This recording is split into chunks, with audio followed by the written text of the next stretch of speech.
All right, hey everyone, welcome back to Is Your Six Covered. Talking about today ropes and knots, how to make beef jerky, and There you go. weapon of choice. So with us tonight we got Gun Nut. He's out and about.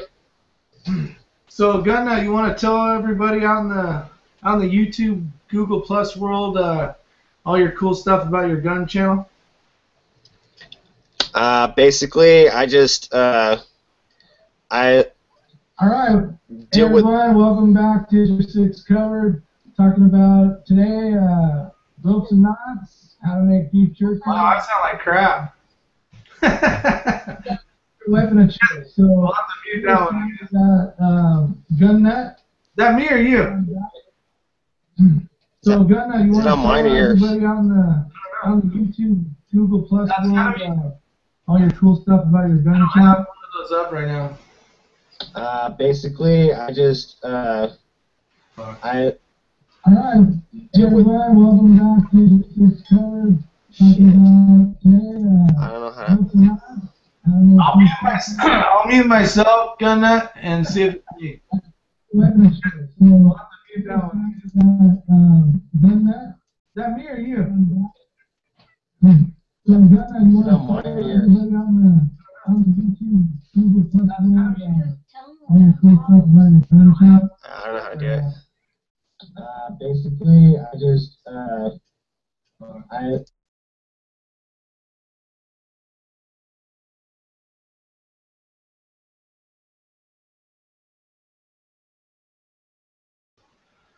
All right, stay muted, and I'll just talk for a minute. Test, test, 1, 2. The sky is blue. Test, test, 1, 2.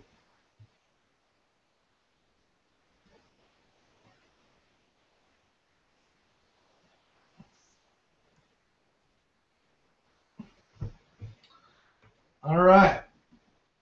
Well, let me re-invite Gun Nut.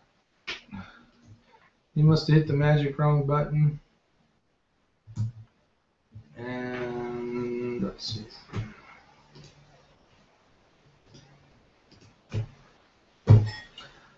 All right, so I'll continue on with until these guys get back. Talked to Texas Jedi. Should be getting back here in a little while. He's on his way from work to home, and so we'll start. So paracord, rescue rope, whether it's static or dynamic. I guess we got to start simple here. Static rope is basically a rope with less stretch in it. It's made more on the lines of rescue rope or utility, where you're not using the stretch. The dynamic rope is more for rock climbing, where it has stretch to give basically if the climber does fall, the rope is more bungee-ish, and it's less likely for them to snap a back or to get injured. So that's kind of the thing. So you got two different types of rope. When it comes to that, you have static and dynamic. And ropes are made from 100 different ways out of lots and lots of different materials, especially long ago, whether it was vines or it was hemp. And now with updates and the greatest synthetics and that type of material, you're getting stuff made of nylons, polypropylenes for like water, if you want it to float. But so here's some basic P-cord, and I'll use this short piece here. Oh, Gun Nut's back, so good. You hit the wrong button, Gun Nut? You just blasted like my whole house could hear you. I don't know what happened, man. It was like uber loud, and I was like, oh crap! And then I'm like clicking all the buttons. So I don't know. Maybe I'm not very smart when it comes to technology. That makes two of us. I can try and tie a knot. All right, so I kind of gave him an idea. We're kind of talking about types of rope, whether it's static or current like a static rope, which is a rope for like rescue work, or a dynamic rope, which is more for rock climbing, where it has a lot more stretch in it. So if you have a climber for a dynamic rope, if the guy falls, basically it's more bungee-ish. It's not as like a bungee, but it has a lot more give to it, and that just helps them not get injured from their harness and hurting their back and stuff. On the end of rescue, more of the stuff that I work with, it's a stronger rope with less stretch in it. Just for the fact is we're going to be using it for mechanical advantages to pull, say, a person out of a river or a person out from the bottom of a hill, or from so we don't want that stretch because that's just more rope we got to capture with the mechanical advantage to haul up. So we were talking about that, and then we were talking a little bit about a long time ago ropes were made with vines and and hemp and that kind of stuff. And as the world progressed with making different types of materials, like a synthetic, where the reason why they went to this type of material is because like hemp rope and that kind of stuff, if you didn't store it right, it would mold up and get all wet and nasty, and it would lose a lot of strength. So the synthetic rope, whether it's this simple P cord here, or it's a 1/2-inch kern mantle, rescue rope.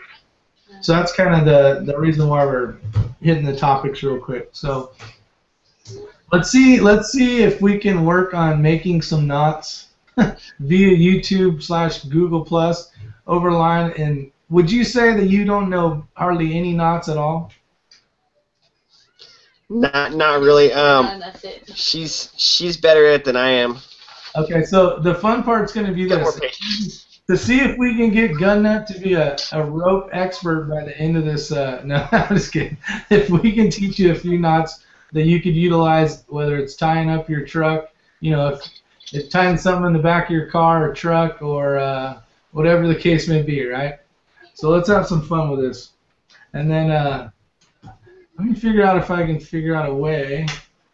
So give me a few seconds here, and I'll see if we got any comments or any of that stuff. Because I don't know where the questions and answer crap's at. So chat. Let me find it real quick.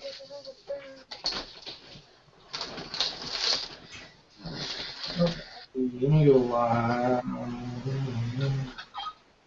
See, it's not even showing up on YouTube right now. No, it's on YouTube. Is it on YouTube? Yeah, let me pull it back up. What? Will you be able to see the questions and comments, Nerd Girl? Yeah. Okay, so will you be able to tell us if they have a question or comment? Will you be in charge? Yeah, it's fine. You're going to probably have to help Gun Nut out with a couple of these, but we're going to learn some rescue knots. Let's just try it here. The first knot, one of the simplest knots, and they call it the family of eights. And it's basically, they took the family of eights, which was, for every knot, you have a certain percentage of your rope that will, that you have to take away from your rope. So like with a rescue rope, we just kind of consider it 9,000 pounds. There is better technology out there, so some ropes are doing like 11,000 plus. But we just take a third of the rope away. So like say the rope's 9,000 pounds, we will take a third of it away, so we consider the rope to hold 6,000 pounds. And with NFPA and rope rescue kind of stuff, we need our 10-to-1 safety factor. So, if the rope's wet or it wasn't inspected correctly, we still have that 10, the safety factor of 10 involved to help us out. So we can say that we can have 2 rescuers, so basically 600 pounds. We're classifying 2 rescuers as 600 pounds, so that 600 times 10, our 10%, our factor of 10 gives us the 6,000 pounds. So that's kind of how we do it. So we already know once we put a knot into a rope, we're going to lose a certain percentage. Now, like with P cord 550, depending on the classification, because there is a few, it's basically was rated at 550 pounds, is what it was designed for a parachute cord. But they do make the new mil-spec stuff, which they say is 750 pounds. But all that involved. There's a lot you can do with this stuff. So I'm using the P cord just because it's small, it's easy to work with, especially in front of this camera. But we'll start with the figure 8 stopper nut. So here we go, gun nut. You ready? Let me get this stuff out of the way so you can see easier. Hold on one second. All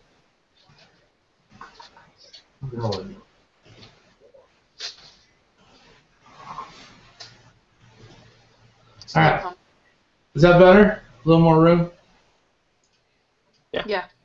All right, here we go.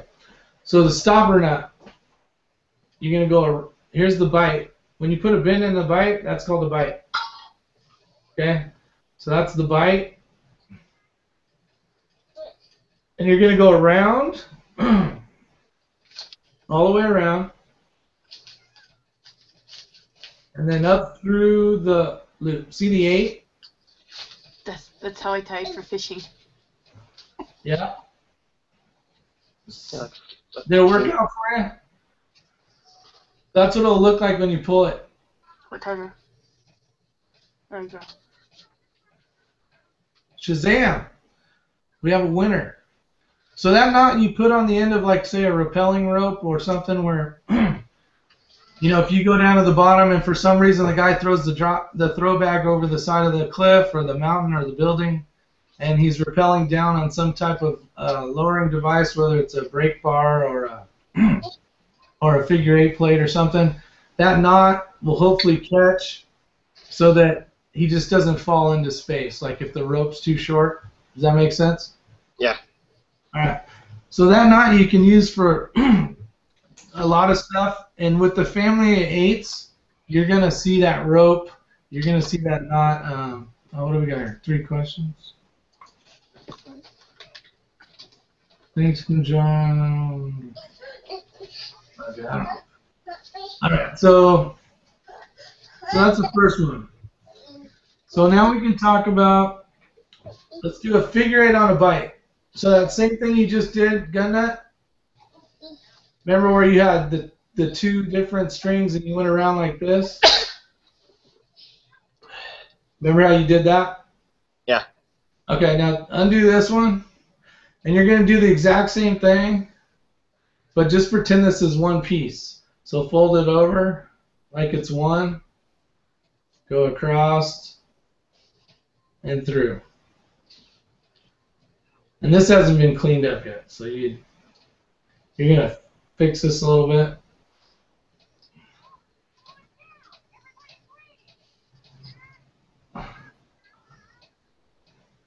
Okay, perfect. So now you're going to want to clean it up a little bit. If you're going to use this, say, to rappel out of a building or to go down a mountain or whatever the case is, and we're not talking about P-cord, we're talking about rescue rope. And some people can do it. It's a little dangerous, though, because your safety factor is not there. But see how that one looks a little cleaner? So you want it to lay flat. So usually you have to mess with the top one here, and then sometimes the bottom one right here. Is your wife tying these for you? No, well, the last bit, because I was like, I don't know what he's talking about, and it's just like, dude, it's simple, just like that. So. Hey, as long as somebody in the family knows how to tie the knots, it's all good, brother. Yeah, like I failed like really badly, and when I was in like Boy Scouts, and like I always got demoted in ROTC, so. You didn't fail or get demoted. You just weren't paying attention and liked it to be at the bottom. I was paying attention. I didn't like being bossed around. Yeah, I hear you. I paid attention to ROTC. There you go. Hey, someone's got it down. We're good to go. All right, so. We went to school together, so. That's awesome. How long you guys been married? Going on 8 years. Nice, very nice. I did, last month was 15 for us, so pretty good. Awesome. Okay, so, all right, let's do a couple different ones. I'm going to try to make it so it's not, do you have 2 pieces of rope, gun nut? Yeah. Are they different colors? Might make it easier for you. There you go.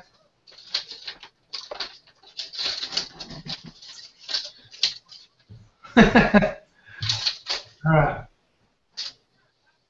So this knot, so you learned the figure eight, stopper knot, the figure eight on a bite.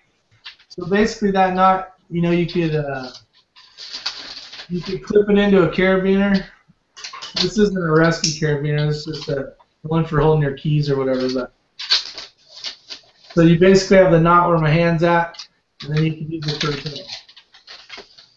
Now the figure eight bend, is to join two ropes of the same size together, so the same diameter ropes. So what you need to do is that first knot, the figure eight stopper knot, basically that one.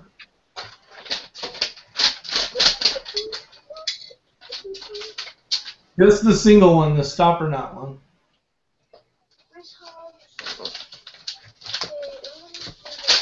You ever thought you'd learn knots on YouTube, Google Plus? Kind of funny.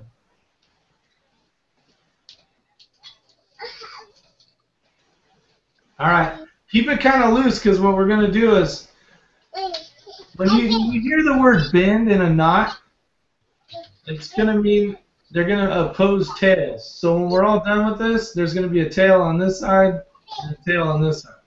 So we're gonna go through here.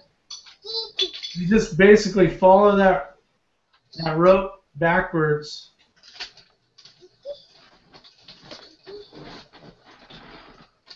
Through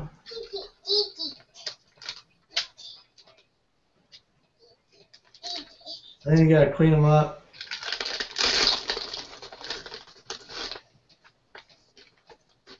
It'll look like that.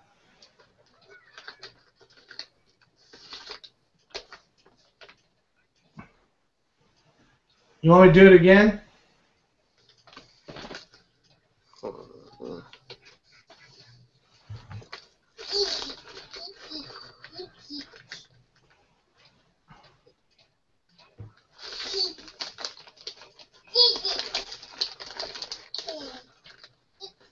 No.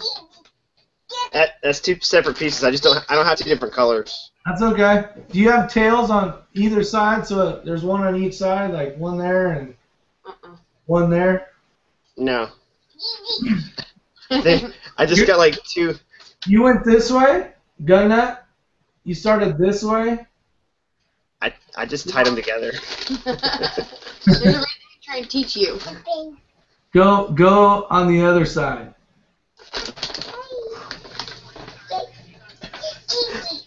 I can't figure it out. It's this magic trick. So I think it looked like I didn't get to see it real well, but it looked like you started this way. But just start on the opposite side, so that you go through here. So that my wife's saving me. Is she helping out? Yeah, she's saving me. That's a great wife you got there.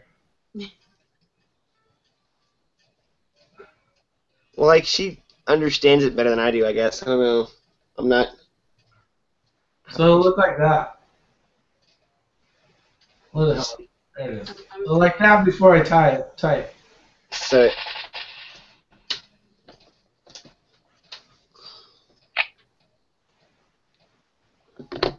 There's supposed to be a tail on each side, so I'm doing something wrong. Well, he said that you're supposed to follow it back through, but you're coming from the other direction. Okay. So it's a figure eight facing this way and a figure eight facing that way, right? It's a figure eight facing both ways. It's Correct. intertwined.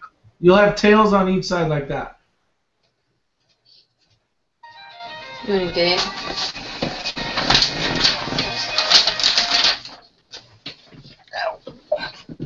My leg fell asleep. Are you watching it on Google Plus? No. Can you hear me? Such a-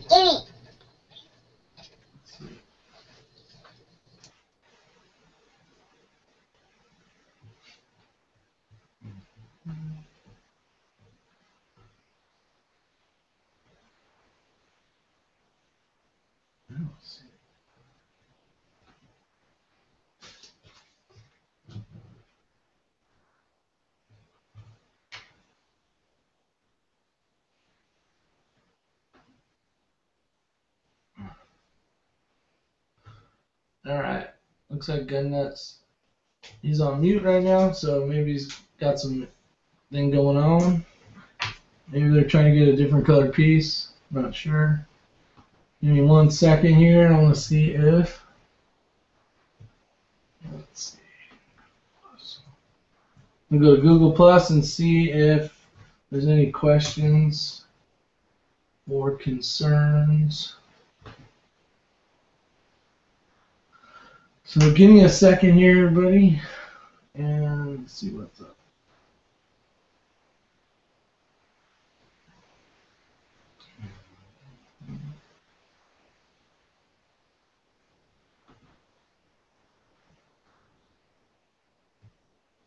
Second here, let's see.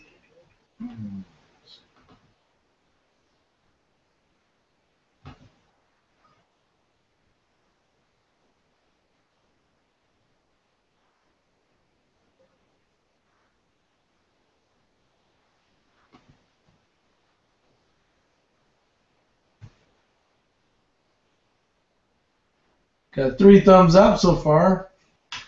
That's pretty good. See the view all comments. And Gutnut's asking where everybody's at, and I sure in the hell don't know. Hey Gutnut, your mic's mic'd. Muted him. He's on the phone getting food from his dad. Oh, got it. All right, let me see what you got. You got where's the other tail at?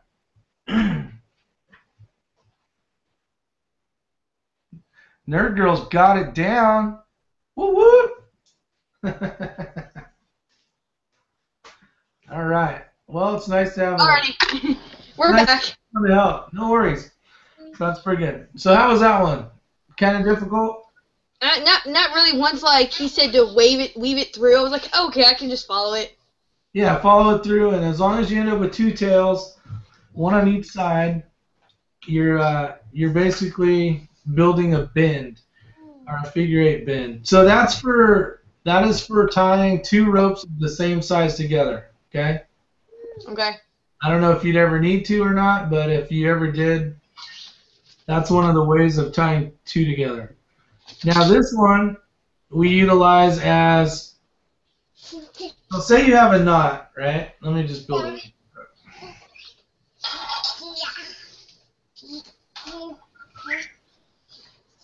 Alright. This is a different knot, but so here's a knot. In the knot, if we're gonna say this is a working piece of rope and we're gonna use it, say it's I don't know, we're using it in a rescue situation or whatever the case may be. This knot here is not a directional knot. Like it can only be, it's only made to go up, you know, pulled in this direction. So when you do something like this, when you utilize this knot, it hurts the rope, and it's not designed. There's better knots basically to utilize. So the knot we're going to learn is a directional figure 8. So, Okay. gun nuts all. I don't want this damn rope. No, when she like fling it and like hit me in the face, I was like, ugh. I'm like, oh, okay. Safety goggles at all times. No, just kidding. So you're gonna bring it over. So I'm gonna make a loop.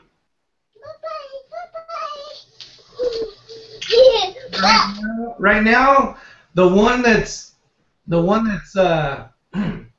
like towards me is the one closest to me.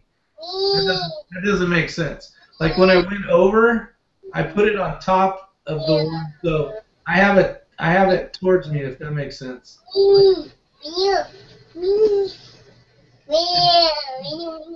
So make the loop a little bigger, it'll make it easier. Look, all you're doing is that. Yeah. Alright. So now what you're going to do is you're going to bring it towards you, let it drop towards you. Might even drop. Still stiff. Yeah. I'm older, that's why. All right, so it should fall here, and then you're gonna bring it up, and where this rope is, like you see where it's going through here, that's where you want to put it, like that. Yep, I didn't catch that. Okay, I'll do it again. And this is the knot you would use if, say, okay, so I have the piece, I don't know the way to explain this. The piece that's crossed, right? When I can pull it here, it's not like I'm trying to pull through the other rope. The one closest to me, I can just grab. Did I do it right? I don't think so. Put it closer to the camera, Gunna. No.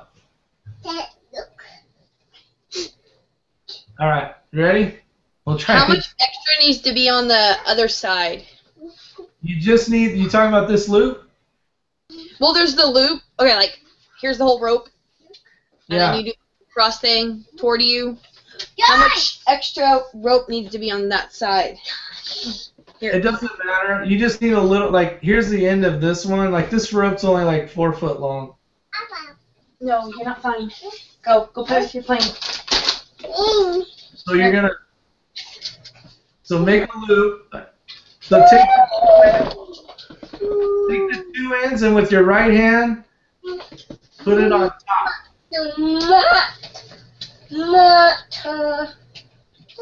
Does that make sense? So here, I'll do it shorter. Take your right hand. This is my right hand. I don't know what it shows on your screen. Is it good right hand? Left hand. I'm gonna go over the top. So I'll have that.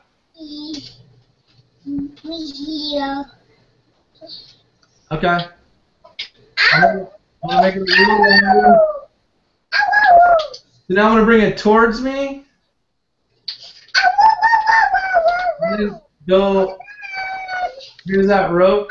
I'm gonna do underneath it. And I'm gonna just twist it to where the rope, the other end of the rope, this one. Let me see if I can. Yeah. See where there's this piece? See how it's going in this way? You're going to throw that right on top of that.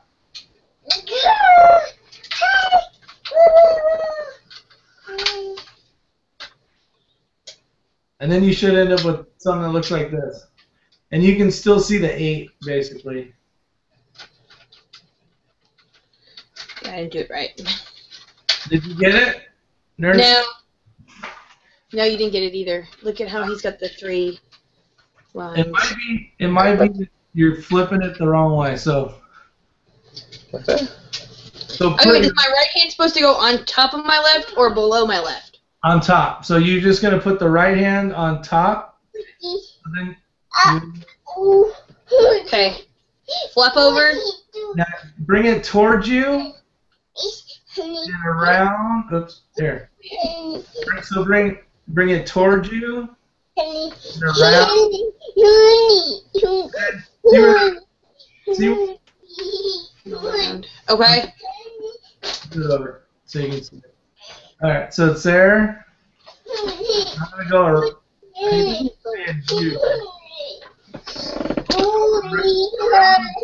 around the one on your right side.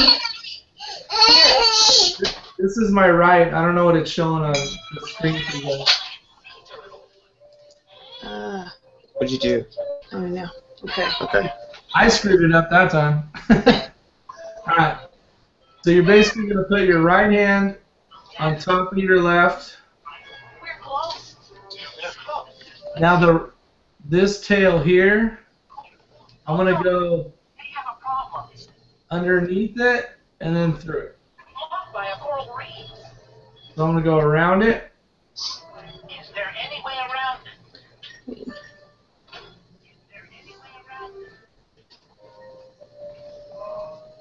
So the way you'll know it's right if you where's the camera? Return to the ship. We'll have to find another approach. This piece here captured the loop or the bite. Satellite. Yeah, this thing. Is that not right? I don't Is that know. not do right? We're experts on space, not the sea. You and that ship.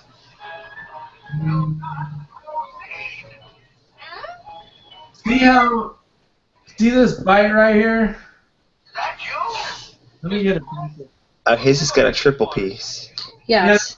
There should be 3 in the same one. Look, mine's got a. It's right here. It's the triple piece that we can't get past. So this bite here, which goes around, should hold the one with the loop, which is the bite, and also the extra string. That's how mine is, but mine's on the opposite side.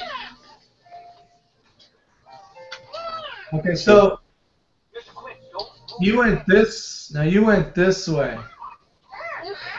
We're doing it backwards because of the camera. I think. It's facing the opposite direction. All right, you ready? Tell me if this works. Let's see. So it's showing you're right on my left. But, okay. Now is it right? Right? Yeah, that's the right. Okay, ready?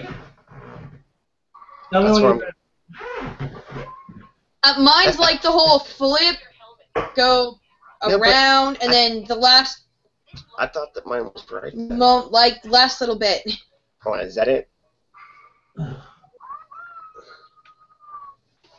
Now spin it. Spin it. You can't see it. No, see the tail of that one rope's coming out the wrong end. You need It's to. supposed to be popping up there, popping up. So undo it real quick and I'll show you. Okay. I'll do it this way so it should be easier. This is my right hand, and my watch is on my left. Okay. All right, here we go. So I'm gonna go right hand over left, and this is what I was trying to say is when you pull it, it's coming towards you.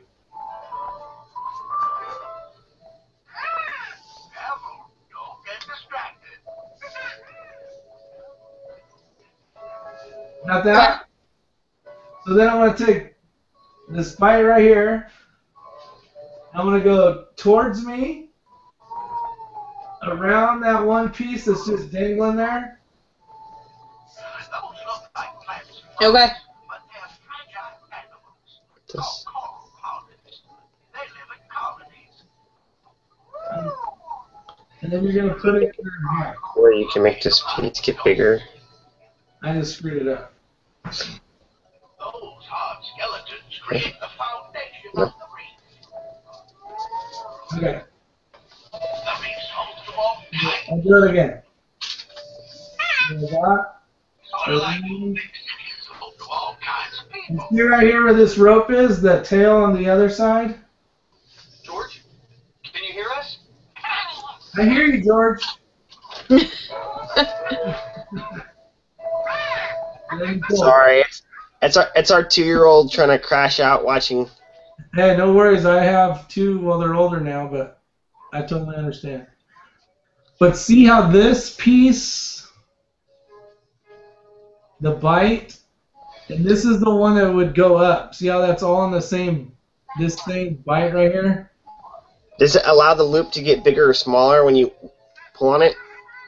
No. Okay, then mine's not right at all.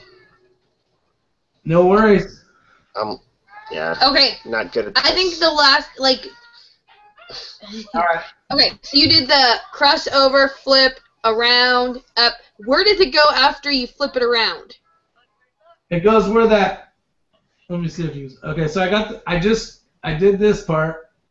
Okay. No, Get on the other side of the computer. Uh-oh. This is magic now. It's the walking, talking hands. Okay, so see how I got it this way? See how this Okay. is towards me? Okay? We good? Yep. Okay, it's gonna drop down around, and then I'm gonna twist this and see right there where this tail's at? I'm gonna go in there.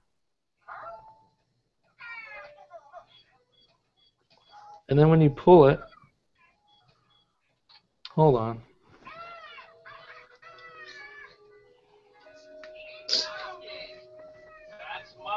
Like this? Just like that. I think I did it. You did it? I think so. So this piece, this is weird. I'm on the other side of the computer. See how these three pieces right here are around that one? Or they're all inside of that one, I mean? Of this one? This tail in the loop? Mine just looks like not nearly as good as his. But it's basically the same, I think. Here, let me tighten this up. And Okay. This piece there's just like that. You'll see this side? Now, this is the part you'll know if it's right if this bite right here has encompassed the bite and the string here. Yeah. See how that has it all? It's not sticking out down here. It's in line. Like when you hold the knot, it should look like that.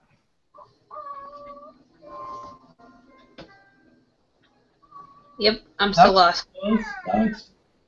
It's just so hard to see it. I don't know if you can get it closer. Now go to your, yeah, that way. Go that way more. Now see how that tail gun nut? It needs to be inside that bite with the other loop. Okay, so let me ask you a question. Okay, Okay. so it's take it and you're gonna right over left, flip it down. Do you twirl it to the See, I'll do it this way. the tail on the left or the right? Well, let me do it like this. It may be easier for you. I'll hold this like this, Oh, and then I'm gonna go towards me. But I'm just gonna hold this part, and I'm gonna twist that. So I'm gonna twist this, and you're gonna see. Hold on, let me. See how this rope? See how this one right here is inside that bite, that loop? You're gonna put the other one in there. Well, shit. You're gonna put. There's this. Well, hold on. Let me get the right angle here. So there's this one. See how this rope's inside this loop right here? Then you're gonna drop the one that you flipped over inside there as well. And that's how you end up with the three pieces. Three meaning this piece, the tail, and this loop meaning two. Okay. Like this. Yep. So that's how I had it. It's just, well, maybe not. As long as the tail and no, see the tail needs to go in that bite right there, that one that makes the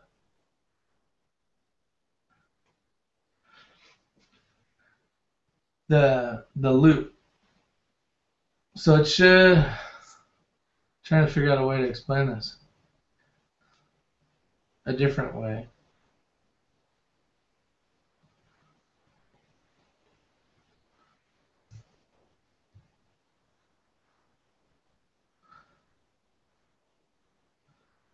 Here we go. This is what it should look like. This piece, well, 1, 2, and 3 should be in this one right here. Should be all encapsulated or put inside of this bite, this loop.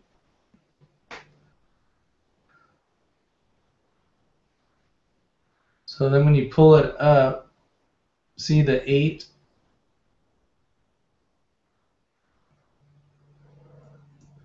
And then you end up with that. And then the reason why we use this knot is when we want to capture, when we want to be able to pull something in line with this rope. Like say this is the anchor over here. So my hand's the anchor, and then this is rope that we could use to do whatever.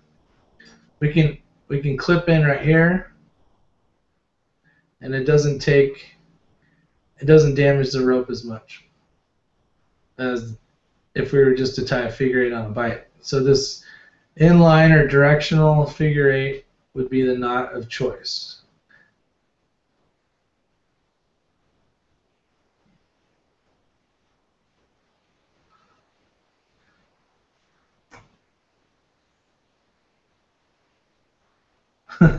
Don't shake your head, Gunnar. We got this. I've never tried to teach somebody knots on a computer before, so it's kind of fun for me to try to figure out if it's possible.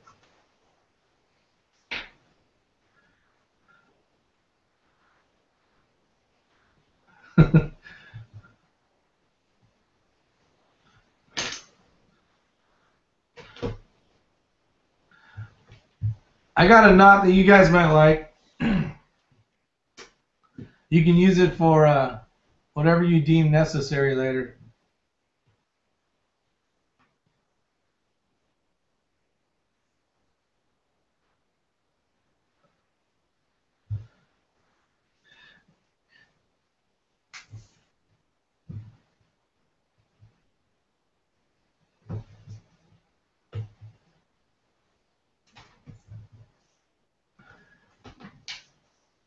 Check here, see if we got any comments. Well, goodness. And Nerd Girl are doing some. Oh, there we go. I thought that I had it, man. I'm sorry. I need to fry the end of my rope too because it's like all. That was all hard. wriggling away. All right, I got a knot you'll probably want to know. This will probably be the knot you want to know. Gunna, you ready? This is a handcuff knot. Yeah, you can use it for whatever you want. All right, you got a piece of rope, right? Cross your hands over. So you gotta cross them backwards. So, you know what I mean? Cross your hands. And then go across. Oops. Go across. What do I do about the car? Do you need the car tomorrow? Can I take it? And then you put this one and that one. All right, I have to take them off and work today. Okay. Return to the ship. And you end up with that. There are ropes.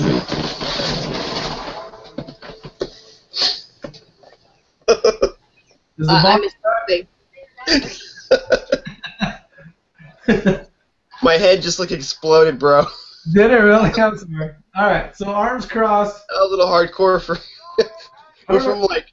I don't know if you want your wife to know Head or this. not to like head explode not. All right, Nerd Girl, you ready to try this? Hold on. Is left over right? Which one? Right now I have my right hand underneath my left, but it doesn't matter. What happened? My left hand has the watch, and my right hand has this bracelet. Coral Reef is a very fragile environment. You ready? Okay. The only way All right. So my left hand's higher than my right hand right now. So I'm just grabbing the piece of rope. Okay? So I'm going to cross my right hand closer to me. Yeah. Weird bend there. Are you fishing? Alright, so now you end up with basically this. Yeah, one side's on the other. This one's on this side to me, and that one's towards you guys. Yep. Okay. So now you're going to take one side, and you're going to put it through the hole here. And you're going to take the other side and put it through the hole.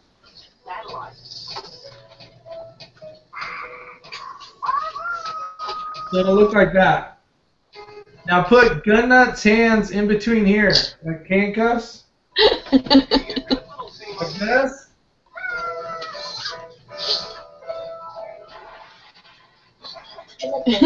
Yeah, we're not there. Like he's still confused and lost. That's all right. All right. So you start over. You just grab two ends with your hands crossed, bring them over, and then you put this piece in there, and you end up with that.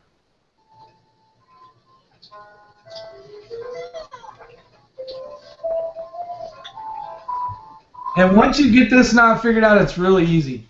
Like, all you do is basically grab it, put the one end through the one side, one end through the other side. So I'll keep making it until you figure it out. Okay. Yeah, I'm going to grab these center ones now. Wait. Okay, hold on. The inner ones. Yeah, that didn't work for me. No worries. So we'll do it again. Okay, left over right or right over left? One more time. Hold All on. right. So my left hand is on top of my right hand. Here's my right hand. Okay. And there's nothing in the rope. Does that make sense? I'm grabbing it with my hands crossed.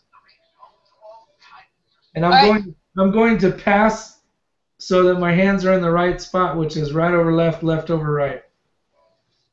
Let me make it look easier to see. Okay. So see how this one's on one side? Yep. And this one's on the other? Now take this one, which is the one towards you, and go on the outside of this one. And then grab it because you got to reach in through the hole. And then take this one. Like that. I'm lost now. Cross, and then pull that piece through. Cross, and then pull those pieces through. I think. Nope. Okay, so I'm second lead, like. Here we go. Okay, got that. Got that. Now just take this piece right here. Right hand. Yeah, and then just grab it and put it through this hole. So it'll look like that. You look. You have that? Okay, I think I do. Okay, and then grab the center one, and you're going to pull it away from you. I got it. There you go. Now put Gun Nut's hands in here. Okay. All right, and then you get to the point where you pull the two bottom ones, which are the end ones, and those tighten up on his wrist. Did it work? It worked. All right, so I'm not going to tell you how to use that knot. It's a knot you might want to know. Or if for some reason, I don't know, someone broke into your house and you had some, whatever, you know what I mean. So that's the handcuff knot. You want me to show you? Here, look, come here. Yeah, you want to show him up. Come here and stand up real quick. The kiddos? Yeah, if you want to tie the kids up, go in a hot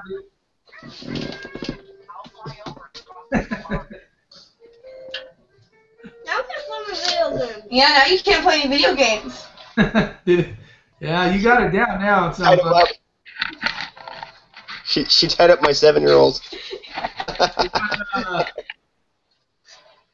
That's great. Why if He's like, let me go. And now I can't play video games. Yep. It's a good thing. Yeah, it is. Easy now.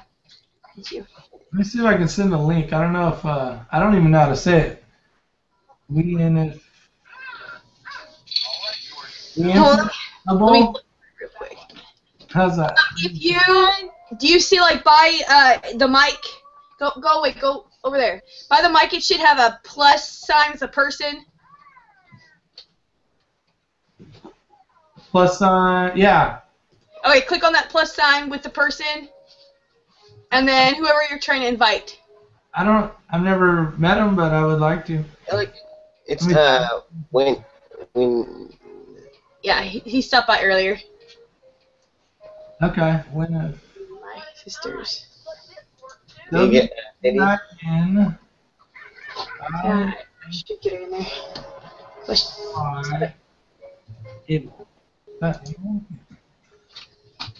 Alright, let's try that. My rope is still like Sorry.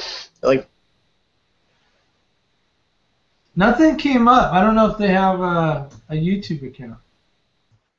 Let me try it again. WEIN. Nothing's popping up. IF. Oh, here we go. Alright, there's 2 of them with no picture. So I guess. Okay, that one was my fault. Why? What? 2 people? I actually hung up, but I can add that guy now. That Wayne, whatever. Yeah. Who's Here, saying I just sent him something. We'll see if he comes and joins us on ropes and knot. All right, so you guys got the handcuff one down? Yep. All right. I got That's the only one you guys want to know, right? You're like, I'm done. Thanks for the class. All right, so now, did we ever get the directional? We never got the directional, right? Did you get the directional? This one, go around and Shazam? Nope. That last part was like where I had the problems at. Okay, so it's the twist. I think you need just one more half twist. So you're going. I'll do it slow.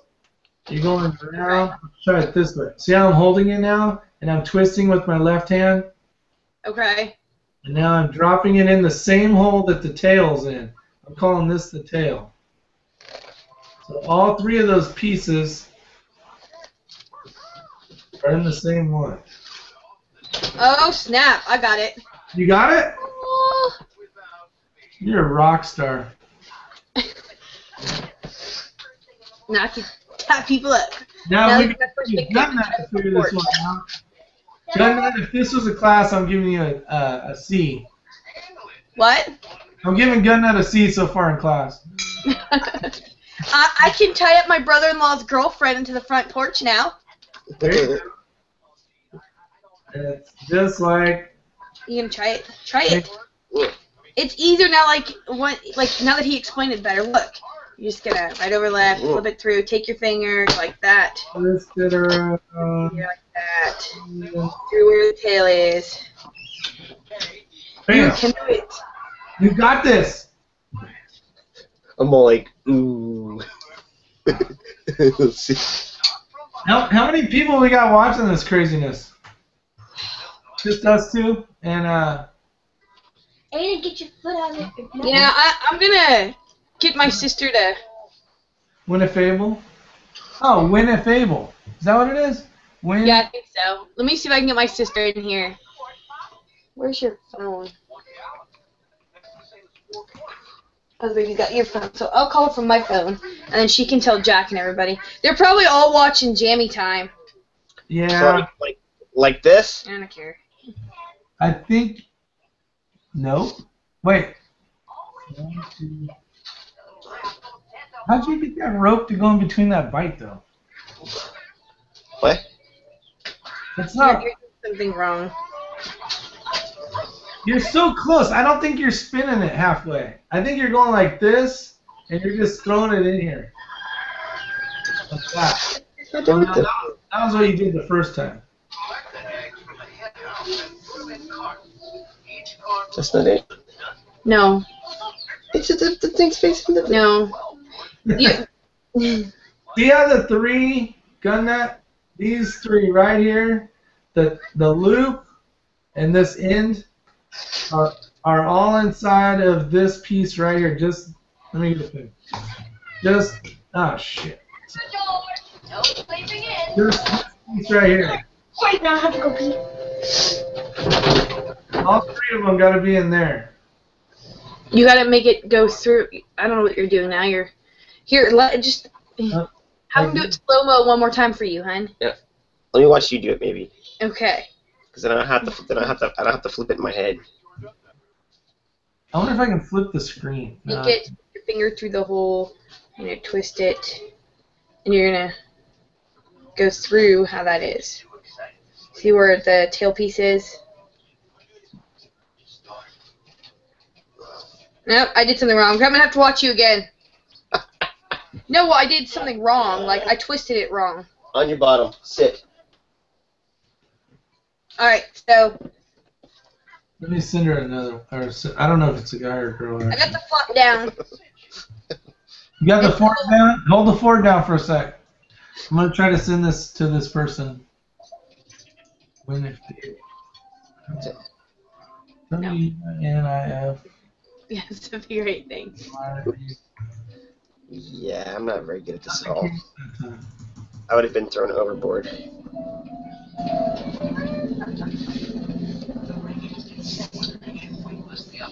Hey, couldn't you just tie it and then I could pretend that I did it? No. Be like, oh look, I'm awesome. I got it. I'm not any good at this. Alright, I sent an invitation. I sent one earlier, but it says every time I comment the video crashes. Well, that sucks. That turned into a knot. Hold on, give me a second. No worries. I'm gonna try to find this on YouTube just to see if we got any. Yeah, where's my lighter at? So I can it's all frayed up on the end, dude. Like my rope's all. My lighter's in my bug out bag. Cause I don't have a lighter on me since I quit smoking. I stopped smoking 3 years ago, and then I started. I was doing that electric vapor one. I got smacked myself in the head. Yeah, I took Shantix and quit smoking this time, and haven't started smoking again. How did that work? I heard that you can get some pretty gnarly dreams. Yeah, very, very unpleasant dreams, and it makes you feel like crap about 90% of the time. Jeez, How long do you have to take it for? How long did I take it for? You took it for like less than 2 months. Yeah, like less than 2 months. He used to smoke a lot, like more than a pack a day sometimes. I smoke like a pack and a half a day, or 2 packs is what I used to smoke. And it just gives you no. Is it the stuff that makes you like sick if you take it or have a cigarette? No, you're thinking of like antabuse. Like antabuse, that's pretty bad. That make you like really, really sick. But it just makes you feel icky, like I don't know. Not very pleasant. Share event. I don't even see us on YouTube. What's going on? I don't think. Here, I'll show you where we're at. Hold on. Copy. Okay, if you click, go over to the left-hand side. There should be a little blue box. That'll bring in the room chat for us. I found this. Cool. Thank you. And then there's the YouTube. Let me turn this down. So every time that's the last thing I saw. Every time I comment, the video crashes. That's a bummer. Sorry, I don't know if it's My rope's breaking. our It's end like, or your end. Or, I'm not going anywhere. I sent you a couple links though on Google Plus, so hopefully you can come join us and have a good time. Hopefully you got some beef jerky recipes that talking about. That'll be kind of nice. every time he comments, the video crashes. It could be his browser though. That sounds like a browser situation. Make sure it doesn't drip, dude. It's very painful if it drips.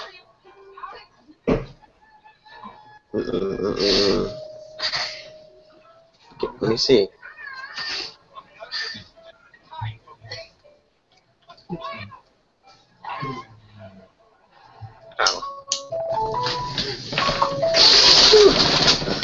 Ow. Is that Sandy?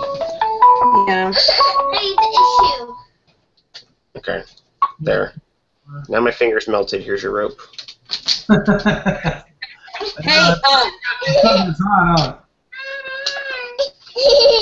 hold on. Hey, y'all, I'm going to invite you to, is your 6 covered chat. He's teaching how to tie knots, including the handcuff knot. So I'm going to invite you over there, okay? Okay. All right. Okay. All right. That's Okay, your, so... that's your sister? That's my sister. She's actually trying to hold, I guess, a video chat with some of her friends. So, what? All right, so while we're BSing, what are some ways you guys would use, let's say, paracord rope? Like, what do you guys, do you keep any in your, I heard you say bug out bag. Do you keep paracord in your bug out bag?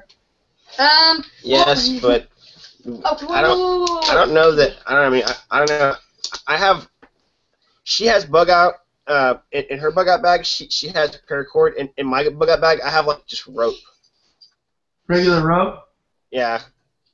And then, is she going to tie the knots for you? I can tie, like, regular knot, but I don't know about, like, complicated knots. Yeah, no, for sure. And there's, you know what, there's a ton of great knots out there for everything. I mean, if you want to know how to tie, I mean, like fishing line knots, you know? Or, you know, if you want to, you got a bunch of crap in the back of your truck and you want to keep it from flying away or whatever as you're driving down the street, you know, the trucker's hitch is a great knot for that. We can go over that if you guys want. But, I mean, there's just so many uses for paracord, you know, whether it's, let me see if I can find.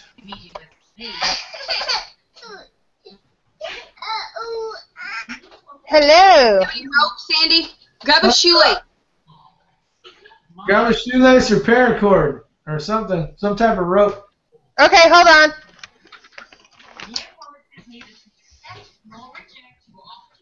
Sandra.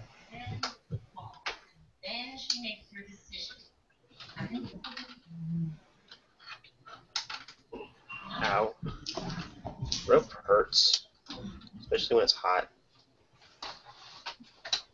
I have no option. I have to. But I want not one word of this until that. Hey, you guys need to entertain the crowd for a couple minutes while I use the restroom, okay? That works. We got 138,000 watchers right now. Play around with you because I want to do this for the rest of my life. We got 4 people watching. If you guys are watching and you want to comment or if you want to come in here and have at it, have some fun, whether it's talking about, we haven't even talked about beef jerky or our choice yet, but it's out there. So put something in the chat, and I'm probably on Google Plus is where I found it. When was the last time your wireless company? It's on the YouTube spot. So if you go to YouTube and you're watching, yeah, click something in there and just say hi. And Where's George, baby? Come here. I'll have to fix. hey, Sandra. Hi. How are you? Good, you? Good. We're just screwing off, having some fun, learning some knots. Hopefully you got a beef jerky recipe or some.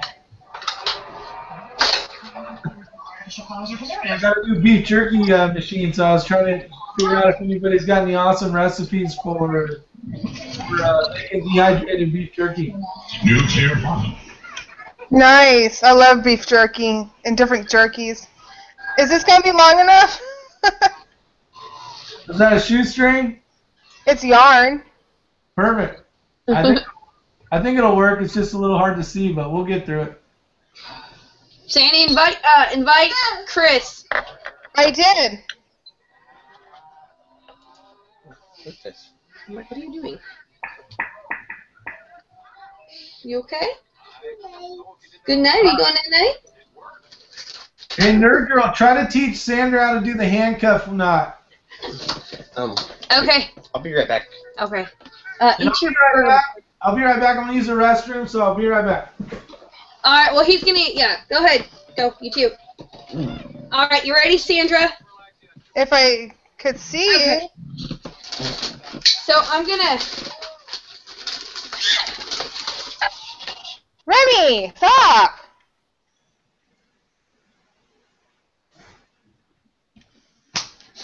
Stop. You there? Yeah. That was weird. Remy, Okay, enough of that. so you're going to take the rope. You want to cross your hands. Cross your right hand over your left and grab the rope. Okay, So when you do it, you're gonna let your hand slide through, and it should look like this. Slide your hands through.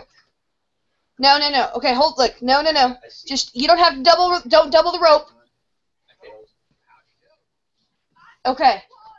Well, I did it so people can see. Do I hold it at the ends?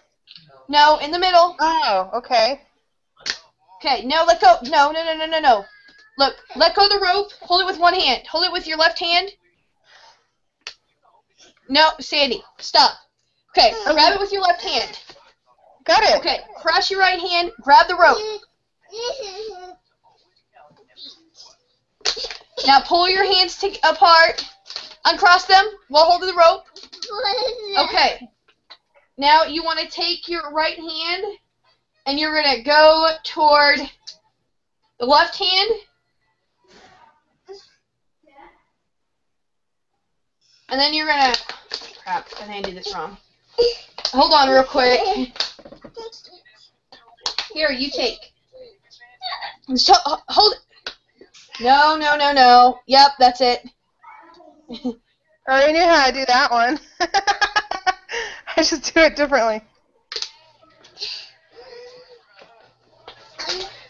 It's supposed to look, I'll show you on Boo Bear. I already cuffed my kid. Nice. Real Right, nice, Judy. Cuffing an innocent child.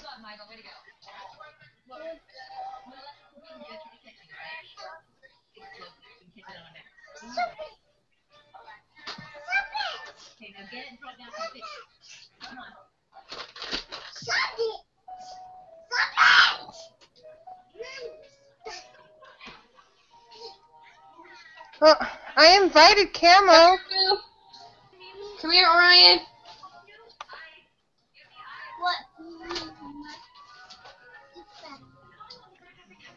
Okay, so this is what it looks like. And this is what it looks like when you got someone cuffed.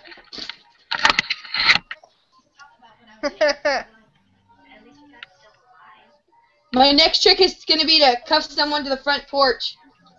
Natalie. Okay, and then you got to do a figure 8. The figure 8 one? Yeah. Like this. Take it, wrap it around, poke it through. So. Yeah. Here, what? Got some massive talent going on in here. Come here, Julie. You want to learn how to make a handcuff with rope? Here, how you do the figure 8 again? Handcuff Natalie to the porch. That's ideas. I know back out there, fix the sink. Oh, great. Mm-hmm. Yeah.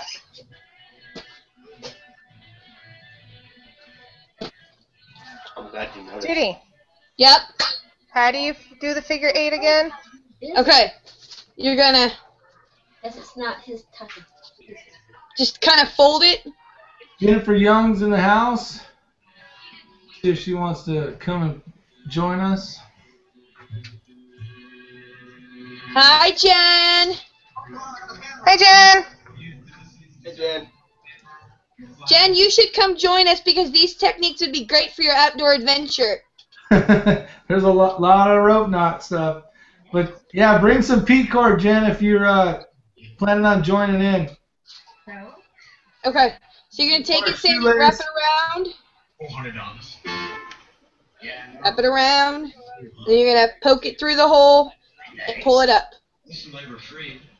Thanks, but It's like a little noose. it'll be great. Anyway, I'll see you guys later, okay? I got it. Or it's how you tie your fishing wire when you go fishing. Nice to see the diplomatic pact. Which one's that knot? Figure 8. There's way better knots than that one. Oh, I know, but I'm a girl who fishes, so if I can do that, at least that's something. Remy, Yeah, leave your feet off. the best part of fishing is, right? Sit in there. Well, it's catching, so you want to have a good knot so you can actually Well, bring the little fish up. my 7-year-old catches more fish sometimes than Steve. That's good. You got a young professional in the making right there. I took my son on a 5-day fishing trip, and he outfished me by 100 pounds of fish.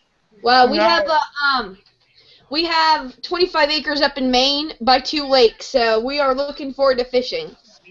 Very cool. You want to learn how to tie a knot for a fishing hook? Sure, why not? There's a bunch, but I'll give you a basic one. So, do you have a keychain or like a something to wrap it around? Yeah, I've got one of those. Okay. You got a carabiner or whatever the case is? Tell me when you're ready. We'll do a fishing knot. Hey, what's the chat room for this one? What is it? Hold on, I'll link it in a second. I got it. Thanks. Sidebar. Got it. Found you. Okay. So this is the carabiner or whatever he said it is for my son's water bottle on my diaper bag. All right. Yeah, carabiner. It's a non-locking.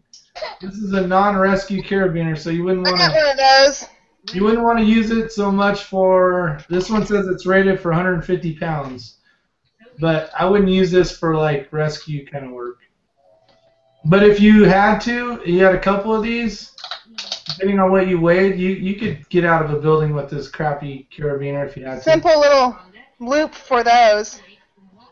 When I do it, this is how I do mine. I just loop it through.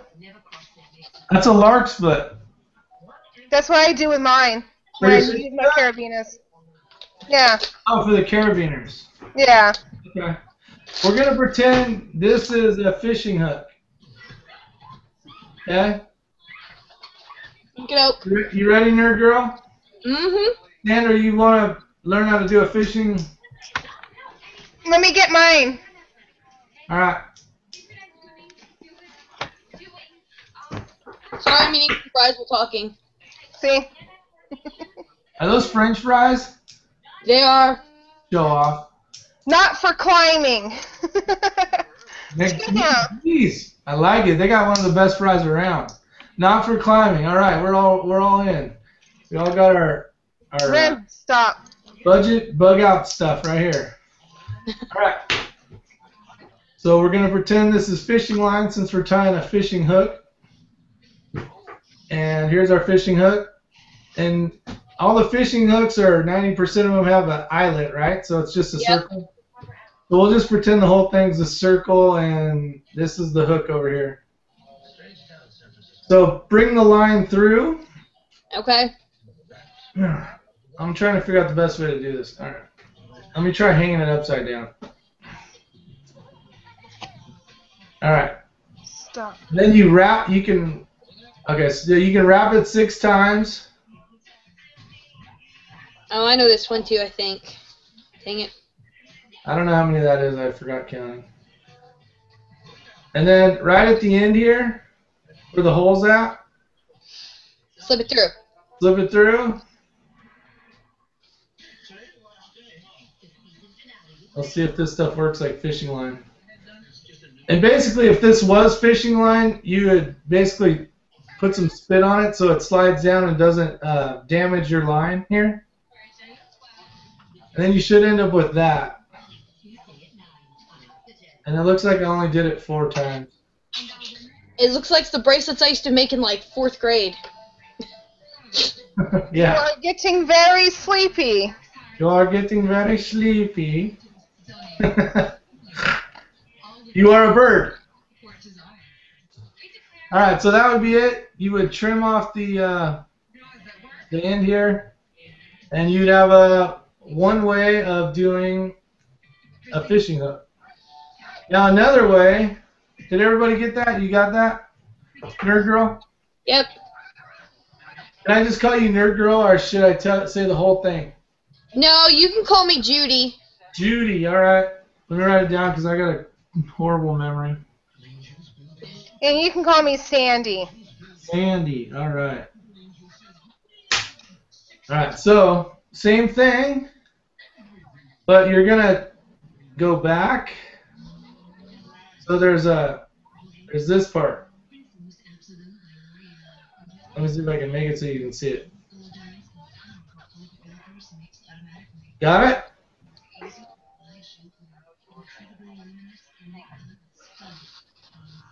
Okay.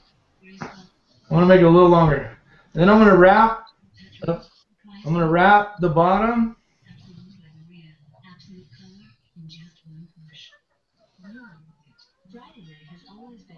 And then I'm going to go the other way. I'm going to point the knot on this side. And you don't pull it tight yet. You're going to slide it down. I'm trying to figure out how to do this while holding it. And then you pull it and it'll slide into the knot. And that knot's even better than the one we just learned. I think some people call it a San Diego knot. I think that's the right term. I could be wrong. Did it work out, Sandy? So you got the end, it looks like that.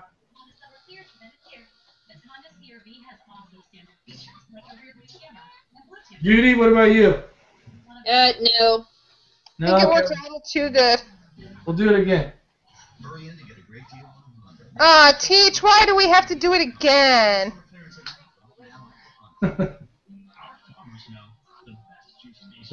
Well, alright, so here it is. There's the top, the bite here. One through the hook. And then you're just going to wrap it.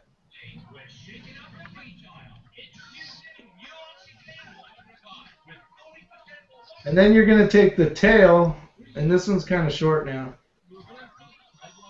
And you're going to put it through the hole up here. Okay. So and then you'll grab that end,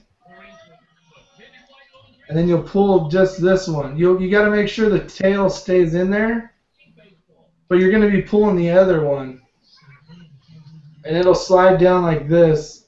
Sweet deal. And bam. Well, I invited Camo. I know I invited Jennifer Young, but she hasn't. She said hello, chatters, but she didn't. Judy, maybe you can try and invite him, see if he'll come in. Camo. Hold on.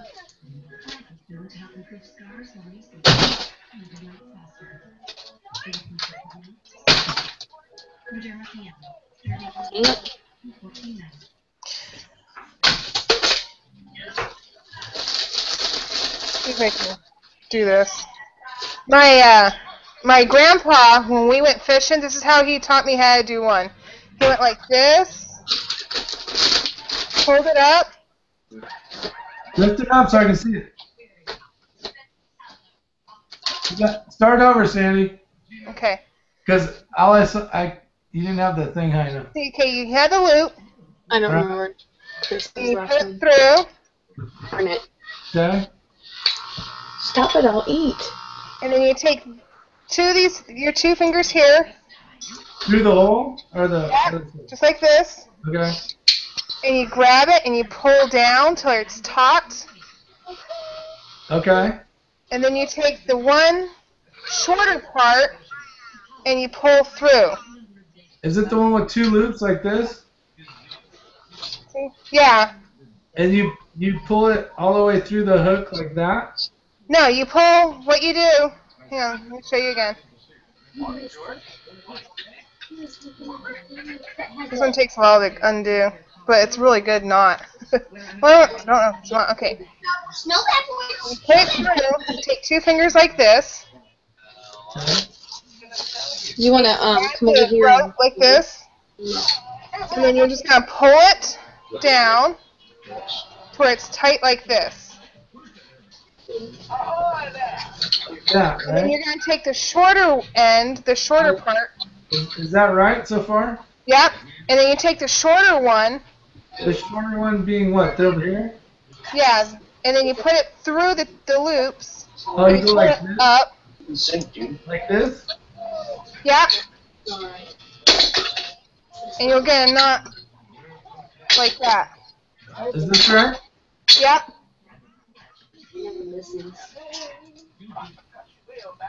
That's how my grandpa used to do his fishing line. Oh, that's cool. That's fast and easy, too. Yeah. And it stayed, too. Yes. But he caught himself a 20-pound brook trout with that knot. I like it. That's the reason why I'm here. I want to learn some knots. And it's really good for people who have arthritis. It's really good for them to do that. I can see how it makes it easier because you're dealing with bigger. Remy?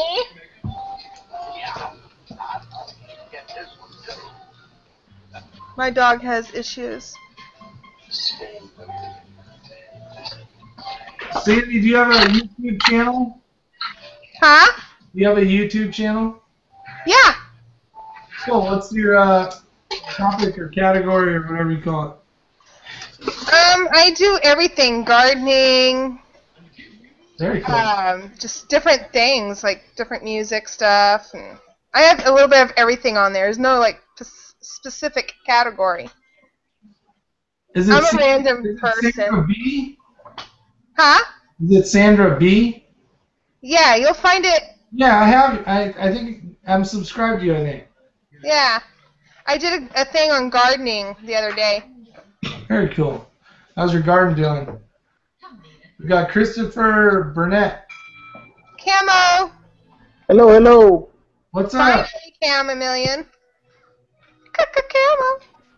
My garden's actually doing really good. I fed it today. My avocado tree is doing really good. And it's so funny because I didn't think the avocado tree was going to grow. Everyone's like, oh, you have to do it in water. And that never worked for me, so I just put it in the straight in pottering mix. Uh-huh. Oh, you talking about where you do the toothpicks and dangle it over the water for the roots? Yeah, that shit didn't work for me. So what I did is I just stuck it in the dirt, and it was in a jug about that big and about yay round. And I was like, 6 weeks I waited. I was like, all right, the thing's not going to grow. I'm going to throw it away. And all of a sudden, before I threw it away, I was like, oh, my God, I have a sapling. That's awesome. So now she is like 3 feet tall now. Nice. Since March. Why do you know it's a she? I don't know. Did you lift under its leaf? Did you lift up the leaf and look? I just say it, that's all. What's up, Christopher? I don't say it. What's going on, man? How are you? Can't complain, but ain't nobody listen anyway.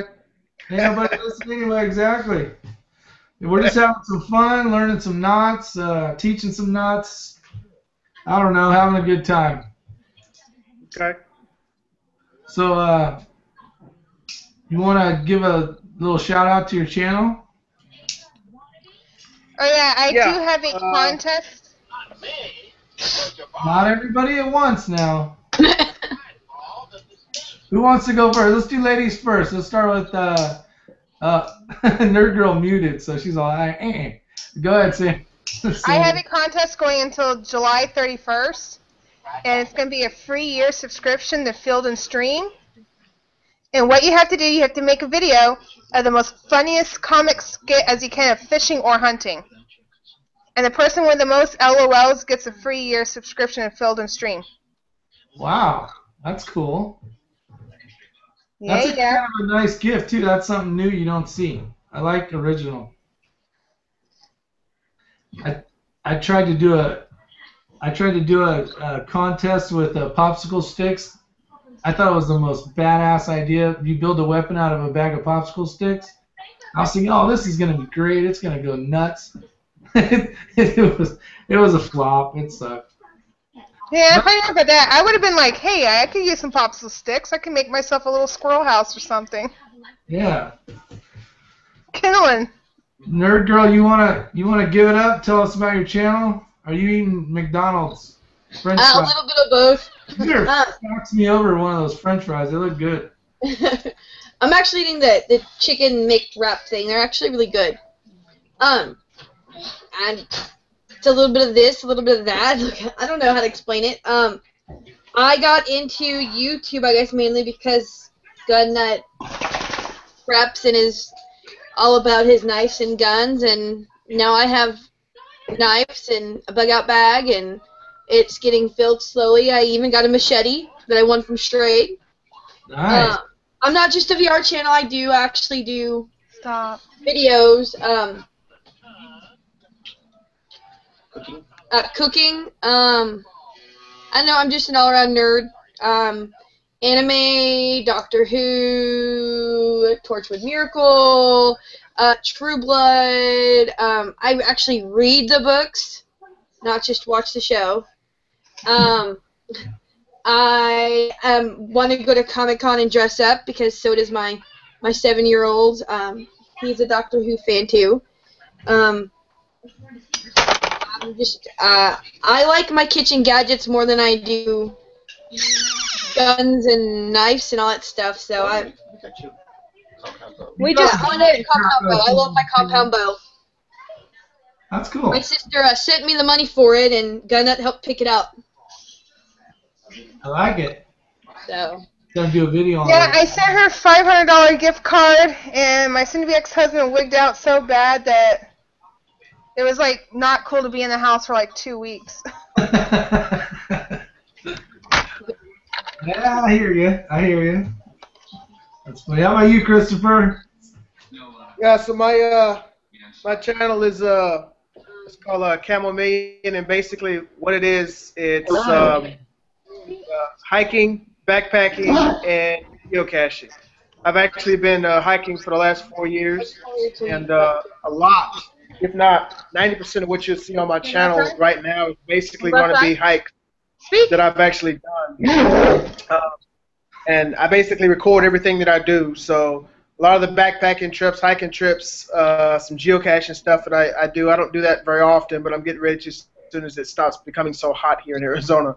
But yeah, basically that's my channel in a nutshell. That's cool. Geocaching's fun. I was doing it for a while, a while ago, and then they came out with the bugs. You know, where you can buy the bugs and stuff. Yeah. Yeah, that's pretty cool. I did one. It was before the bugs came out. I don't remember how many years ago it was now, but it was a softball, and they took this ball and they brought it to all these different sports parks and stuff. It was kind of cool. So they would hide it like they had it down in San Diego, they had it way up north. I mean, it went places. I was like, damn, it was a softball with shit written on it, you know? I was like, say hi to people? Cool. Yeah. I guess someone wants to say hi to y'all. Remy, speak. Speak. Where's the saddle for that thing? I know, right? It's a horse. Say hi. Say hi. Speak. Damn. He's only 18 months old. He looks 6 foot tall already.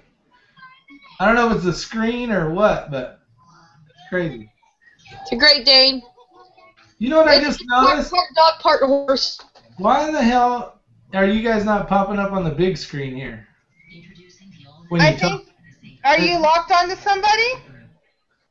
All I see is my ugly mug. At the bottom is one of us outlined in a white box. There we go. Yeah, me. Oh. Double click yourself. Yay! I just noticed that. How long have we been in this damn thing?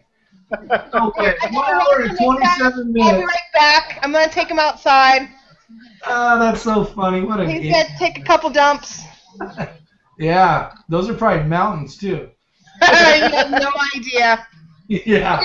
Oh, I'm sure. Big dog, big pile of shit. So, is Ohio your dad? He loses 10 pounds in the morning. I like your feather. Oh, my tat? Yeah.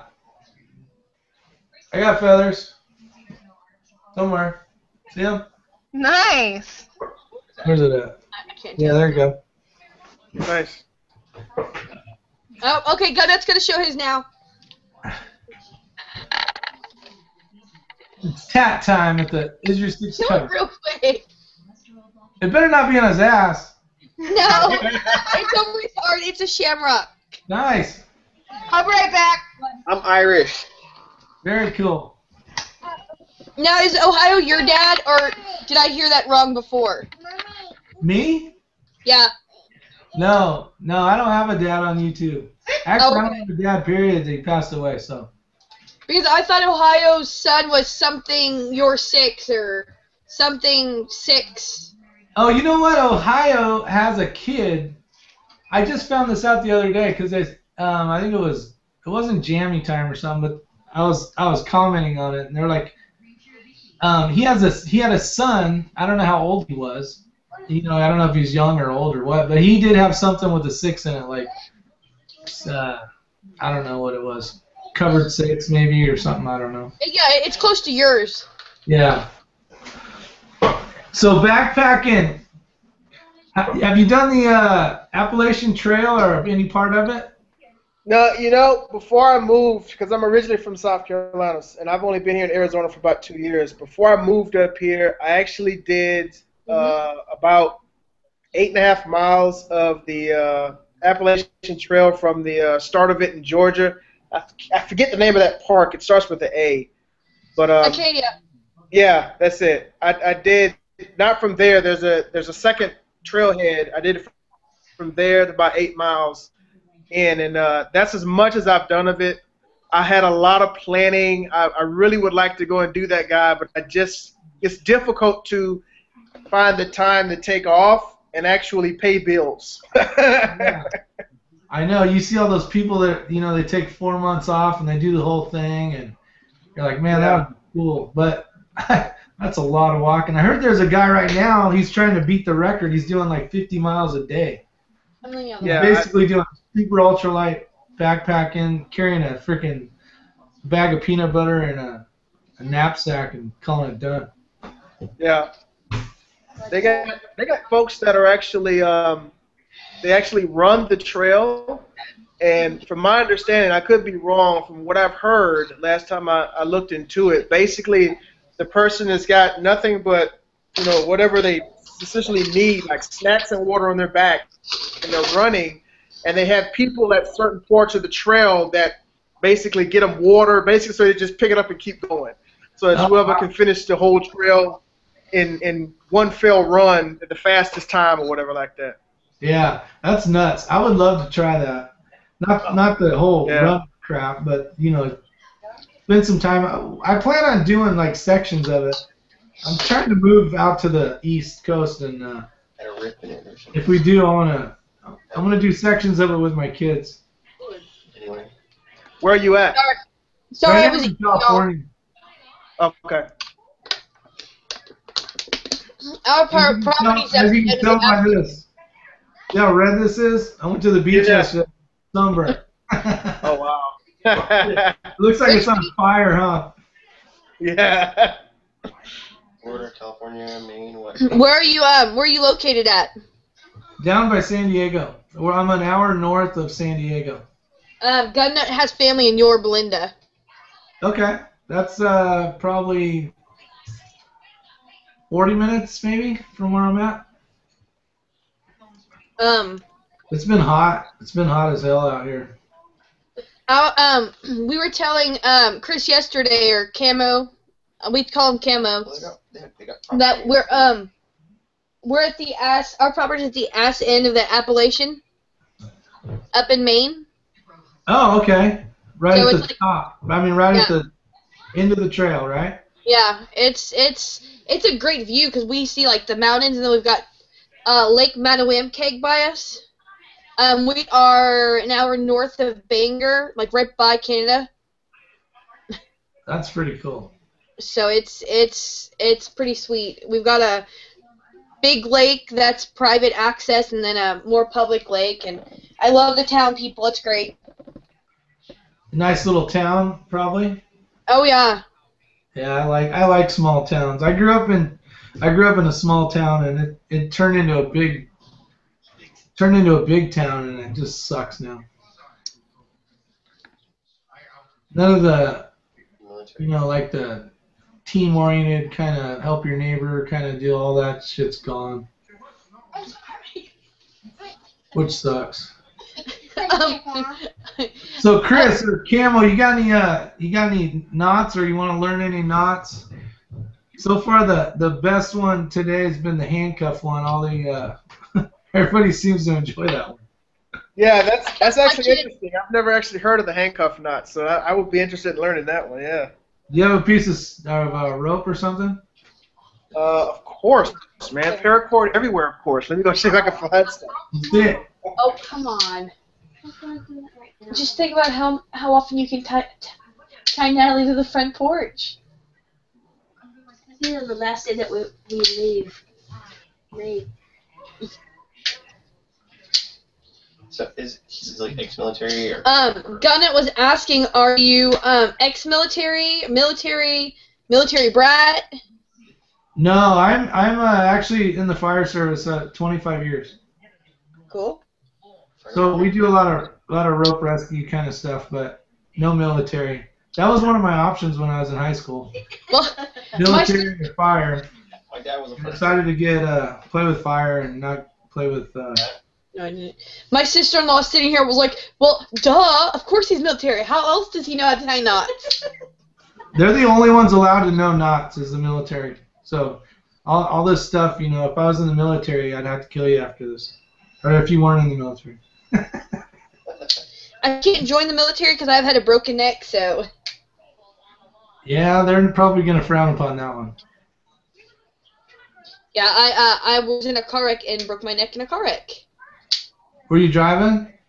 No, I was the passenger. We were up in Montana and we slid on black ice. Ooh.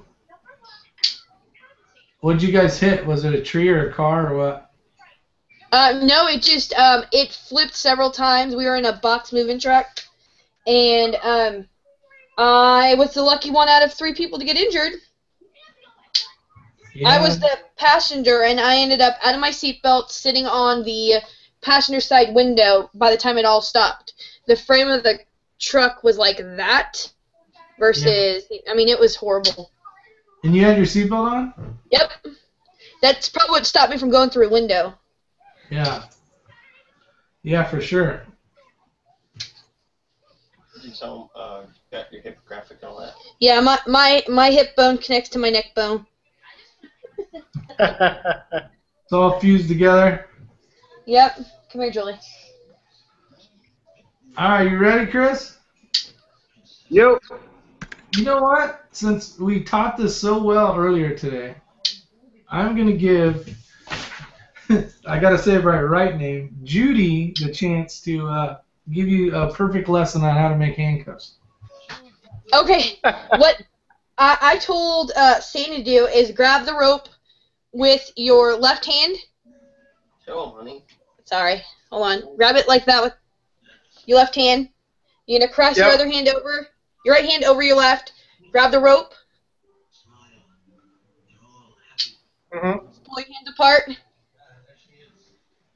So it looks like ovaries. No, I'm just kidding. That's what it looks like, yeah. It's fallopian tubes. And then you're going to put the right hand in front of your left hand. You're going to grab, is that right? Yeah. Okay, you're going to, I didn't think about it. You're going to grab the loose end of the right hand one. And then you're going to grab the left hand one. And you're going to give it a nice tug. And then you can ask, you know, your friends or your kids or your pets or tie your feet up or something. Go into Dish's dungeon, tie her up.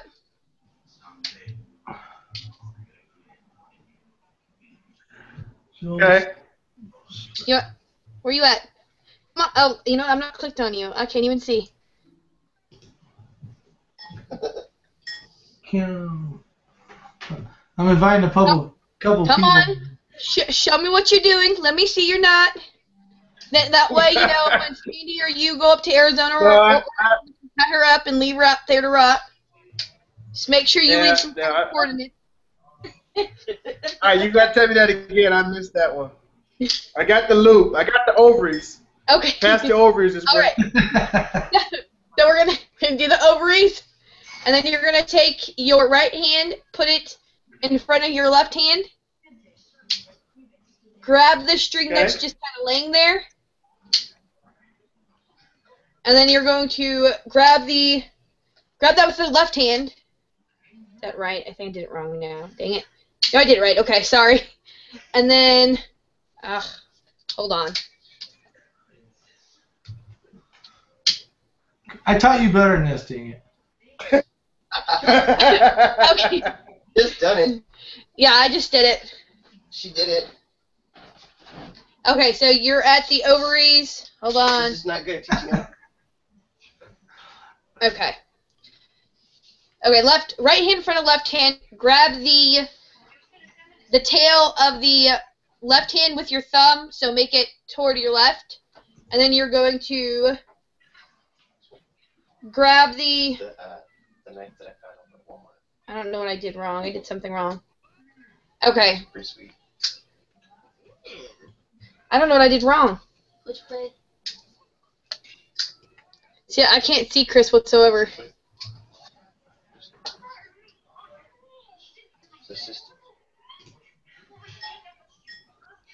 Okay. Okay, so do you see that? It should be like that, like a pretzel. 'Cause you know you're getting hungry, right? And you're gonna take your right finger and push the tail that's on the right hand side away from you, and then you're gonna take the tail, go through the loop toward you, and then you're just gonna pull them. Does that make sense? They will not do that. Hold on, let me turn around. Like that. Okay. So let me get my ovaries. I Steven. wish you can see me. Well, his channel's called Chameleon. Okay, so you've got your ovaries. You're going to put one in front of the other. You're going to take your thumb here, and then you're going to take your thumb through the front around the tail of the right-hand side, and you're going to pull. And then you can have someone 10 feet. Does that make sense? Not really. You get to the ovaries and you do the switch over and you lose me. Okay, you're going to take the ovaries, put them in front of each other, so it's going to look like a pretzel. You see how it looks like a pretzel? Okay, so take your left thumb for this part, and then you're going to take your right thumb and put it here. So that way it looks... I'm not going to say what it looks like, but anyways, use your imagination. And you're gonna it's easier when you have someone to do it too. What I usually the easiest way to do this, just do this. Here, look. I was gonna tie you. No. Oh, see, you did it. Look, just get the knot going. Easy, you don't have to cross your hands. Okay, here, I'm gonna tie a nut real quick. Okay, so we're gonna do the pretzel thumb, and then you're gonna take your other thumb, and then put your hands through, and you're gonna tie it. Yeah. Kinky bastards. And this is how you tie Natalie to the front porch. And beat her like a redhead stepchild that she is. You're not gonna tie me up. I got my Kershaw in my pocket. See, I can do it without having to cross my arms. Open Kershaw. It'd be like 2 seconds, dude, and I get out of here. Don't cut my rope. Yeah, you better let me go. I got my. See, I can do it without having to cross my arms. Be quiet. I like the ovaries and the pretzel. Got my EDC Kershaw right here. Did you figure it out, Camo? Is that the one with the grip tape, gun nut? Got what? Is that with the grip tip? Camo. Go. Nice. Asking kind of. Camo. Do you know how to make handcuffs yet? You want me to do it again? I'll slow-mo it for you. Look, Camo. Take your hand like this and bring it like this, where it's like that, okay? Yeah, I got the ovaries. That's no problem. Okay, now make the pretzel, dude. You know you like pretzels. I like pretzels too. There you go. There's your pretzel right there. All right. So you got your pretzels. You're gonna stick your finger through it. That was an ass move. Put your finger through the hole. Get her. Lay down. Grab the what is it called now? I just had the word for it. The tail. And then you're gonna take it and you're gonna put your thumb through this hole. And you're gonna pull it. And then you're just gonna give it a nice tug.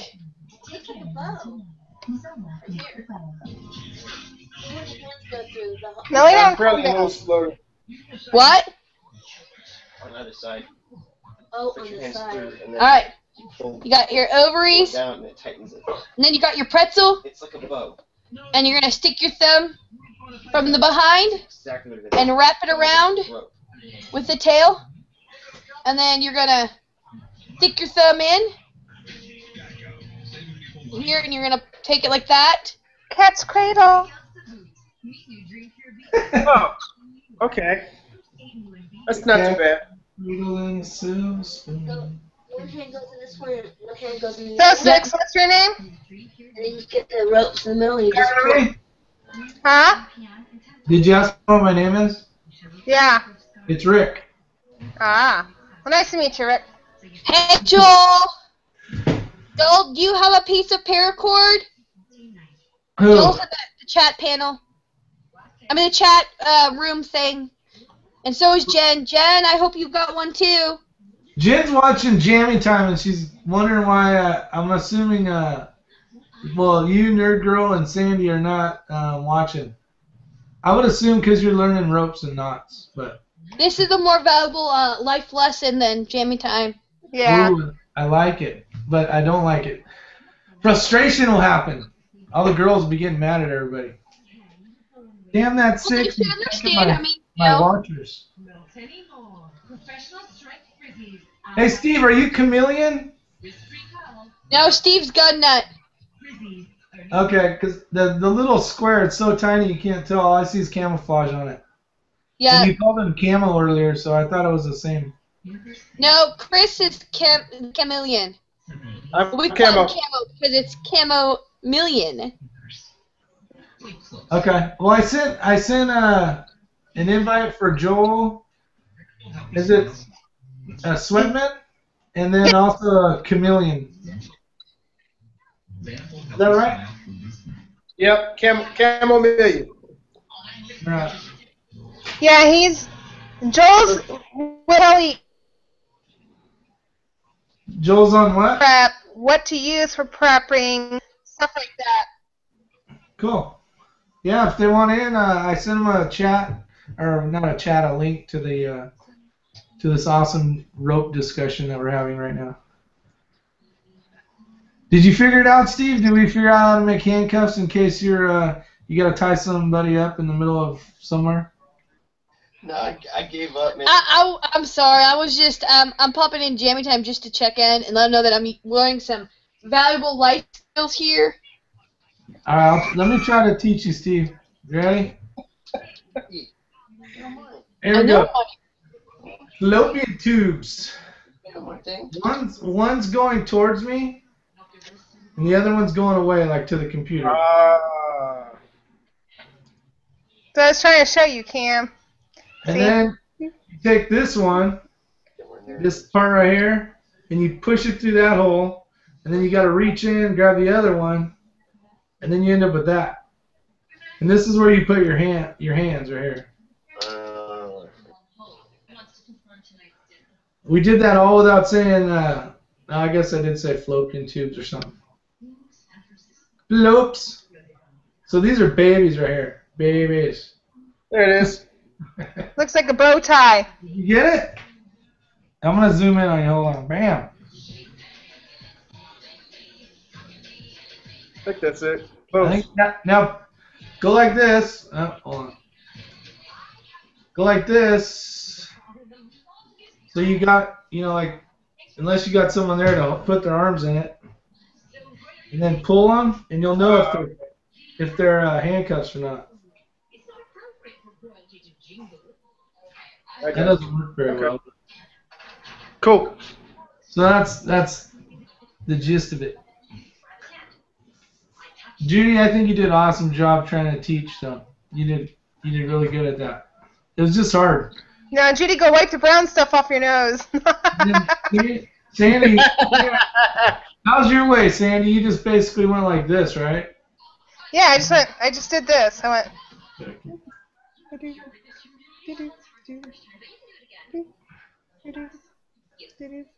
Shaka Zulu. Bam.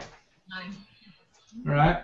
So for tonight, so far, I guess we ought to give some love to the people watching this craziness out here. We got Gun Nut, thank you. Where did they go? They left. They'll probably be back. Internet probably went down or something. Well, are you done talking? Who? You. Are you done, like, being online? No.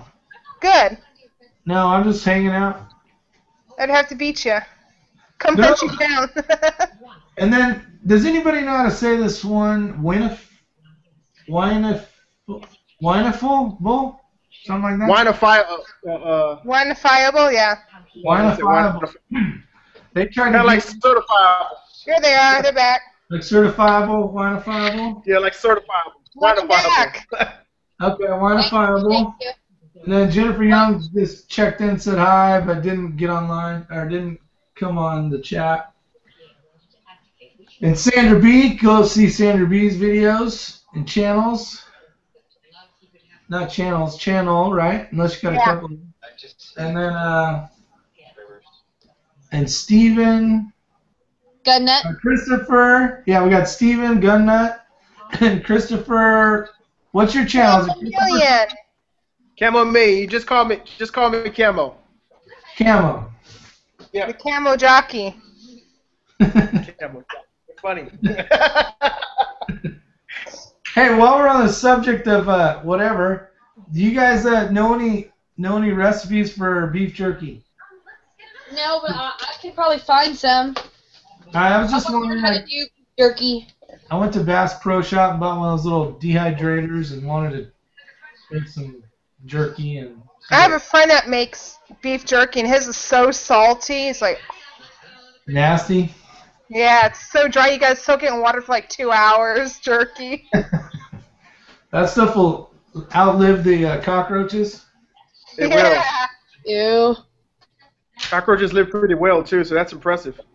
Yeah, it's amazing what those damn things can do. So Jennifer Young says she's not watching Jammy Time and no rope cord here. Not quite awakened up to learn anything tonight. Well, thanks for showing up. Oh, SAS Survival Oh, hey, SAS. is saying hello to everyone. So hi, SAS. If you're out and about and want to jump in on the panel and maybe I don't know if you got a beef jerky recipe or want to learn some knots or teach us some knots or favorite weapon of choice. Was one of the things I put up on the deal just to... My favorite weapon of choice that I can't have right now because I don't think we can have it is a 50 cal. 50 cal what?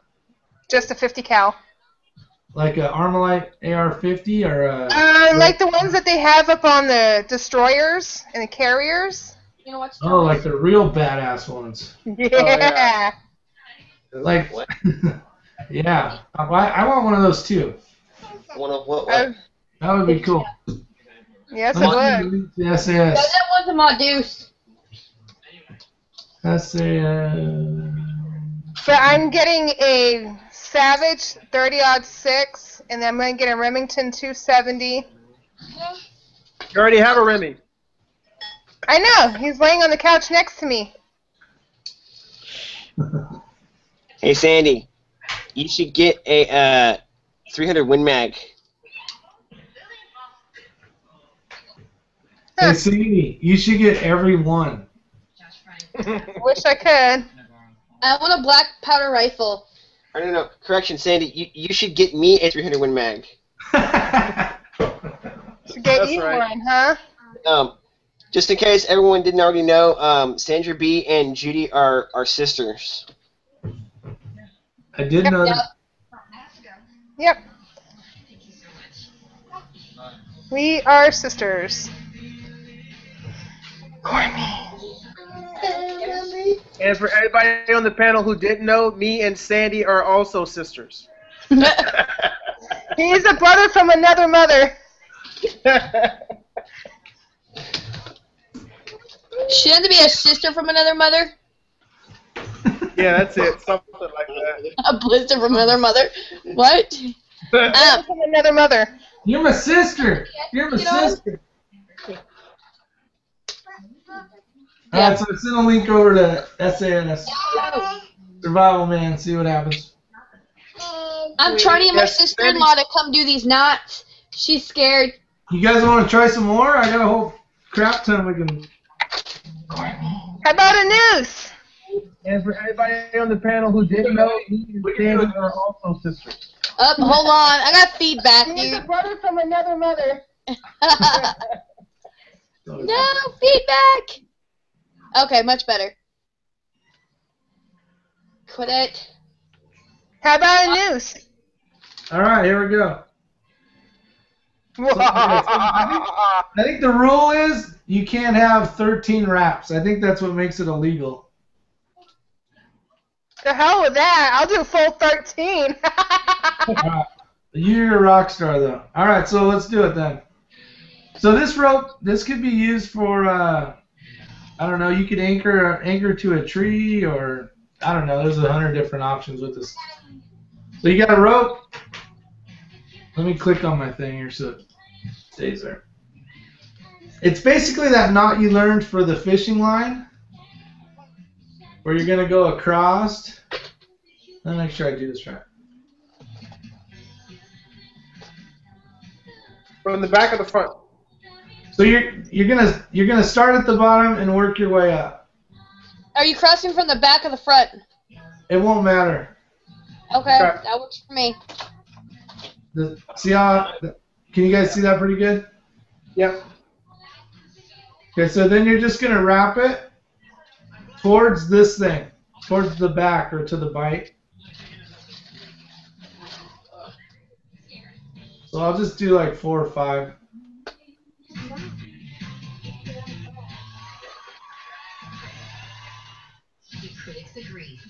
Everybody close? Yep. Now you don't want to lose this little loop right here. You're going to need that.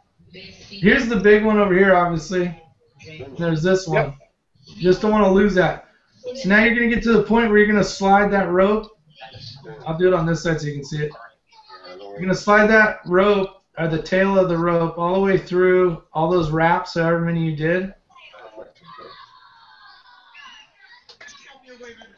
That's how those are done. And then you got to go, here's that last one where we started the bend. You just put it in there along with the other rope.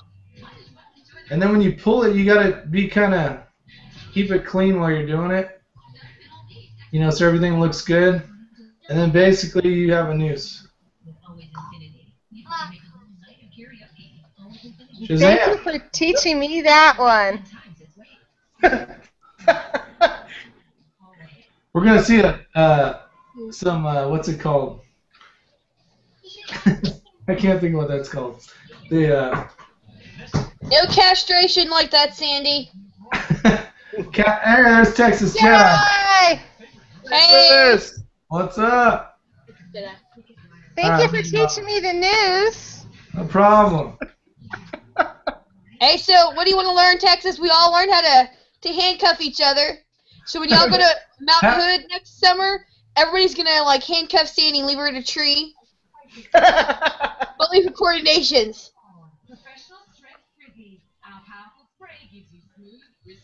No. Says that we need to get over and check out Demolition Ranch's channel for his EDC video. Says you will love his guns, Sandra. I guess he probably got some 50 cal that you were talking about earlier. Right. So here's the cheap way. Here's how people try to cheat the system. Remember how I taught you guys how to put the rope all the way through underneath? Yeah. That's the cheating way. This knot's good for like tying stakes for your tent or whatever. Basically just a knot that slips to tight.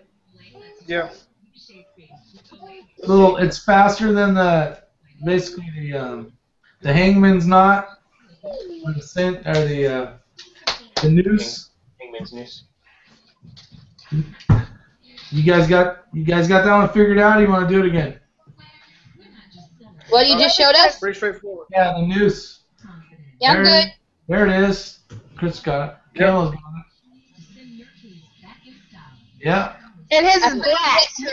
I Really, You picked Camel? your color to see. Yeah. Well, the only other color I have is camouflage, so that's not any better, especially with all this background I got. We're gonna have to send you some like pink or purple. I will burn it in my mailbox when it gets here. You know, it's better than making a noose with a black rope. Hey, the reason why I got all this stuff, my kids learning how to do all them paracord bracelets and stuff. How old are your kids? 9 and 12. Actually, my daughter's birthday is tomorrow. She turns 10. Oh, cool. Happy early birthday to her. Thanks, Very I will. cool. I'll tell her. Yeah, she's all excited. She's a double-digit number now. I told her working on the 3-digit one's going to be pretty hard. You're going to have to stay in shape. Yeah, really.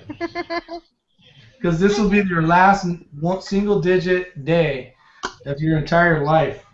Yep. It'll never happen again. Nope. Well, for some reason, Jedi, there he is. He's getting ready. He's at his house. He had to drive all the way home.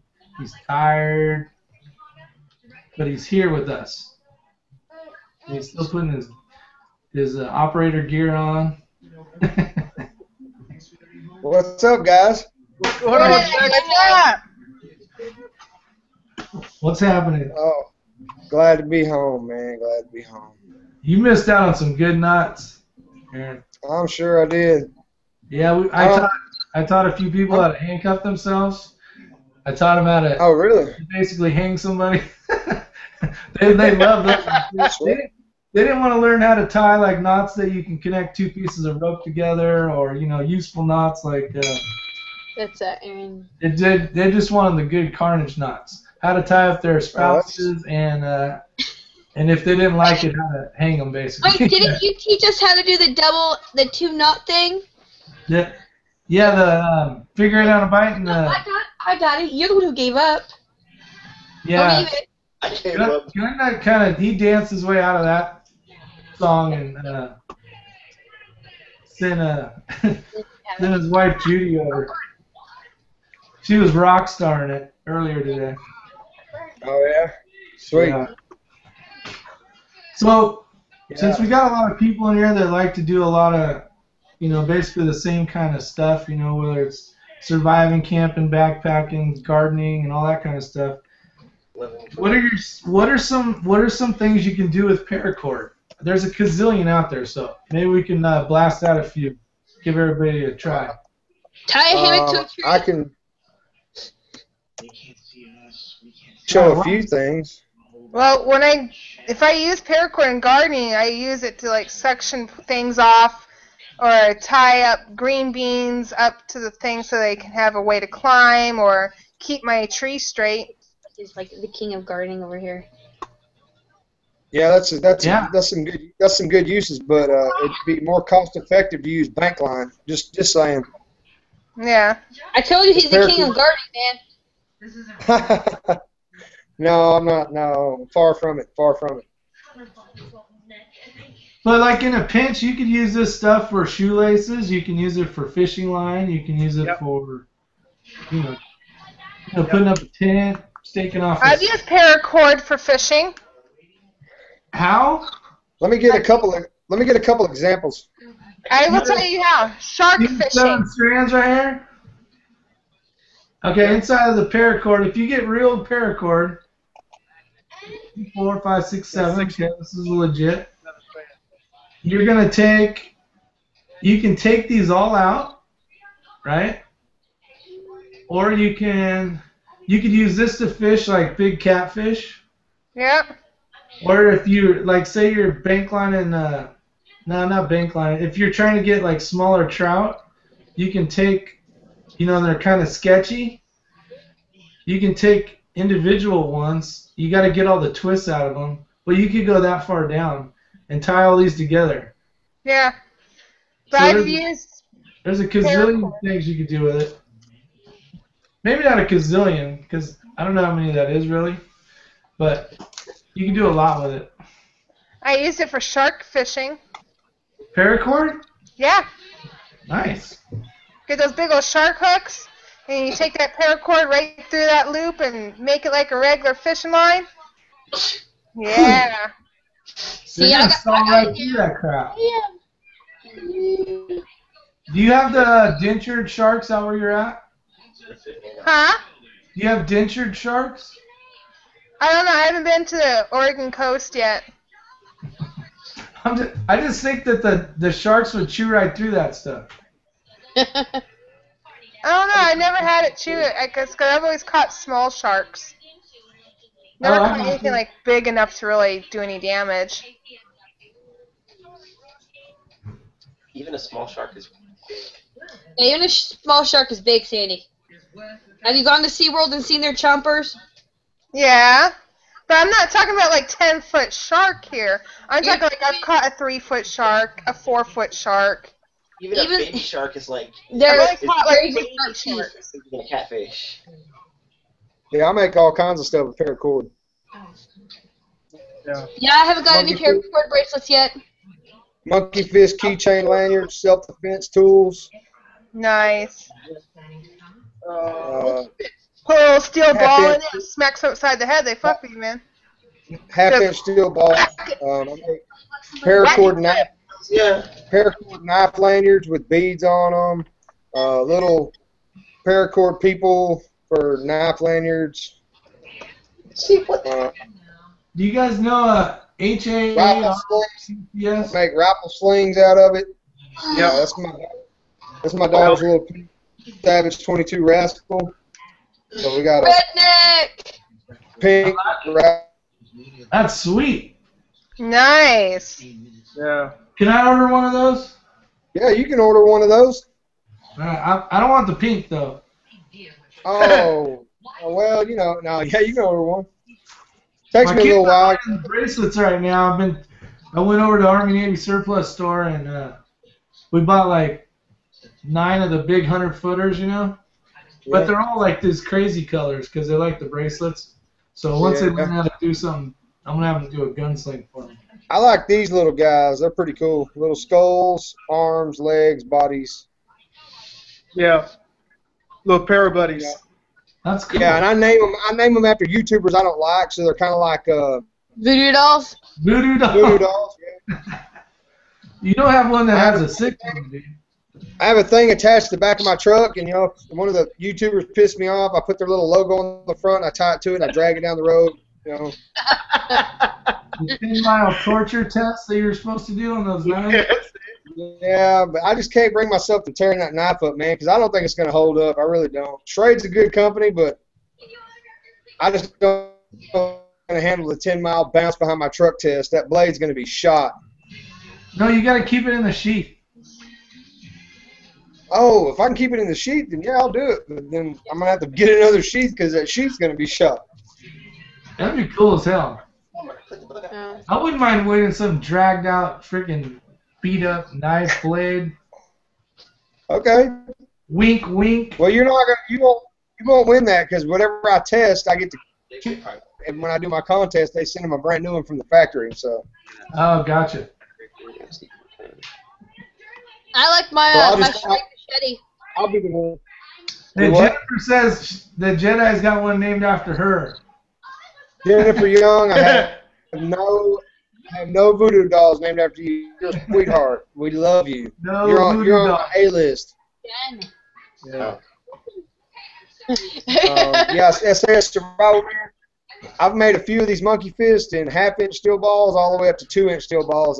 And actually, I sent one of them to Canada to mine and Here's Your Six coverage friend, Steven. He finally received it about 3 weeks later, but he loves it. I sent him a big one. It's on a sliding rope. You can put it around your wrist, and it's about 36 inches long, and it's a beast. I haven't heard from him in forever. I sent him a couple things on that Google Plus deal just to say hi and see how he's doing. Remember how he was in the chair, or he's hurt right now. Yeah. That's water right there. Yeah, last time I heard from him was when he got that monkey's fist, and I ain't heard from him since. And he actually told me, he said, look, he goes, I was testing this thing out, trying to do like, ninja style, and I hit myself on top of the head, and that's the last I heard from him. So I hope he didn't knock himself unconscious and die. Yeah, no shit. I feel really bad. Oh, that's I feel really bad about that. Show them. No, that's not good at all. We got a. Did you invite Redneck Cockerham? No, I haven't got him yet. I was just gonna say I just saw him on the thing, so I'm gonna invite you. I'm a redneck Cockrum, so. Let me see it. I've invited everybody I've seen on here so far. I've invited. If you've come up on the chat deal, I'll come. That's cool. Redneck found this over. Redneck Cockrum. Find it.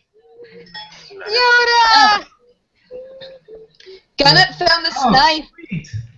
Over by Walmart. We were walking. I don't know how do you open it. Wait, I'm missing out on the Yoda here. And then it's got like the nice, pretty little design. It's got a glass breaker and a seat belt cutter. I found it on the ground outside Walmart. Are you guys seeing? Look at that shit. Oh. 6-year covered is. He needs a 6-year covered. Even a force roller. Half the smoke, like that one picture you have. You know that one post where they. Yeah. Gotcha. All right, let's check this knife out, nerd girl. What's up? Let's check out this knife now. You were competing with Yoda, and I really wanted to see that. I've got nerdiness too, so I've got a coexist shirt. If anybody even is close to even knowing anything about nerdiness, that's believe in the nerdness. That's the one ring. I don't think you can see it. Hold on. There's the Alien, X-Files, the TARDIS, Superman, and then the phaser from Star Trek, and it says coexist. I'm nerdy too. Anyways, this is a knife that Gunnut found outside Walmart. It's got a pretty little decoration. And it's got a he's not seeing it. Cutter. And it's got a glass breaker. And I'm not going to flip it open like he does because I'll probably cut myself. Hey, can you guys send a link over to Jennifer Young? For some reason, she's saying the one I'm sending over is for Friday night. I think she's looking at one of my other ones.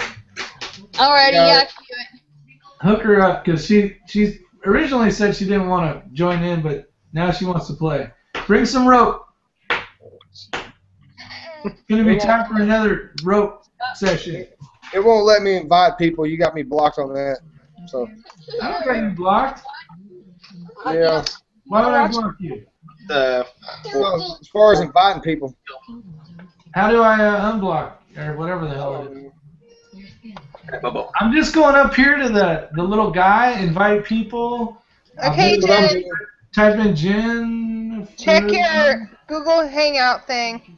Check your Google Hangout. There's about 6 of them in there now. Okay, I sent you one too. Oh, you sent her one? Good. Yeah, we're all... Maybe my computer's got skiffle out of mindus or something. I don't know. All right. You guys are talking about. You guys want to learn another knot? Yep. All right. Should we do the one? Let's see here. What's a good one? Can't get too technical though, because. Show the snake knot.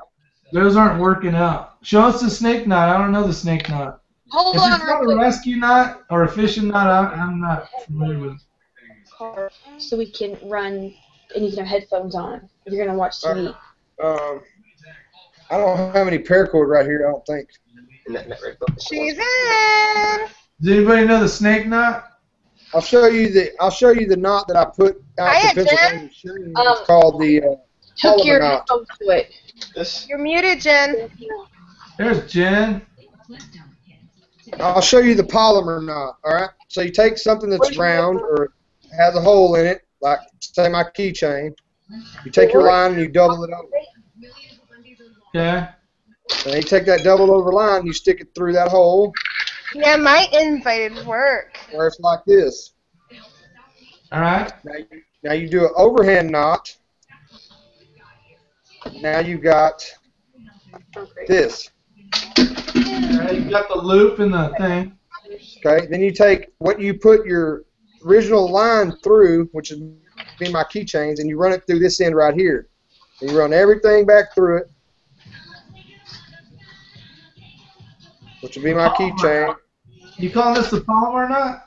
Yes, this is a polymer. It's the best fishing knot known to man. Now, you tighten everything down. Yeah, you end up with that. Yes, correct. And then you just clip the end that's the short end and. There you go. Cool. We did some other fishing knots. Like this? We call it the San Diego down here. Here, tell them to hold on. It's basically just the. Yes. Now put everything, whatever you passed the line through originally, put it through that loop end.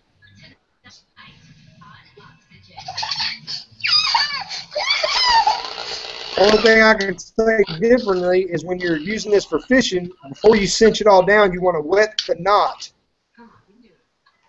With some cinch it down, clip off the loose end, and then you're good to go. I like it. The polymer knot. No, it's called the San Diego. No. Hello, Jennifer. No, the San Diego's different. Here's the San Diego knot. This is for like tuna fishing. So you basically go back. Hey, Jen. Hello. You are quiet, girl. You got to come in like a ninja, start firing away. I'm exhausted. That's why I came in quiet. So here's this, right? You're going to just wrap this. Let me make sure I don't screw this shit up here. You're working your way. It's almost like the original fishing down. Yeah, then you throw it through there, and then it goes like that. Yeah. You would wrap it more. You'd wrap it like 6 times. Then you just tweezer off that end right there, and you got yourself a good fishing knot. Yeah, that's almost like an original fishing knot. Yeah, but you put it on the other end of it. But it's nice when you take it off if you want to. You know what I mean? Yeah. You got I'm going to say something. P-cord? I got some P-cord in somewhere. I got to go get it. I just want to say something real quick to Jennifer. I do not have a voodoo doll with your name on it. You're welcome for the link, sweetie. Yeah, thank you. Thanks for sending it. No problem. Yeah, your invites definitely weren't making it to me, so. It's because I pretty much don't even use the invites anymore. I send the direct link to people, post it on their G Plus, or send it to YouTube because I've realized that a lot of times they don't work. So. It's because I'm special. That's why mine works. What are you doing? My dog farted. Oh, okay. Are you gonna sneeze? No, my dog farted. Oh, got it. Smells good from here. Go to hell. Can't smell it from my house. Oh, Remy, that was horrible, dog. That's horrible. There it is. Yoda's back. I am back. I'm ready to tie knots. You ready to tie knots? Welcome back. All right, so we've learned the figure 8 stopper knot. We've learned the directional. We should probably do the directional again because that was a tough one for some of us. And then we learned what else we learned? The figure 8 bend, which is a knot that's used to tie 2 pieces of rope of the same diameter together. We've learned the handcuff knot. We've learned the noose. We've learned how to handcuff people, hang people, and tie some knots together. Well, I didn't get to put my noose to action. Damn. Can you teach us how to make our own hammock? Your own what? Hammock. Oh, hammock? Right? Yeah, I'll teach you how to do that. You drive your ass over to Walmart. Pick one up. And then I you need to make a tie, hammock. you tie I one need of to those bring- knots I showed you, and you tie it to a tree, and you're good to go. Well, see, come this fall, I'm gonna hitchhike to Arizona, and I want to be as light as possible. So, see, I'm gonna lose some weight so I can go hiking in the mountains with chameleon or chamomeleon, and I'm gonna travel as light as possible. So I only want to take 1,000 feet of paracord in a backpack. And I want to be able to build. I want to be able to build my stuff when I get there. Yeah. See, I always used to tell my buddies the only thing I need to survive is I need a knife, beef jerky, and a pee-pee cover. But that's not the truth. I need a lot more shit than that. Yeah, no shit. Like a pair of socks and some shoes, I think. Well, y'all stay tuned because once I get fit, I'm going to Arizona and I'm gonna go hiking with chamomeleon. Hey, brother, you're welcome. Waiting for you. Why don't on you the knock list. your ass a little farther and just come out here? You're on your way there. It's only another You'll be 4 in North hours. Carolina by then. I don't know, man. My house isn't. I haven't sold my house yet, so I might be here another year. I've got the house sale on the prayer list, man. It's gonna be. I'm saying it's gonna be sold by October. Hey guys, Broken Record wants to come in. Who's that? Get him a link. Only a Broken Record has some paracord. Yeah, I'm you're just only allowed in now if you got paracord. Who's broken Yeah, record? Brant. That's what they call him in jammy time. He's always asking to go on the panel. Ah. Oh. Yeah, they started calling the poor kid Broken Record now. You can only get on Jammy Time if you donate something. You want me to know? And you can't have a chat, I heard, either. Oh no. Don't do a chat while they're having a chat. We're probably gonna catch up for this, but I don't care. You can catch hell for this one. I know. All right, I better get out of here and go report you guys to them. I was asking earlier. I already told him that I was going back life lessons or life skills. Yeah, life skills is what we're going for here. Here's Broken Yeah, I Record, think- people. I have to say, Jennifer Young is far from a Jammy Time spy. Okay. You got your paracord, Brant? She's like, she's on the same end we are. Yeah, you need it. Oh, What's up, Brent? Go grab Okay. a shoelace or something. Yeah, you're gonna want something. all right. Let me go get some. So let's do the TV rate. You Well, guys you ready? know, Jedi, I could be fooling everybody. What? That's I got all right. some You can fool me. orange. I still love you. I got an orange. Thumbs up right now. That's pretty good. It worked. As long as it's a string, buddy. Oh, it's a I can lose all my subscribers except for the original 9 that like me, and I'll be happy. I'm like, was I one of the original 9? I don't know. I wish they would keep them in order. I just Or go threw by- out a number. Or go by alphabetical or some shit, because when you're looking for somebody, it's a pain in the ass sometimes. You can actually make it so it's alphabetical. You can? I will say this. Is Yep. your 6 covered and Jennifer Young have been subscribed to me the longest out of everybody on the panel. What? You killing one shit. Hell yeah! Hell How Hell can I not count? I'm adorable. And I'm an angel. Shit. yeah, your dog farts. Well, I guess they haven't been around as long as I have, though. So I guess it might have something to do with it. Yeah. I'm an angel. Nobody said you weren't, sweetheart. I did. What are you talking about? I know she's not an angel. Technically, Jedi, it doesn't matter how long you've been subscribed as long as you are subscribed, right? Amen, brother. That's right. Amen. After this, I'm gonna have 6 subscribers. It's gonna be awesome. I just need 3 more. That's all I need. 3 more for what? 100 subscribers. Well, what's your channel name so I can subscribe you? Shit, I'm on. This I'm is already- Brent Lane. My name. They call him the repeater. The what? They call him repeater. Pete Repeater. Well, you Who have has 98. me as a You survival have man? 98 now, so. Hey, Brent, type something in the thing so your name will pop up, and then you'll have 99. There you go. All right. Whatever. We got 38,000 people watching this, so you might as well be at 37,458. Oh my god. Redneck just said my sister's a sexy angel. My sister! You're my sister! There it is. Thank you, Cockerham. That's really sweet of you. I'm just me. Is it the HARCC one? Is that you? Brant, what's your... No. I'm already subscribed to him. No, That's fine. Now. In uppercase, so you have to type it in. Here, there's the link. Brand, type it in the chat room. There's Just the say channel. hello in the chat room so everybody else will have your link to your page.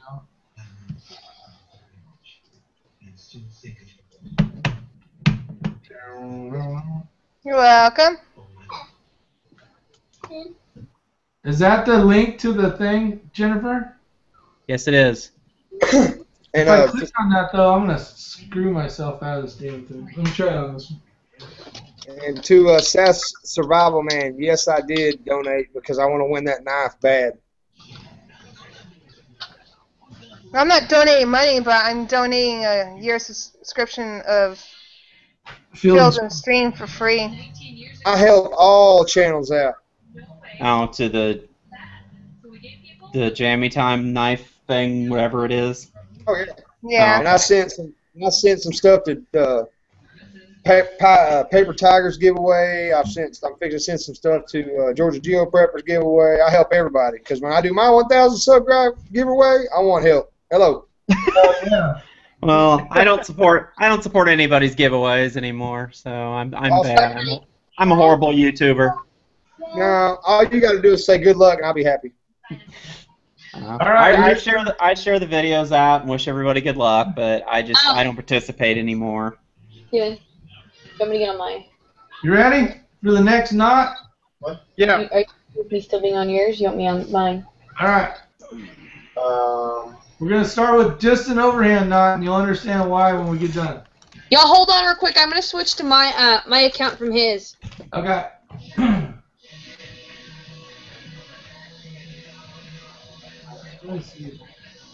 So are you doing it like this to start with?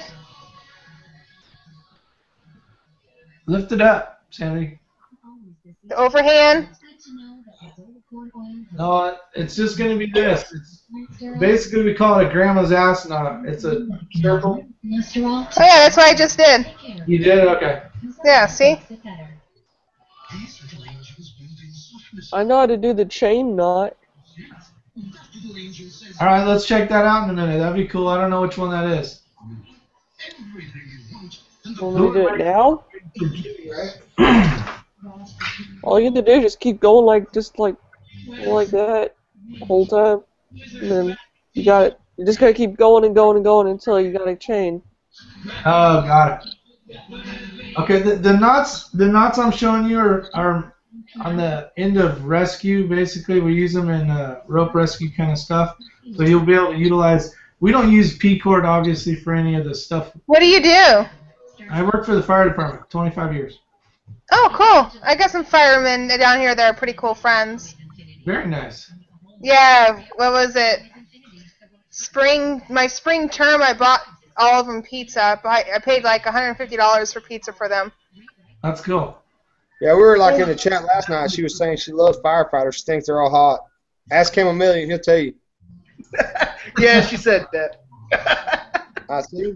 Told you. I gotta go figure out how to be a fireman now. You guys are horrible. He's a married man. Alright, who are we waiting for? Judy? Is you in there? Yeah. Judy yet? I don't see her anywhere. She's gone. That's a beautiful. I just want you to know you're my favorite girl.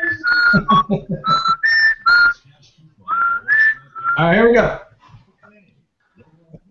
So you just basically go around. This is a knot everybody knows how to tie. Judy, join this video call. Oh, that's right. She was switching out. All right, so over the knot. Everybody's got it, right? No. Yeah. Yep. No? Just a regular knot, sis. Just a regular knot. We call it grandma's ass knot. This is what happens when you tie the wrong knot. Because when you make a figure 8, you have to wrap it one more time, and that's what that should look like. But when the guys do it wrong, then they end up with grandma's ass knot, which is that. All right, so now a double overhand. So you're going to basically wrap it twice and then go through. And see how it's, you see an X there? See the X right here? Can I get a replay? Yeah. I just want to watch because I'm like learning while watching. This is what it's all about, hands-on, dude. So you're going, right? I have wrapped it twice now. So that's a double overhand. And then I'm just trying to get it through the hole. He said the hole. The hole. So that's a double overhand. See how it has an X in it, kind of? Yeah, I think. X. Kind of like an X. Yep. So, okay, you're going to wrap it twice. You're going to wrap it twice and then put it through the hole.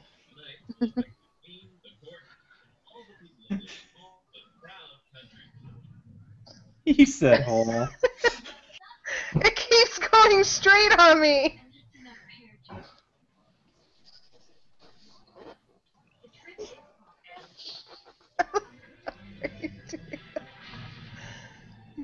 Okay.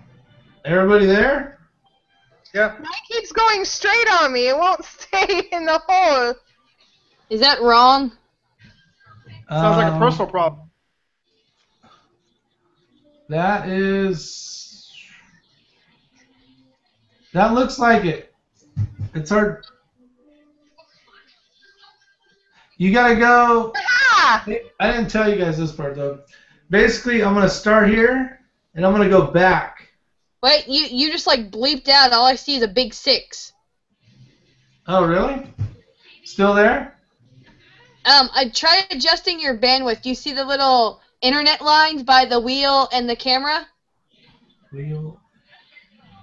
I did it. He's actually fine for everybody else. Oh. At least me. So I'm thinking your connection might be going a little wonky. Well, I'm hardwired, so I don't. Okay, now I can see you fine. You're good. Okay. Here's what I think I forgot to tell you. You can go like this, but I need you to go across like that. Oh, okay. Now you tell us. Yeah. Mhm. You're bad. What? My bad. What do you want, baby? Yep. All right. We good? Oh, yeah. Chris has got it. Okay, and the reason why you want to know how to use this, there's quite a few different reasons, but we're going to do that same knot but 3. So you guys learn the overhand knot, the double overhand, now you're going to learn the triple overhand. And the reason why you'll know this knot is you're going to feed another rope through and turn it into a prusik loop. And that's the reason why, and I'll show you the reason for the prusik loop. So now do a 3 wrap one. So exact same thing, wrap 3 times.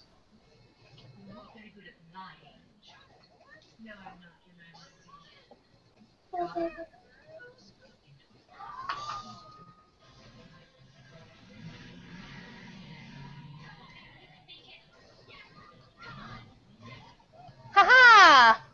You get it? It's a little small, but yeah, I got it.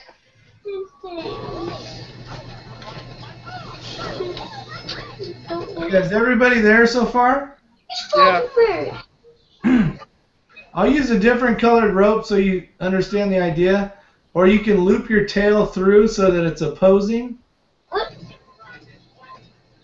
So you're going to go through that hole before you tighten it all the way down and screw it up.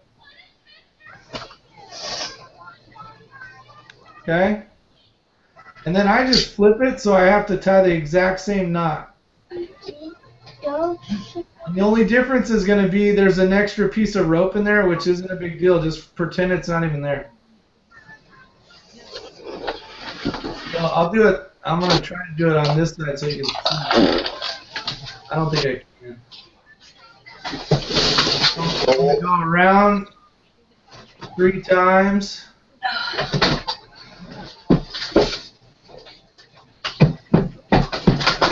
I need more rope. What are you throwing things at me for? I'm looking for a different color paracord. Remember I had like the pink and yellow and whatever other bright colors there were?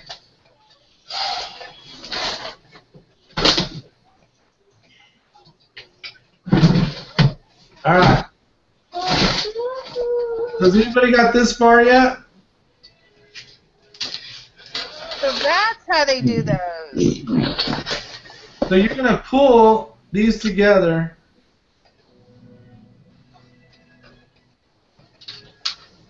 So you're going to see X's. See the X there and the X here? When you pull them together, you're going to pull the 2 ends, the far ends, not the tails. And this knot's going to cinch on itself. So the harder you pull on it, the harder this knot's going to be to break. And that's how you can do some fishing line stuff. But this knot is made, in the rescue realm, we use an 8 and a 9 millimeter pressic cord. We call it pressic cord. So this turns into a pressic loop. So think of this as one piece of rope. I just demonstrated with 2 so you could get an idea That's cool.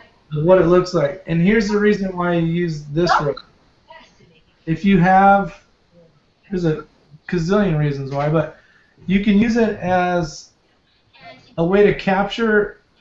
So this rope being this is paracord, but you attach this to a fatter rope. So I'll show you how that works. Let me find a fatter rope real quick.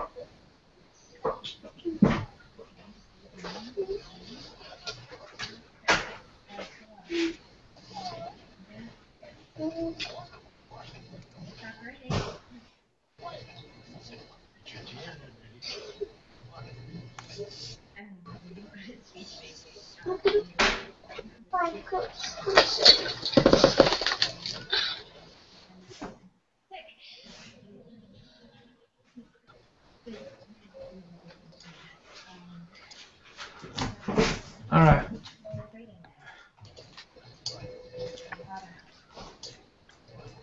So this is just military spec rope. This isn't like a rescue rope, but it's a larger diameter. So you're going to be able to, I'll use this tiny stuff to show you the difference in what it's going to look like. I think I can do this. I had to go find some paracord, sorry. No problem. Stupid computer. In my truck. I was looking everywhere for it. I usually keep it in my truck because I don't do much at work except YouTube and make paracord stuff. So I'm just gonna tie this in because it's 2 different colors. I'm just gonna make just a stupid knot. But think of this as just one piece of rope, and this is the end. Okay, pressic knot. Some call it a double knot or a pressic knot with 3 because it's 3 wraps, and then fishermen call the double wrap, and you would just use 2. But yeah, for the rescue reasons, I want to try that knot. A normal rope. What? Do this. What, fatty? Let me untie this real quick. What do you want?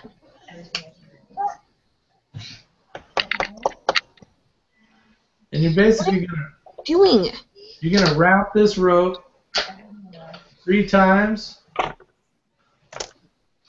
around. Stop. Stop. Let me clean it up and then I'll show you. I got feet on my back. My kid is reverse crawling up me. And then you're gonna end up with this. And it's like a lark's foot, but it's wrapped 3 times. I'm already lost because I missed out on the first knot, but I'm trying to catch up. I'll show you here in a sec. Okay, so this knot is used for a lot of reasons. You can ascend rope, meaning go up. Like say you had a grappling hook and you threw it on the top of the roof and it hooked or whatever you had to make shift and you needed to go up, right? Or to go down, but let's just use up for now. This rope is basically, you have to use smaller rope. So this is we use half-inch kern mantle rope, a static rope, but for now this is just a military grade 3/8 rope, and we have paracord on it. So what happens is at the end of this is a loop. I have this knot on here just to make it a loop because I use the 2 colors.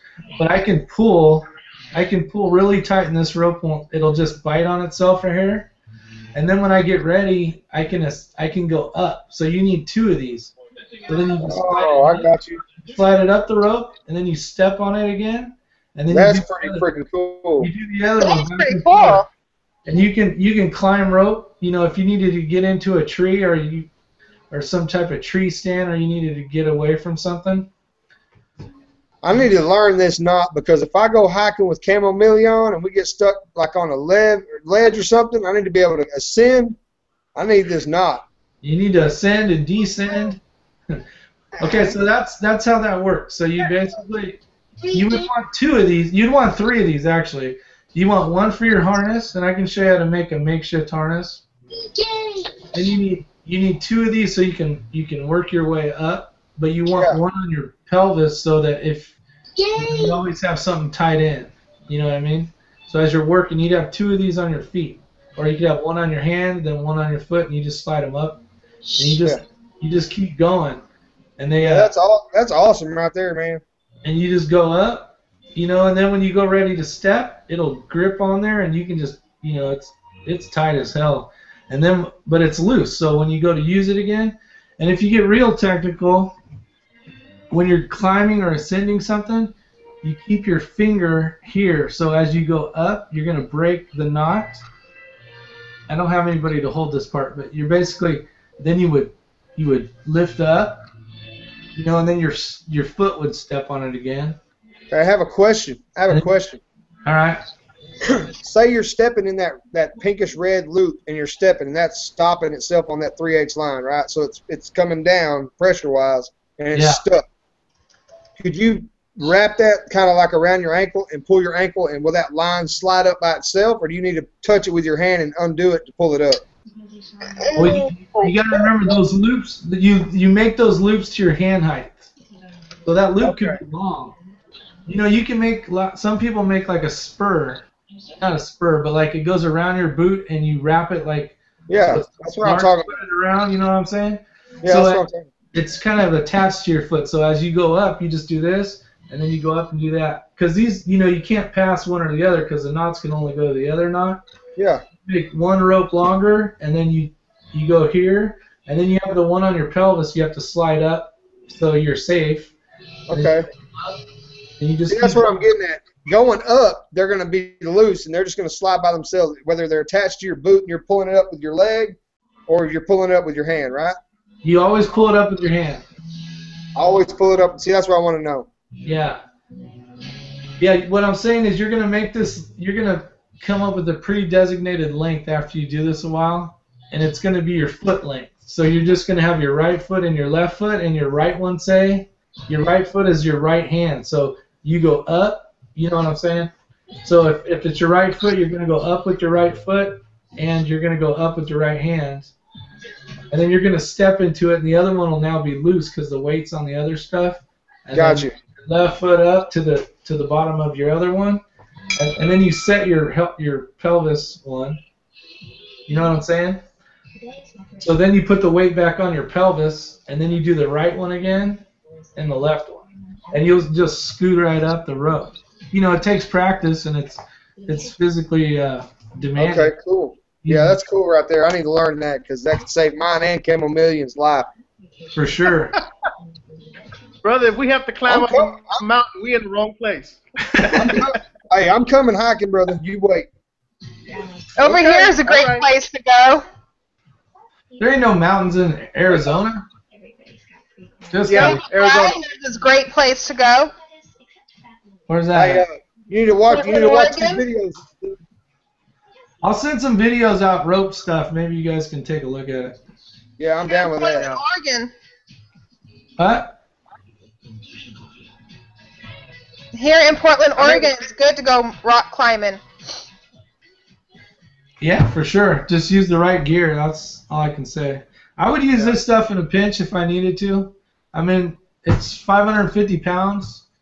You know, we talked about it earlier, but like the ropes we use, they're rated for 9,000 pounds. Is the our main lines. Yeah, since you're talking about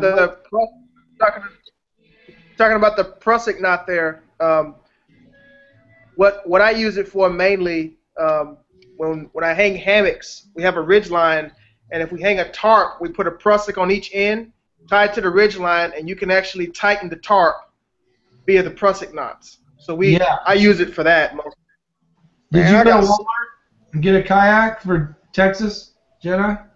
I got so much to learn. That's why I figured, you know what, it'd be kind of cool. I haven't seen it or I've never really looked, but it'd be kind of cool to learn some knots with a few friends, you know, to go over. And I learned a cool fishing one from Sandra on, I don't know what she called it. She said it was her grandpa's. Yeah, my grandfather one. Yeah. So that was cool. Another knot. Oh, let me do the one. You guys good with that? How to make a Prusik loop? Or do you want to do it? I'll do it fast for Texas Jedi. He's a ninja, so he can figure this shit out. All right, let's go. Ready? So here's an overhand knot. Jedi, you know that knot, right? Gotcha. I'm right there with you. Okay, that's an overhand knot. Now do the same thing, but wrap backwards 3 times. Oh, crap. Okay. And then you end up with that. Wrap backwards 3 times.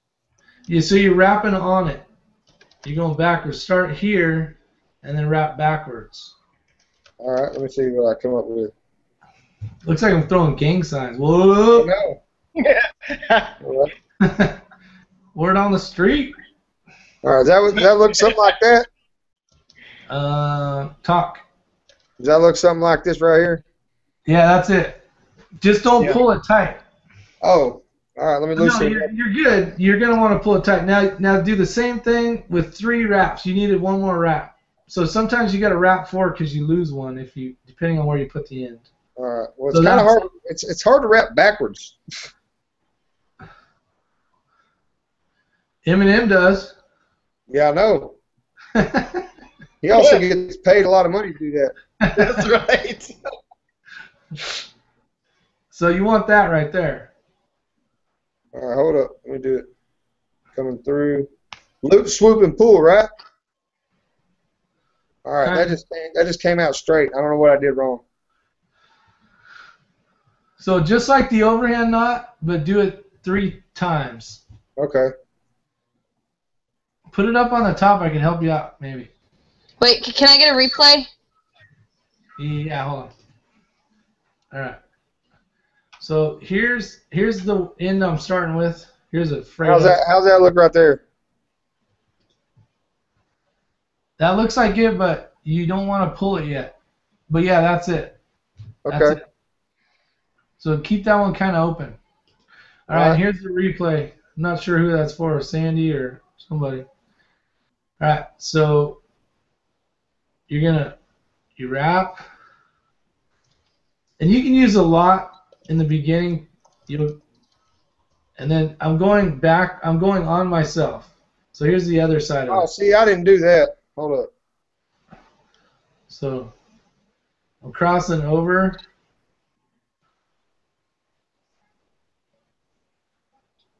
And then I'll turn it again so you see it. And I'm just going to go underneath all 3 of those. And then you got to kind of keep it together when you pull it. See, I got them nice and loose right now. And you got to just kind of... Oops. Oh, I got it now. You got it? How's that look? That's it. All right, now take this. You have this end, right? Grab the other end. Here's this end. These things got jacked. I didn't melt them very well. Now you're going to put it through the hole. Through the front hole. Through the, Not the back, the front. Gotcha. The front hole. Gotcha. Not the back one. Gotcha. So then flip it over so you tie the exact same knot. He's trying not to laugh. I know. I was trying. It's not working too well. So now I'm doing the same thing. I'm crossing up. You're going to wrap that one extra rope. Which one am I wrapping? The one that I just put through the front hole? The new tail, the new one that hanged out that you just put through. Okay, that's what I'm trying to figure out. Yeah, no. Then just do the same thing. Wrap backwards again like you did the first time. Okay. And get up. Yeah, I didn't get enough cord. You don't have enough paracord? No, I'll have to do this again. Hold up. Go ahead. Just go with what you're going. I got what you're saying now. So I got plenty of paracord. I just cut a short piece. All right, we'll cut one bigger. Okay, and that's the pressing knot. That's where you can actually adjust it and tighten it on itself. Yeah. Right. And this one looks like shit, so I need to retie that one. Mine look like shit. If it looks like shit, it probably is. It means it's not, something didn't go right. You know what I mean? It's a good way to go. You know what? I appreciate it, buddy.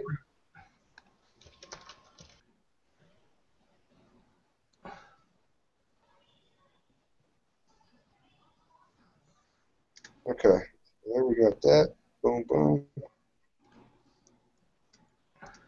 See, and then as you're taking it off your finger, just try to keep it all together. And you want the X's. And what I mean by that is when you pull these together, they should line up. Let me pull it tight. That one's not even that good looking, but it'll work.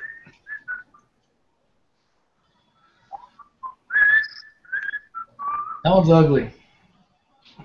Yeah. I'll pretend I didn't make that one. I'm right there with you, brother. But you get the point? Got it's it. Practice. You gotta practice. I'm practicing right now. Practicing which hole to go into. No, I got that covered, okay?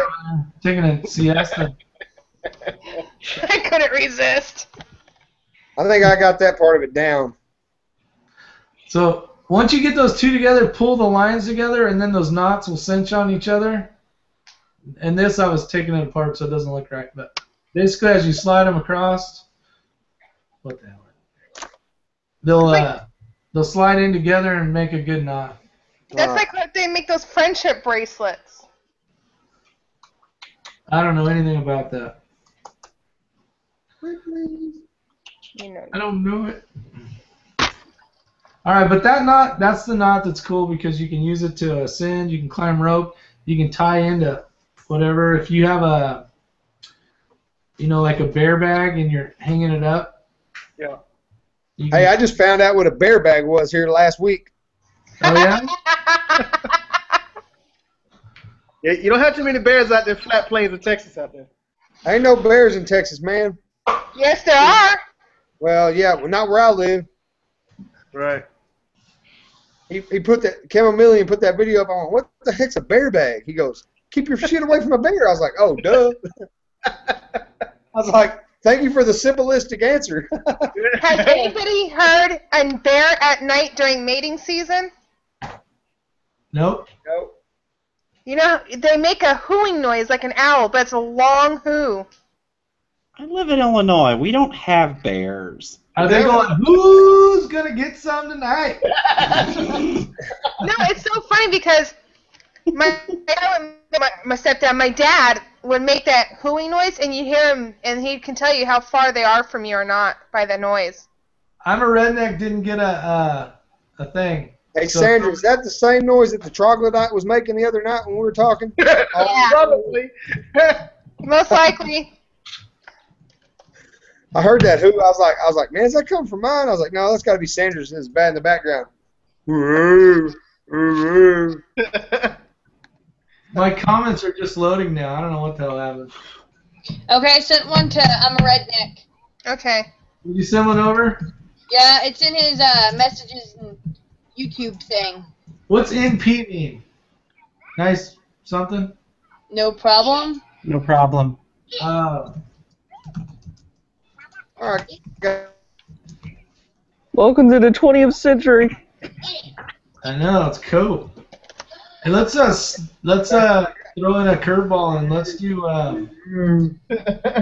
Sandy's favorite weapon of choice is the 50 cal that's on the military ships. Okay. Anybody else got any other cool favorite weapon of choice?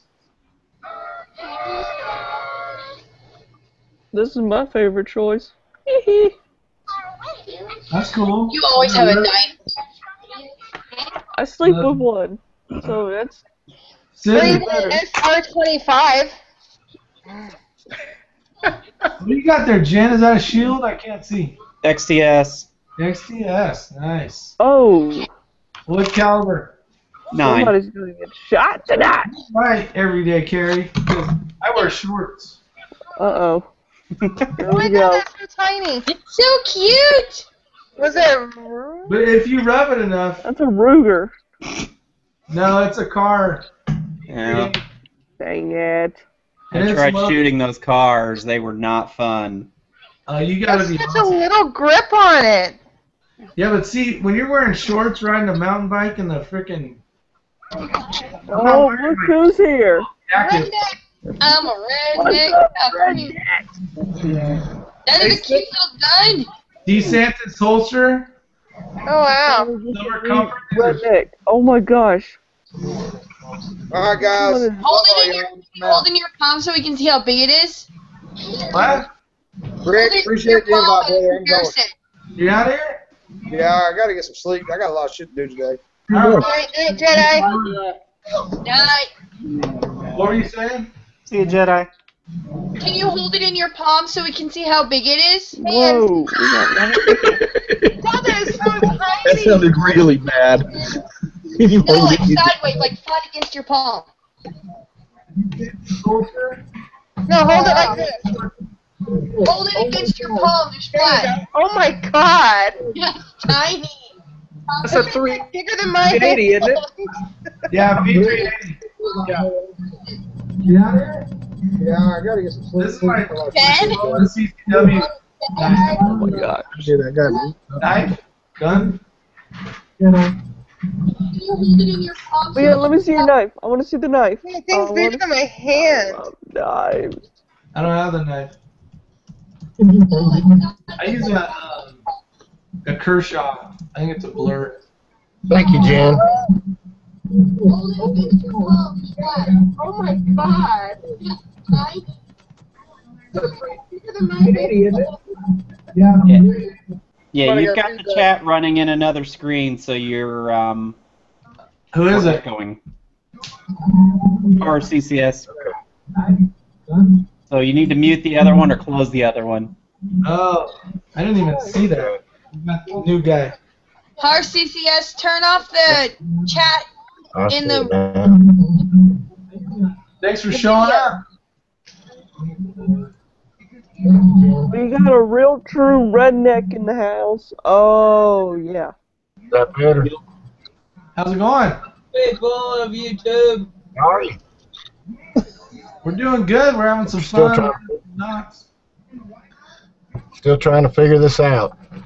I hear you. I'm still trying to figure it out too. Hopefully we can help you out. If you, we got Jen in the house. She's a rock star at this stuff. She's on like. I can't figure Like, out how to oh, get no. Uh-oh. No. Right, Jen?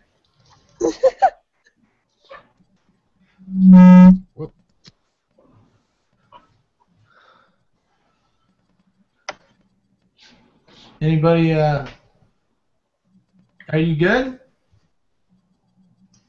Yeah, I can't get my camera to work though. That's the funny How do thing. I pronounce your name? Harks. Harks. Okay. Harks. Now he said. Now he tells us. Well, everybody's been calling the wrong thing for months. Yeah.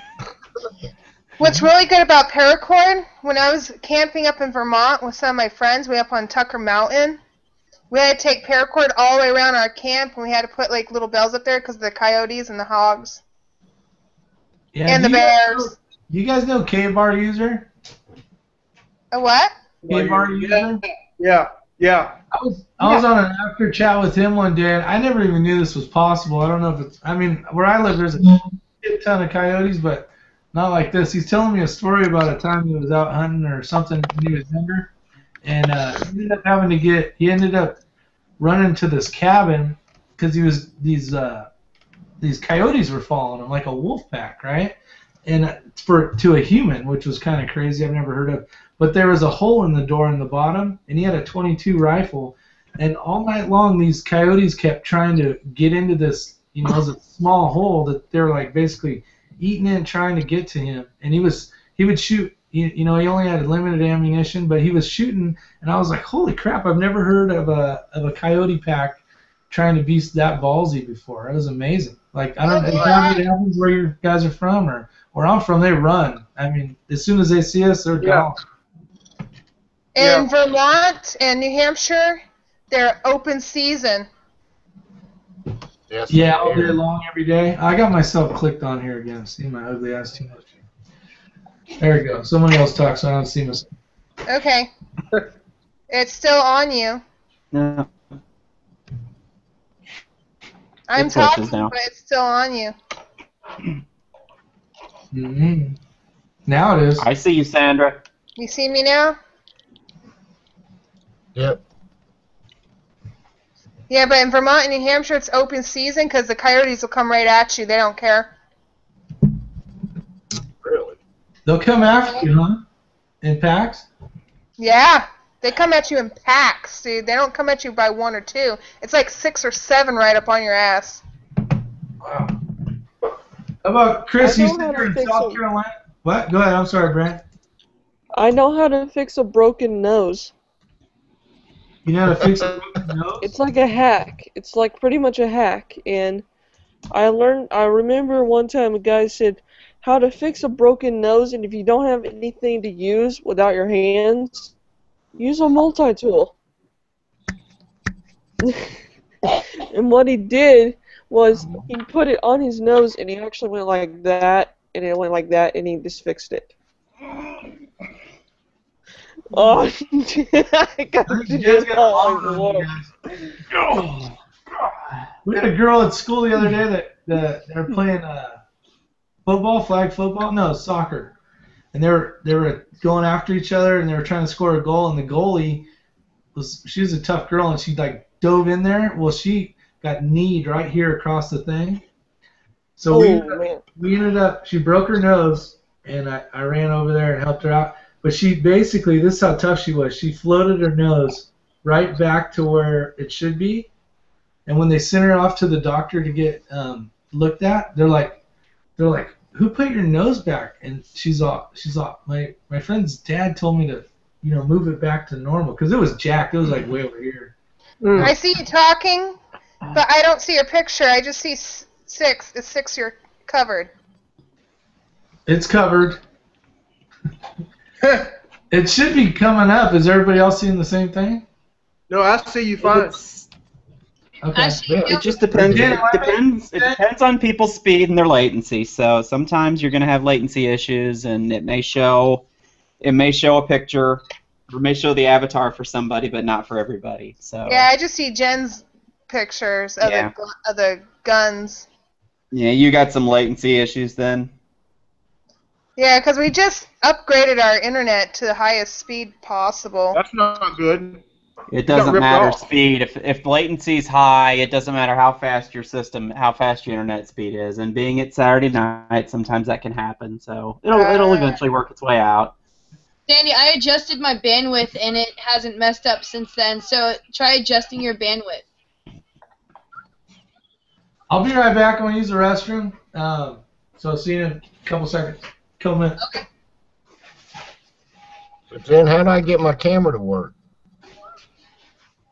Turn it on. With Sorry, that was kind of rude for me to just say it that way. I'll show you. I've been on here longer than anybody. Is that how you say it? Click on the wheel and see if it says what your webcam is for settings. Yeah. Hold on, I'll show them. This is what you. Oh, all right. Yeah. Where do I go for what they're doing? This is where you go to your settings. If it doesn't show up to FaceTime or whatever you have, just click on it, and if it doesn't work, then go to your defaults or whatever. Okay. Sis, where do I go for bandwidth? It's right between the gear and the camera. Up top. Looks like the cell phone bars. Yeah. Yeah, I'm getting there. Drop it down a notch. Okay. Let's see. Limited bandwidth. Okay. And you just want to drop it down. Yeah, it's limited, I guess. Drop it down the next lowest one. Medium. Oh my gosh. No way. Yes way. Freddy Krueger's on. Nightmare on Elm Street's on. Oh my gosh. The original? Yes, the original. Wow. That was long before. Nightmare. I think that was long before everyone on the panel's time except me. No, I watched the original as a teenager. Okay, okay. Yeah, I watched it too, so. No respect. Well, I just was trying to get at that I think I'm the oldest one here, so. I bet you're not. I bet you're not either. Oh, that burn. Jen, you can't be much more than what? 35? I'm willing to share. 1, 2, 3, 4. Freddy's gonna get you. Redneck, you are way too kind. You are way too kind. Yo, Redneck, have you seen the Duck Dynasty show? Yes, yes I do. I watch it every Wednesday. My cam's not That's working. awesome. Work hard, nap hard. That's what they I'll be always right say. back. Holy crap, now it's all like silence. Silence! Well, Sandra left? Good lord. Where's everybody going? Oh, she's probably just jumping off to refresh her connection. It's not letting me change my camera settings. Uh-oh. I know. Did you get it to work last night in Smurfs? Only with the only my microphone. I couldn't get the camera to work. You might have to work on it outside of the chat. What version of Windows are you running? Right. Oh, this guy's gonna get killed. Oh. Yeah, I'm old school. I'm still on XP. Man, Robert Englund is so cool. Who? The guy who plays Freddy Krueger. Freddy Krueger. The original Freddy Krueger. Yeah. Yes. The first one's the only one that counts, so. Well, that's like the new Children of the Corn. That movie sucks so bad.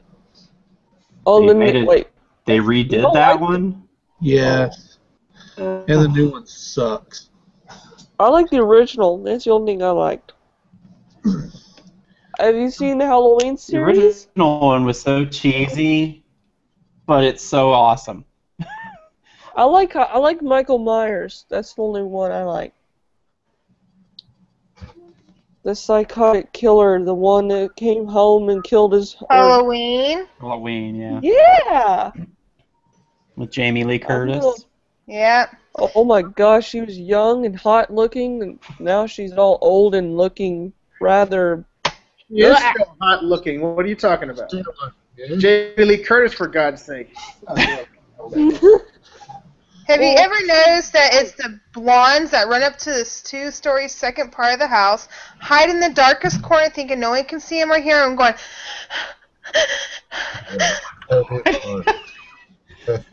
Well, and they run and keep looking back.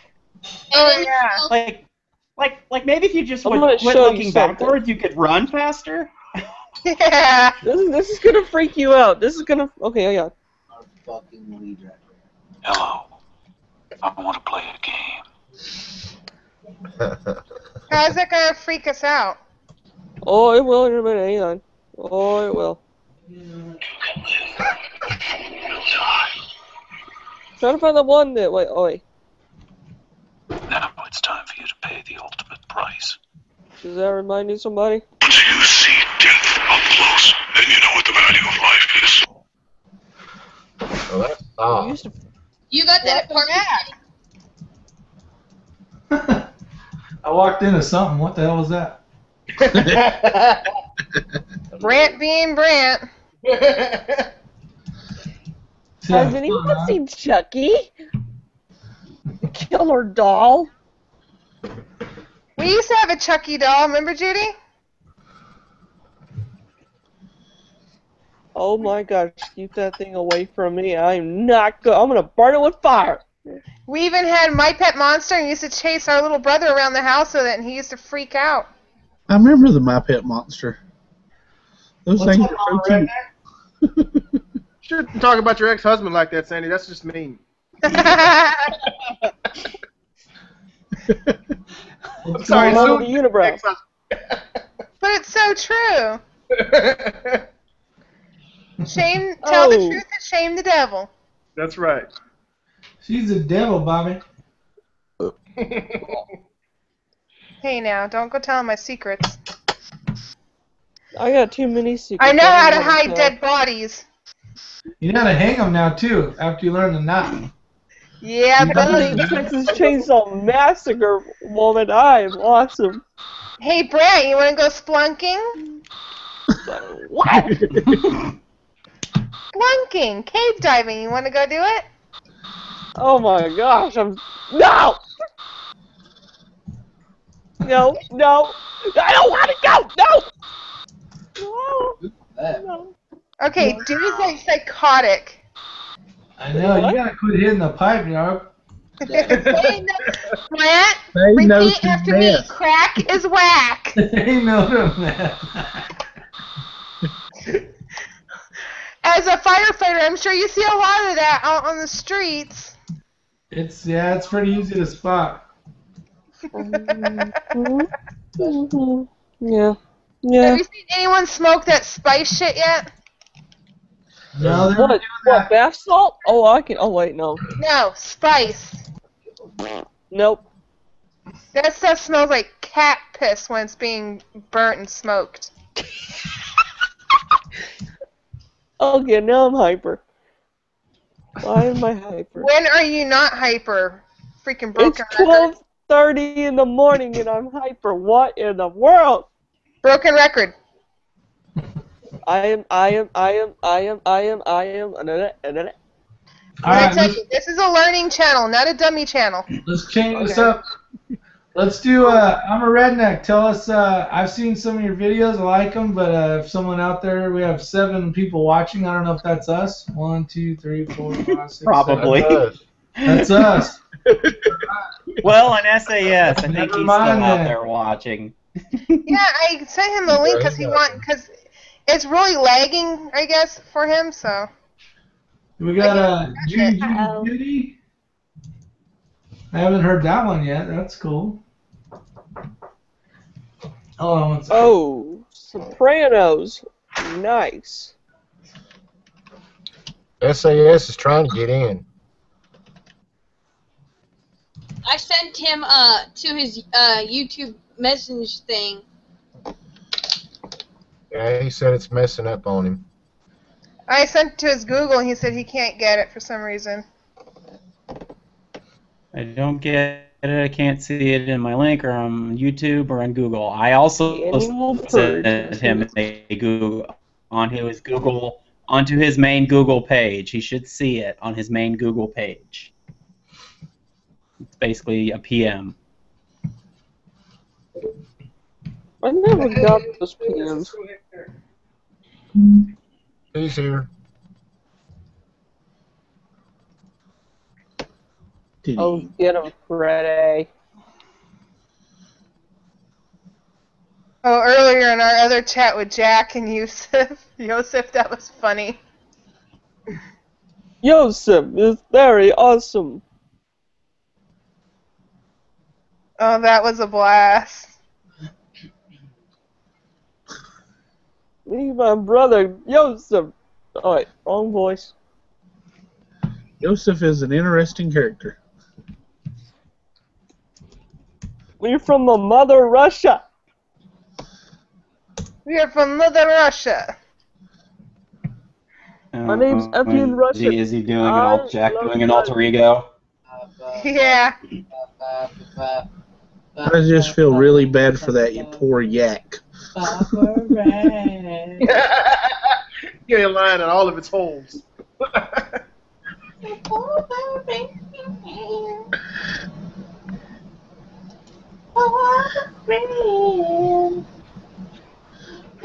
Tell me what knife are y'all carrying today?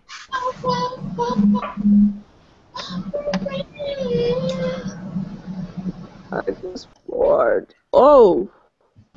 Holy crap. What? Kershaw's galleon. Yep. Nice. In the only color that matters, purple. I like that. It's cool. He's back. I'm back. It sounds What, like who's back? Knife stuff. Who's back? Oh. We did gun porn. Now it's time for knife porn. I got a lot of knives, and I want to show them all off. I don't. Okay. Where's my big old toolbox? I got my little spider coat. Nice. Oh, hell. I want an M14. I won that thing in a giveaway from somebody. That's the Spyderco Spin. With the etched stuff on it. And that's been discontinued by Spyderco for about 20 years now. Oh yeah. Let's say the Survivor Man showed up. Hey, finally. Where's he at? There he is. Uh-oh, he's gonna call me a broken record. What's up, Mike? Hey! Finally, you're able to get on. Of course. Yay! It took me a while to get into it, though. Redneck's got his cam working. I just noticed that. Oh, Redneck can turn his camera the first time I've seen. I think the first time I've seen Sass. Yeah, me That's too. in person. I thought you'd be younger. Welcome. Thanks for showing up. We were doing some rope stuff. We never talked about. We never got to jerky recipes, but hey, we're having a good time. I like gator jerky. What does that taste like? Gator. Good. It tastes like chicken. No, it don't. Nope. Gator does not taste like chicken. Nope. Have you tasted camel? Oh my gosh, it's good. Salmon? Have you tasted salmon jerky? Oh my gosh, it's good. Brent, did you just ask what gator tastes like? Yeah, I've had gator tail, so yeah, I know what it tastes like. Okay, I was gonna say, dude, you live in Texas and you don't know what it looks. Oh my gosh. No, I love gator tail. Even calamari, even all that other crap. I mean, I don't like steak, but I like any other type. Yeah. Calamari squid, isn't it? Yeah. Yep. I like baby squids. That's the same thing, calamari. You jumped into BOF, Survival Man.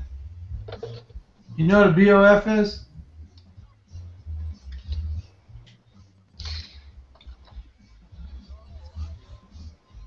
No?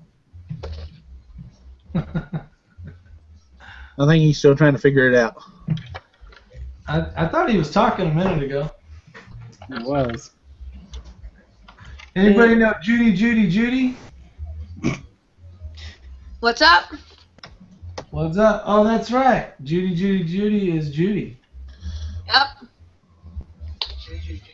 He's a Doctor Who fan, which I am too. Yeah, Survival Man says, yes, I'm here. Where's your other channel, Judy? I don't know how to jump on from Nerd Girl in a TARDIS. Oh, okay. No What's biggie. a TARDIS? Nerd Girl in a TARDIS. What's a TARDIS? Doctor Who's in? A phone booth. Excuse me, a phone box. Is that a phone box? Is that what it is? Yeah. Like where Superman changes? Yeah, sorta. Time machine. It's a time machine. Alright. I need 2 more subscribers. Give us a skinny on something. You were on Goodness, but Goodness was watching the baby.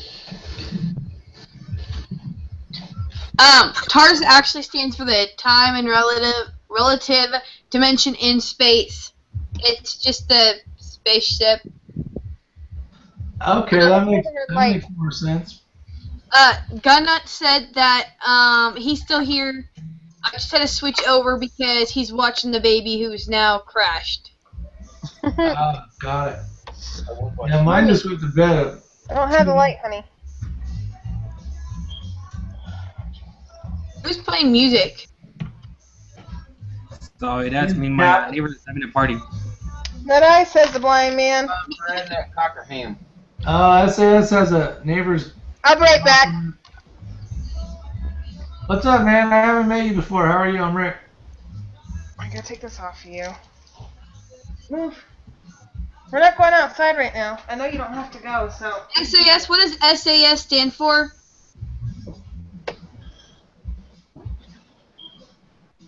You must not be able to hear us.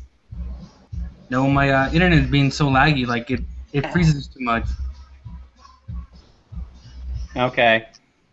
Yeah, if you got poor bad lag like that, it's going to be really difficult. You could try turning your camera off and see if it slows down or speeds up. Yeah. Jim got it backwards. Yeah, well, I meant if it. Yeah, I am Is that backwards. working, SAS? We know what you meant. Glad you guys did. Oh, Freddy Krueger just killed him. So what does SAS mean? Is that the SAS Survival Man? I don't think it's working. Hello. I started this website to share a secret. Oh, here's my favorite part. Oh man, this is cool. Hey, Hearts, you still there? Yeah. Yeah. How you doing? Doing good. And you're Rick? Give me a little update on your channel. What do you got in the works? What do you got? Move! Let's go. I need 2 more subscribers. I'm back. I had to get something for the dog. This is nuts. Oh, little Remy. Hi, Remy. Little man, that's a horse. Oh my gosh. I'm still trying to get this camera working. Who is it? Oh, we're looking at.